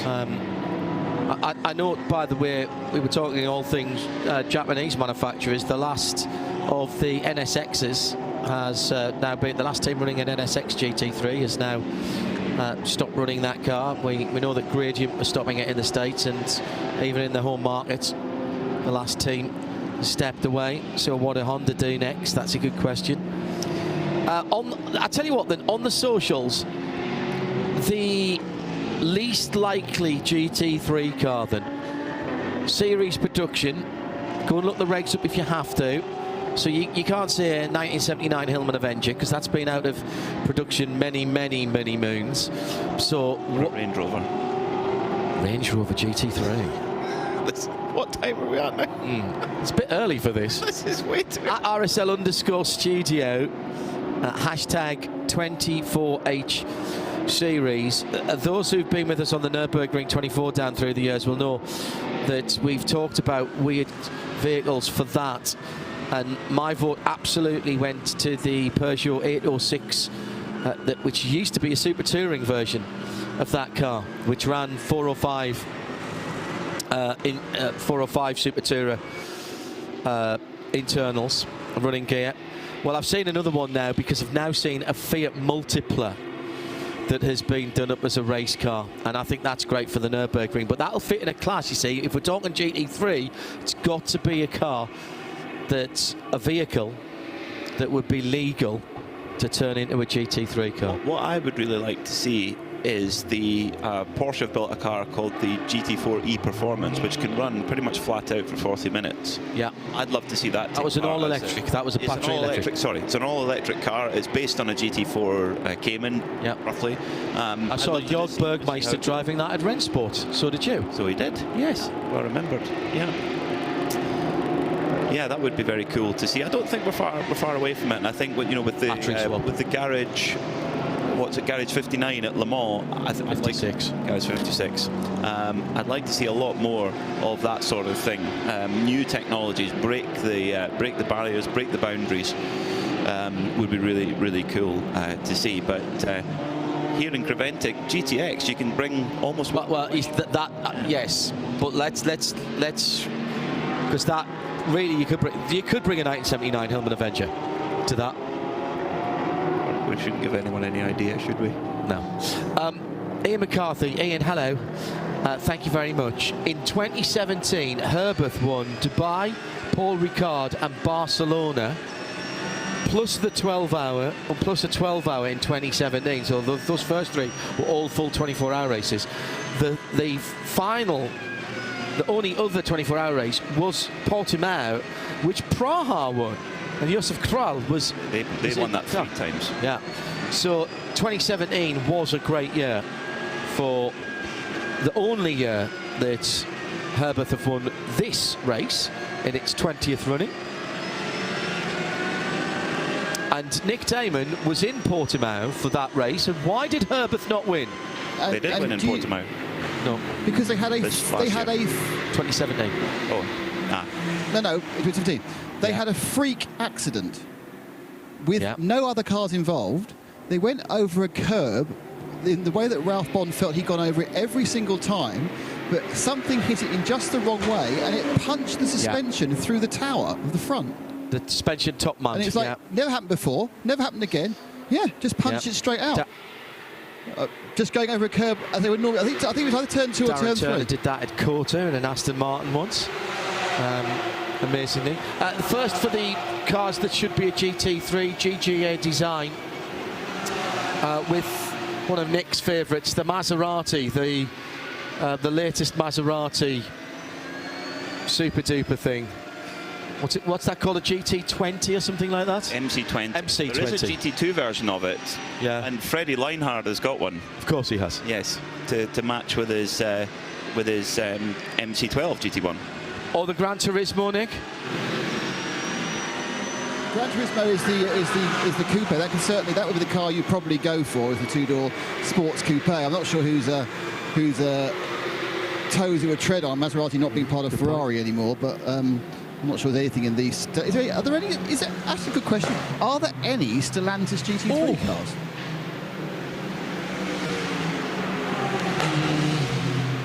You're not supposed to leave dead air on radio, but my brain is worrying.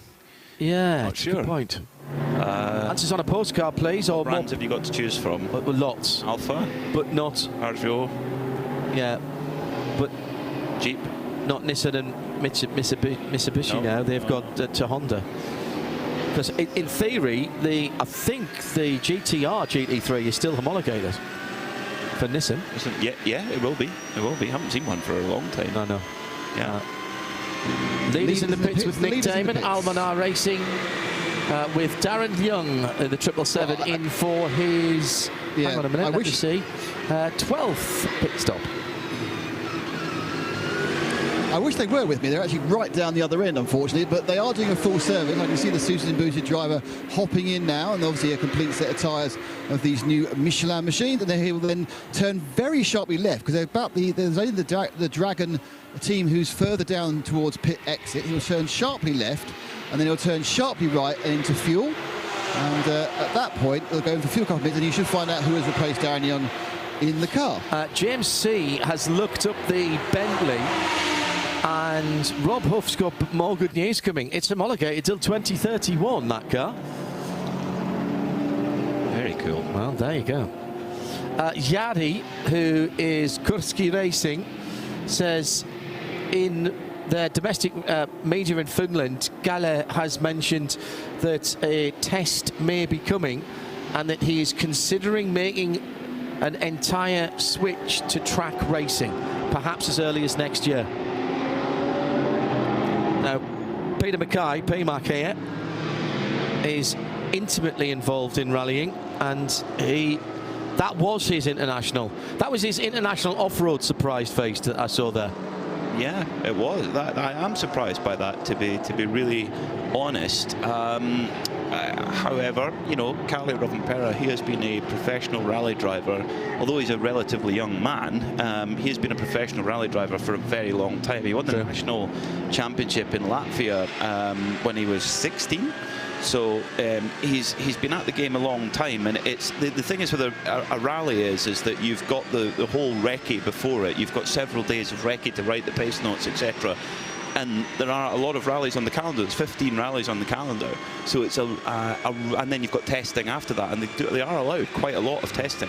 So he is on the go a lot, and he's maybe just want to explore things. I mean, he's only 24, but he's been rallying since the age of 8. So, you know, maybe he just wants a new challenge, and he's got the car control and the driving ability to really put his hand to anything. What is the race that everybody wants to do in professional motorsport? It's the Le Mans 24 hours, and GT3, Le Mans GT3 can take you there now.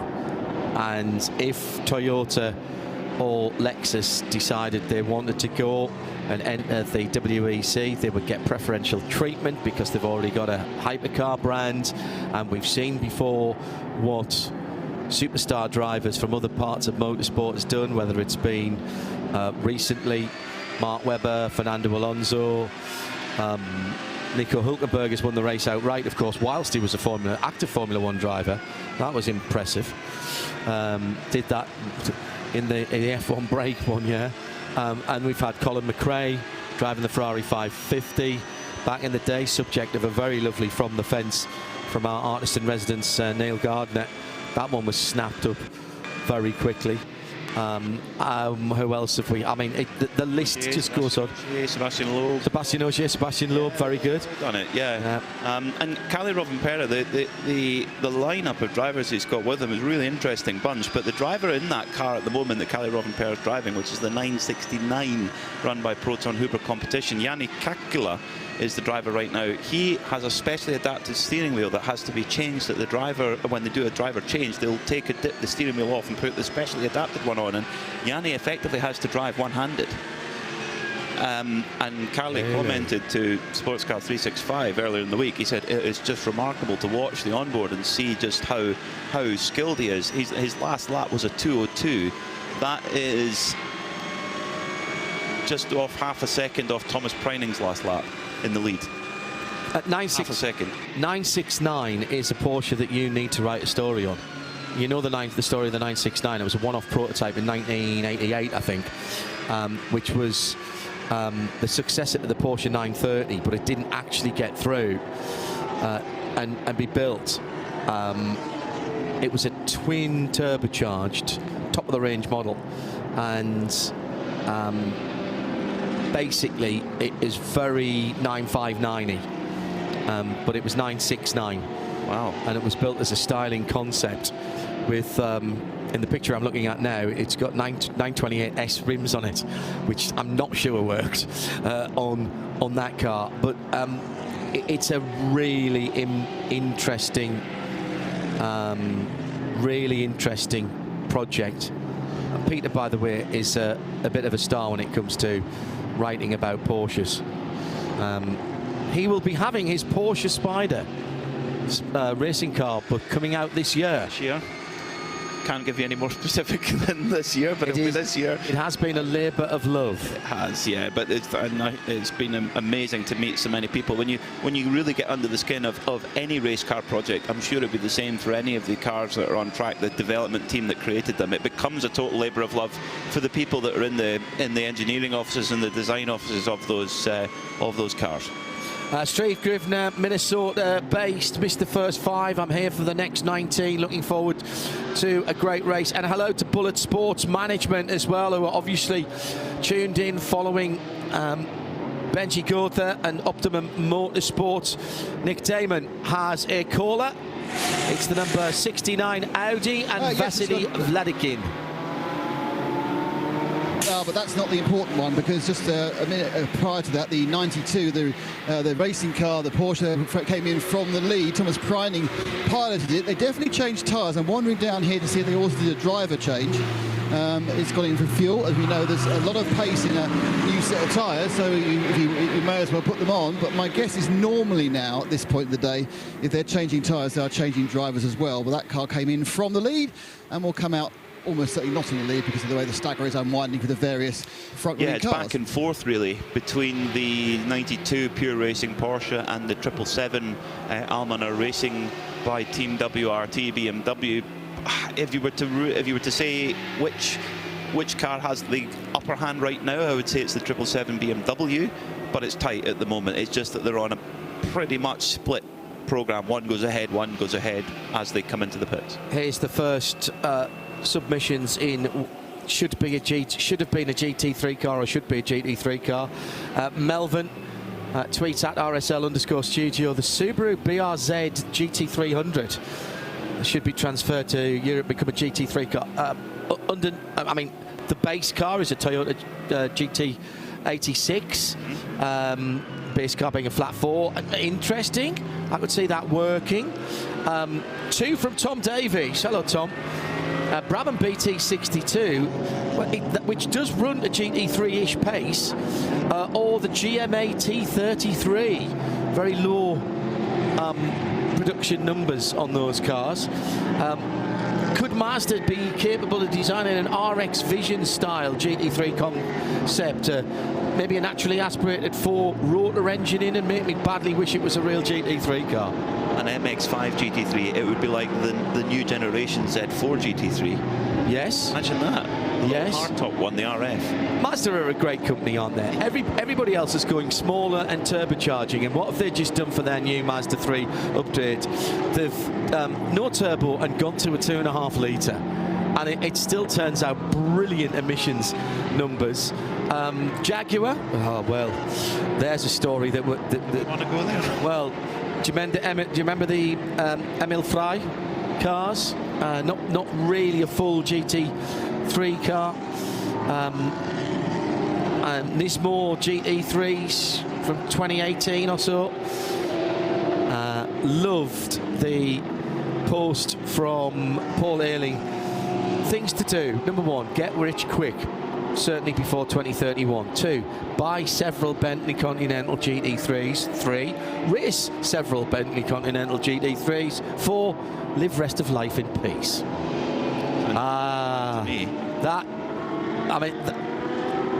Words to live by, Paul. Excellent. At RSL_studio, #24H series. Coming up to the end of another racing hour as we're heading towards 9 o'clock.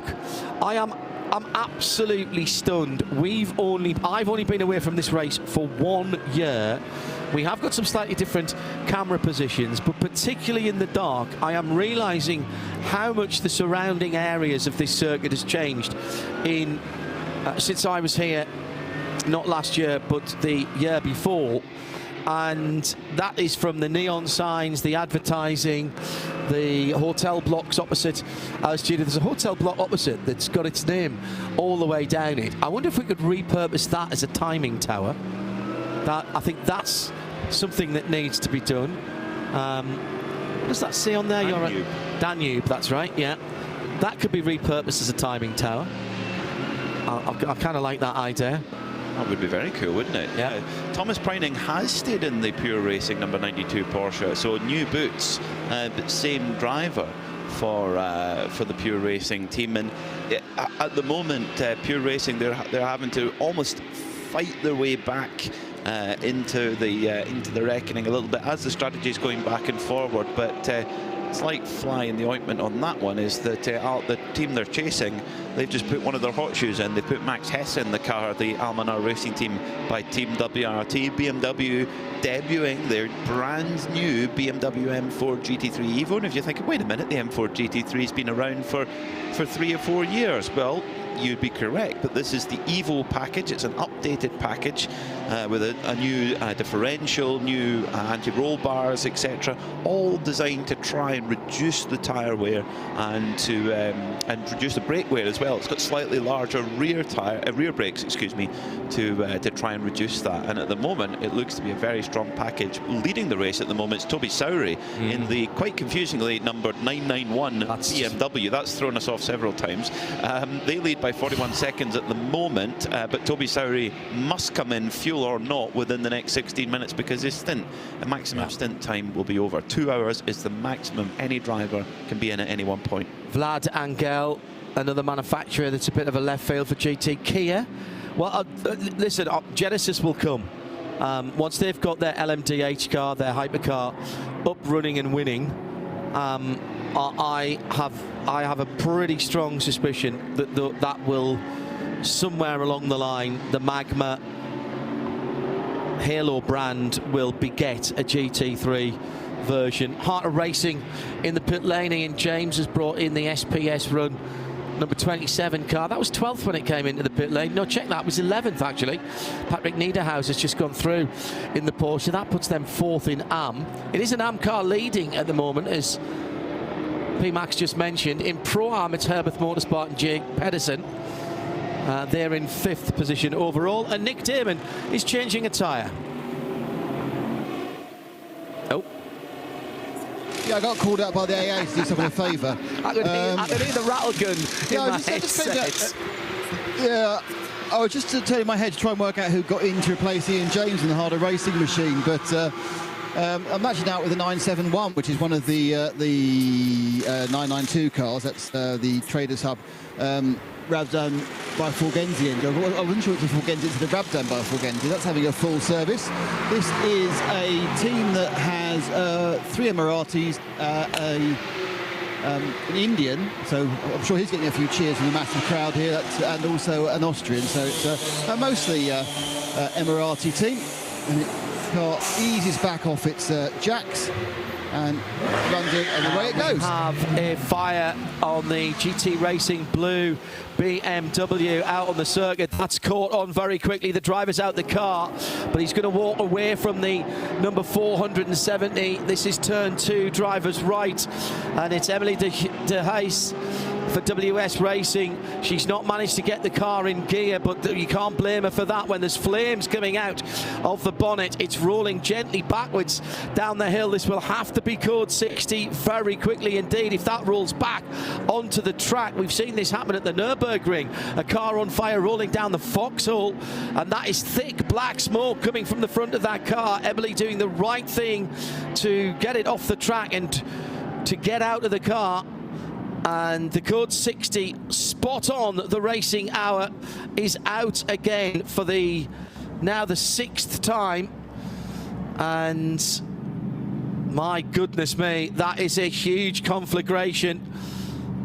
They were in the lead of their class too. I think they were back and forth with the Ginetta, but that is that WS Racing car has got Jerome Blakemolen in the driver lineup, 3-time winner of this race, but that is race over. Oh, great to see Emily get out of the car in time. Right-hand side of the engine compartment on a left-hand drive car, but Emily spotted that really early.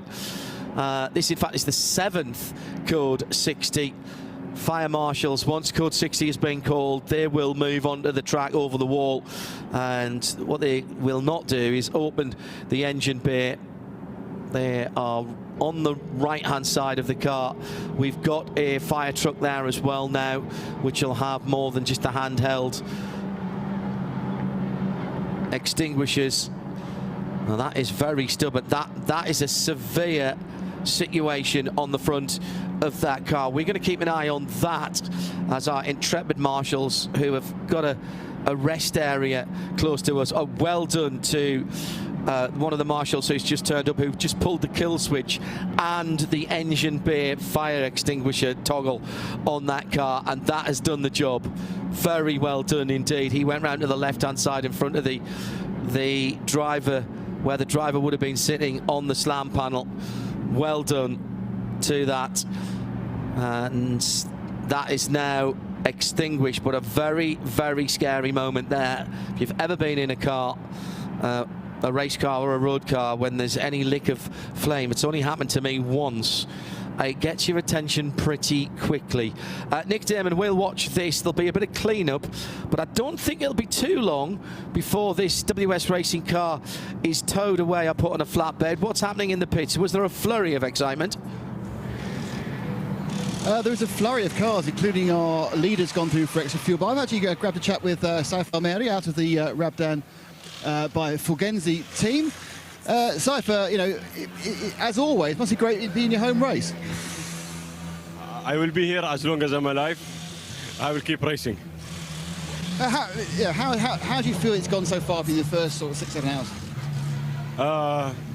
A lot of emotions in front of my people, and it's a home race, and we will try to bring it home.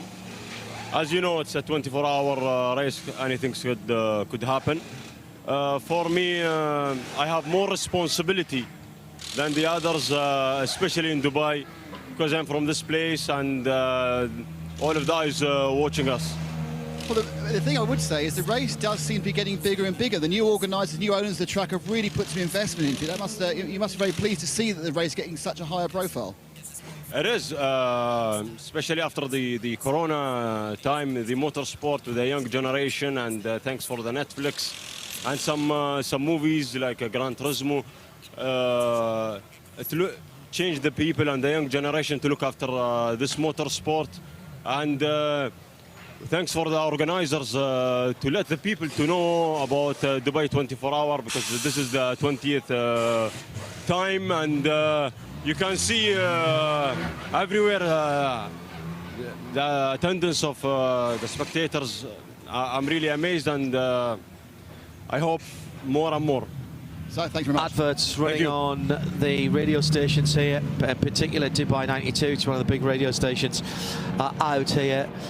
The tickets were free. All you had to do was register on the Dubai Autodrome 20 website, and you can still do that, by the way, if you are listening to us in the Dubai or the UAE and watching these very dramatic pictures of the GT tyres sponsored number 470 WS Racing BMW getting already on the rollback. The flatbed was there very, very quickly. If you fancy having a look at this overnight, the circuit will be open. All the spectator areas are open overnight. We'll run the commentary on the PA overnight as well, straight through till 1 o'clock tomorrow afternoon.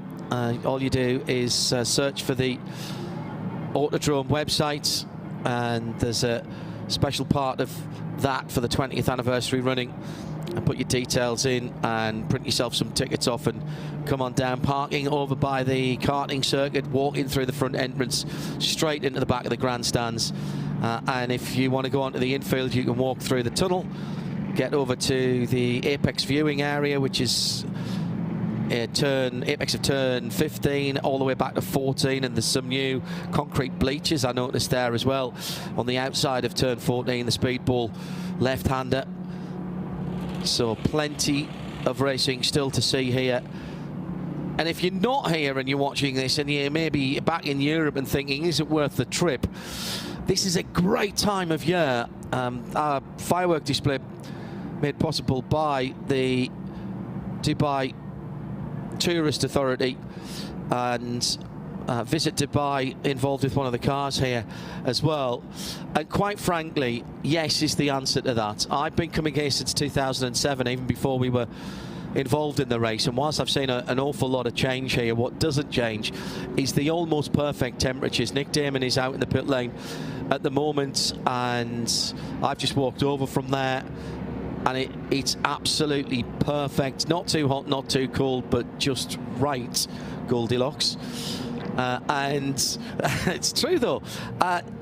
If you're racing and you're thinking about getting involved in a race here and getting in one of the teams, there's a ride board that's available through Creventic. There are plenty of excellent hotels within half an hour of the racetrack. Some are even much closer than that. Our team staying just literally 10-15 minutes away. It's right in the middle of what's called DSF, Dubai Shopping Fortnight. 2 weeks of very substantial discounts in all of the malls and specialist stores, and there are many malls here, and many more than even the last time I was here. The hotel, the cuisine, their hospitality industry and the beaches are renowned. So for people who don't want to come to the track but might be still wanting to come with, then there's plenty for them to do away from the track as well. So the answer is yes, yes and yes. This is your first time here, Peter, and I know it's been a work trip, but what struck you about coming to Dubai? I should have brought my golf clubs. You should have brought your golf clubs. You know you can play golf at night here. Yes. There's a floodlit golf course. That's an experience I've had some great golfing experience, but never that. Next year, definitely. One thing I'd like to say about it's obviously really difficult when you see a car catch fire on the racetrack like that, and you think the marshals there, the speed at which they reacted, they've saved a small team. You know, WR's racing a small team from just over the Luxembourg-Germany border in Germany. They've small independent team. They've not got 6 spare cars sitting out the back. That car could have potentially been saved because the marshals were on the spots quickly. Been talking to some of the marshals here because one of their restrooms, they come up in the same lift elevator as us. 20 years ago, pretty much 99% of the marshals here would have been from Europe, and the vast majority of those would have been from the UK. There was no motorsport culture here in terms of competition or indeed of volunteers. Now, Dubai, Bahrain, Qatar, their marshals are going abroad to new emerging markets of motorsport and helping train people there. It's a massive success story in marshalling, in officiating, in race control, etc., etc. And this could only have happened with circuits like this being built. Obviously Formula One at 3 places now in this area of the world, in Qatar, in Bahrain, and in Abu Dhabi, which will be at Yas Marina next week. The interest in motorsport over here in the local population is bigger. The national championships are interested in coming here. If you haven't got the wherewithal to compete, and not everybody has, much like it happens in Europe, if you can't afford to compete, then volunteer and come and help and get involved in other ways. And that's exploded in the last, not only the last 20 years, probably in the last decade, to be quite honest. Let's get back down to Nick Damon and just underlining, Nick, the efficiency of the marshals. That GT tyres sponsored 470 WS BMW has taken the shortcut and is actually already being delivered back to the team.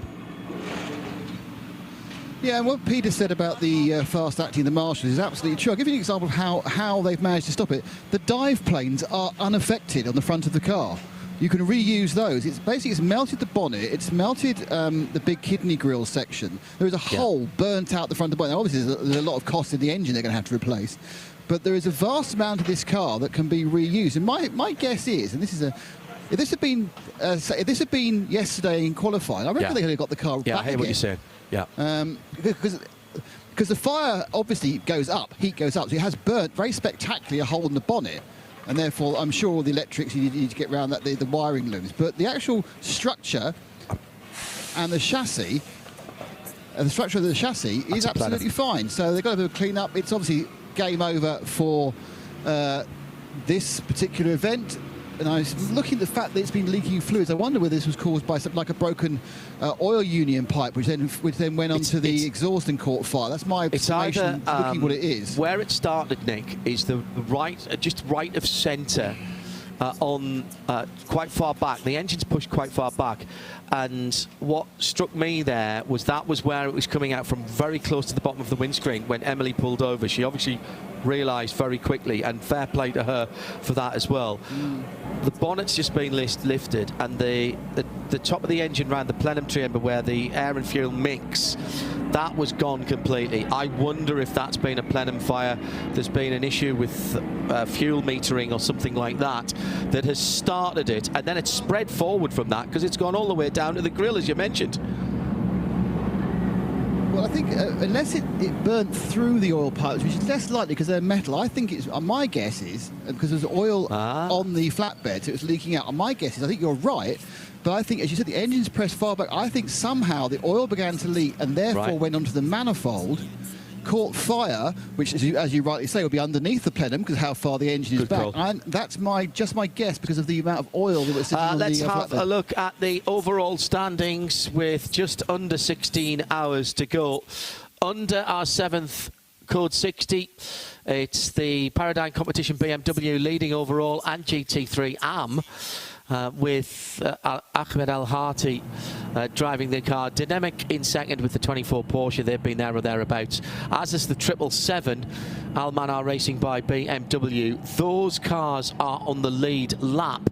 That means we've got one more car on the lead lap than the last time we were here, because there was only 2 cars on the lead lap before then. Jake Pedersen is the Pro-Am leader in the 91, the normal number for Herbert Motorsport. I just need to see where he is on the track to see if he's actually just on the tail end of the lead lap. I'm not sure that he has managed to stay on the lead lap, or has he? Not hard to see. I'll have to see when he comes. He's going to have to come round in the next second or two. And I don't think he has. No, he hasn't. So he's behind the leader at the moment in 4th position, first car off the lead lap. Then it's the second. Then it's the Pure Racing pole sitting 92 Porsche. SMP Racing in 6th with the number 7 Mercedes AMG, first of the 3 pointed stars on the timing screen. Winward Racing the second. The number 16 car in 7th position. Michael Porter is behind the single McLaren. The Optimum Motorsport car 8th overall at the moment. Haupt Racing Team's Mercedes number 4, Rima Jafali behind the wheel of the 9th place car and making up the top 10. Jonathan Hull for Herbert Motorsport puts Herbert with just 2 cars in the top 10 as we're still under code 60. Let's rattle through the rest of these here. It's all GT3 cars all the way down to 22nd position, and Herbert Motorsport's 3rd car is in 13th position. Hazard T back up inside the top dozen as well. Down towards the bottom end of the top 20, we've got Huber Motorsport, Hoffer and MP Motorsport, Bergterhuis behind the wheel of that car. Outside the top 20, picking out the the 992 leader, Luke Breukers back behind the wheel of the Red Camel Jordan.nl Porsche. That's the number 909 in 23rd position. Second in that class, Chopra Panga has just taken out the number 912 Chair Outdoor Racing car. That car led overall earlier on in the pit stop cycle because they run so long. And third in that class is down in 28th position, Cam McLeod behind the wheel of the number 901. That is the Ajith Kumar Racing by Baz Kooten Racing car. That's in 28th position. And making up the top 30, another couple of 992s, including the AM Racer. TFT Racing is the AM leader, rather, in that class. And QMMF by HRT second in 30th position, second in the AM. Outside the top 30, it's a mixture of 992s and the odd out of position GT3 down in 35th position, for example, GWR Australia, Glenn Wood behind the wheel of that car, 10th in GT3 AM, 26th in the overall classification, and in 40th position Baza Kondo for the 7x7 Porsche 992. Outside the top 40, oh sorry, I've gone past the leader in GTX, my apologies. Leipzig Motorsport, I could have recorded this and played this in from earlier. The GTX leader is the Lamborghini. That's a Super Trofeo car, the number 710, in 37th position. Let's head outside of the top 40, see if we can get this done before we go back to green flag racing. The 111 Racing, Jake Camilleri, driven IRC car, is in 45th position with that big V8 from GM. Then the Vortex behind it, but just about a lap behind, actually, having just had a pit stop, Gilles Courtois behind the wheel. And then if we go down to 49th position, the Car Collection Motorsport Porsche, that is in, where are we, 49th position I said. That is the Pro-Am GT3 car, again out of position for a car that was in the pit lane earlier on for quite a long time, and they've managed to get that car back out. Roman Mavlanov in that car, they did some work on it and got it back out. As we head into the 50s, let's go down to 55th. SRS team Zorg Rennsport had to change an engine on their Porsche Cayman Club Sport, one of the older Porsche Caymans. They started dead last on the grid. They have overhauled both of the Asbest Racing VAGs. The Seat Leon Cup car, the 101, the older of the two cars, now in second place and is a full 10 laps ahead of the car that started on pole position in that class. That's the 102 for Asbest Racing. Behind that, everybody has had problems and are still in the pits and have been for some time. Razzoon, More Than Racing Porsche, Team Parker Racing Bentley, that car, as we heard from Huffy, Rob Huff earlier on, they've been having random issues with the gearbox and various bits and pieces. They've decided discretion the better part of valor. We've not seen the wonderful sounding V10 Lamborghini stroke Audi engined Rossa from Graf Racing for some time, and Team Motor Park, well, they pulled down their door a little bit earlier on. The JBR Japanese Porsche Kiwamu Katayama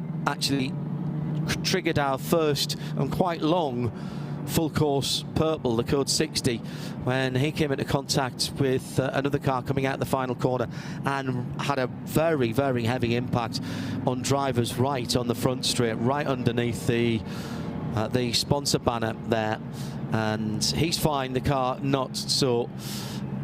We also had Come To You and the Audi of Tresor Attempto Come To You with a bizarre drive line failure in the diff, and obviously the Audi with problems in the first 15 minutes of GT3 qualifying. Again, contact there, sent that car hard into what was, I think it would have been probably a lot less serious had it hit the arm core, but it hit a drive-through gate, which then collapsed, and it was turned around and it ripped off the left rear corner of that car. They are working on that car even as we speak to try and get that car ready for next weekend and the Abu Dhabi 6 hours and be one of the 50+ cars in that. I doubt it'll be that exact chassis. I think you might be right. A spare car. There might be parts that come off it, which they can use in future. But the extent of the impact. I mean, the car did its job to keep the driver safe. Joby Huang kept him safe. He walked out of the car. Yeah. Massive crash. Well, that's 160 mile an hour, 150, 160 mile an hour. Far off that. Yeah. I mean, it's scary. And there was virtually no slowing down. No, it was a very quick stop. Yeah. But it dissipated the energy, and yes, it's expensive to replace, but you know, Joby Huang will be able to. He'll probably be home by now. and that's what those cars are designed to do. Exactly. Bits are designed to come off and dissipate that energy. That's a good point you've made there. Hello to Carol Brink.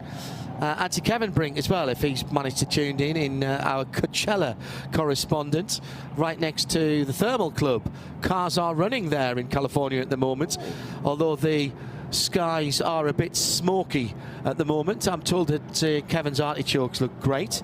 Make great tacos in their house. Oh yeah, great. They make great everything. Great cocktails as well. Hello to Carol and Kevin Brink. And to those driving to their house next time. That's a very good idea. I would say to all of those of you listening in the States, particularly with any connections to California, we send you all our best wishes after the terrible scenes of the fires out there in the last few days, the scenes of utter devastation. And we hope you and yours are all fine. Again, some severe property losses. Eventually, I'm sure some of those will be rebuilt. We hope that all of your families and loved ones are safe at this time. And if you are listening and watching, if we can bring you just a little bit of normality and a bit of entertainment, let's hope we can do that. There's been more callers. We can't be too long away from going back. Debris from the track being removed at the moment. Nick Damon can give us an update from the lane.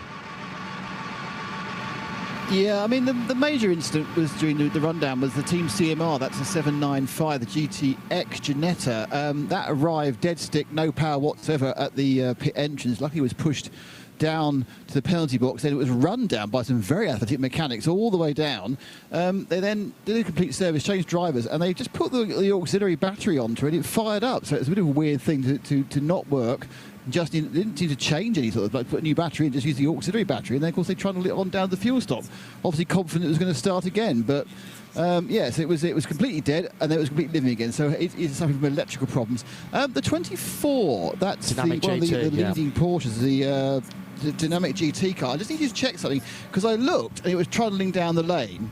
And I thought, oh, that'll be taking its quarter. Then I looked again, and a Porsche was leading. But there's so many Porsches, of course, that it could be a different one. But did he actually stop for fuel, the 24? Or did he, for some reason, just run down the lane? Changed his driver, I think. No. He was in the pit for only only for 35 seconds, and last pit time 38 seconds. So no, he. So yeah, he just ran down the pit lane. I have no idea why. They couldn't have taken the penalty. So Luke Hartog is back out on the track. Yeah. Now, whether they wanted to, they just wanted to look at something on the car. Maybe he boxed. Because you don't realistically, running down the lane doesn't lose you much time under code 60. It's a few seconds at most. But well, I'm glad I got that one right, because I watched him think, oh, that's a good idea, get some fuel. Then didn't. Possibly he came in either on his own initiative, or they boxed and then they've realised the fueling was completely full and thinking we're going to have to sit still in fueling. No, there's there's no one there. There's like one car motor. It could have been. If he'd come in again, it might have been, because it was certainly full the first time round when the code first came out. Was it very recently, Nick? Because, well, so for example, last lap by Dynamic GT 5 minutes and 12, the leading BMW 5 minutes 19, the other BMW 5 minute 20. So is there a quirk there? Oh, is it a Donington Park lap record one? Where they found could you go quicker through the pit lane? I think you maybe could.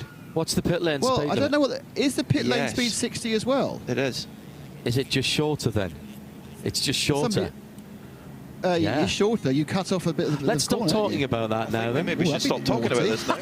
Yeah. The 710, the leading of the GTX, is coming into the pits now for a full service. That's all legitimate and everything.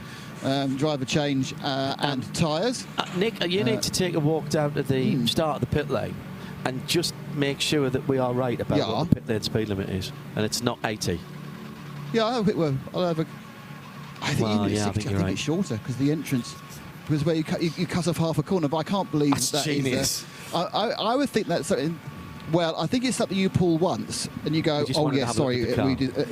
You don't do it every lap, because it's 7 obvious, seconds. isn't it? If that is what's going on. And I would imagine even with someone of your journalistic vigour, they might not admit it to you, Nick. Guess what? They wanted to have a quick look at the front of the car. Yes. Thought it was overheating. Yeah.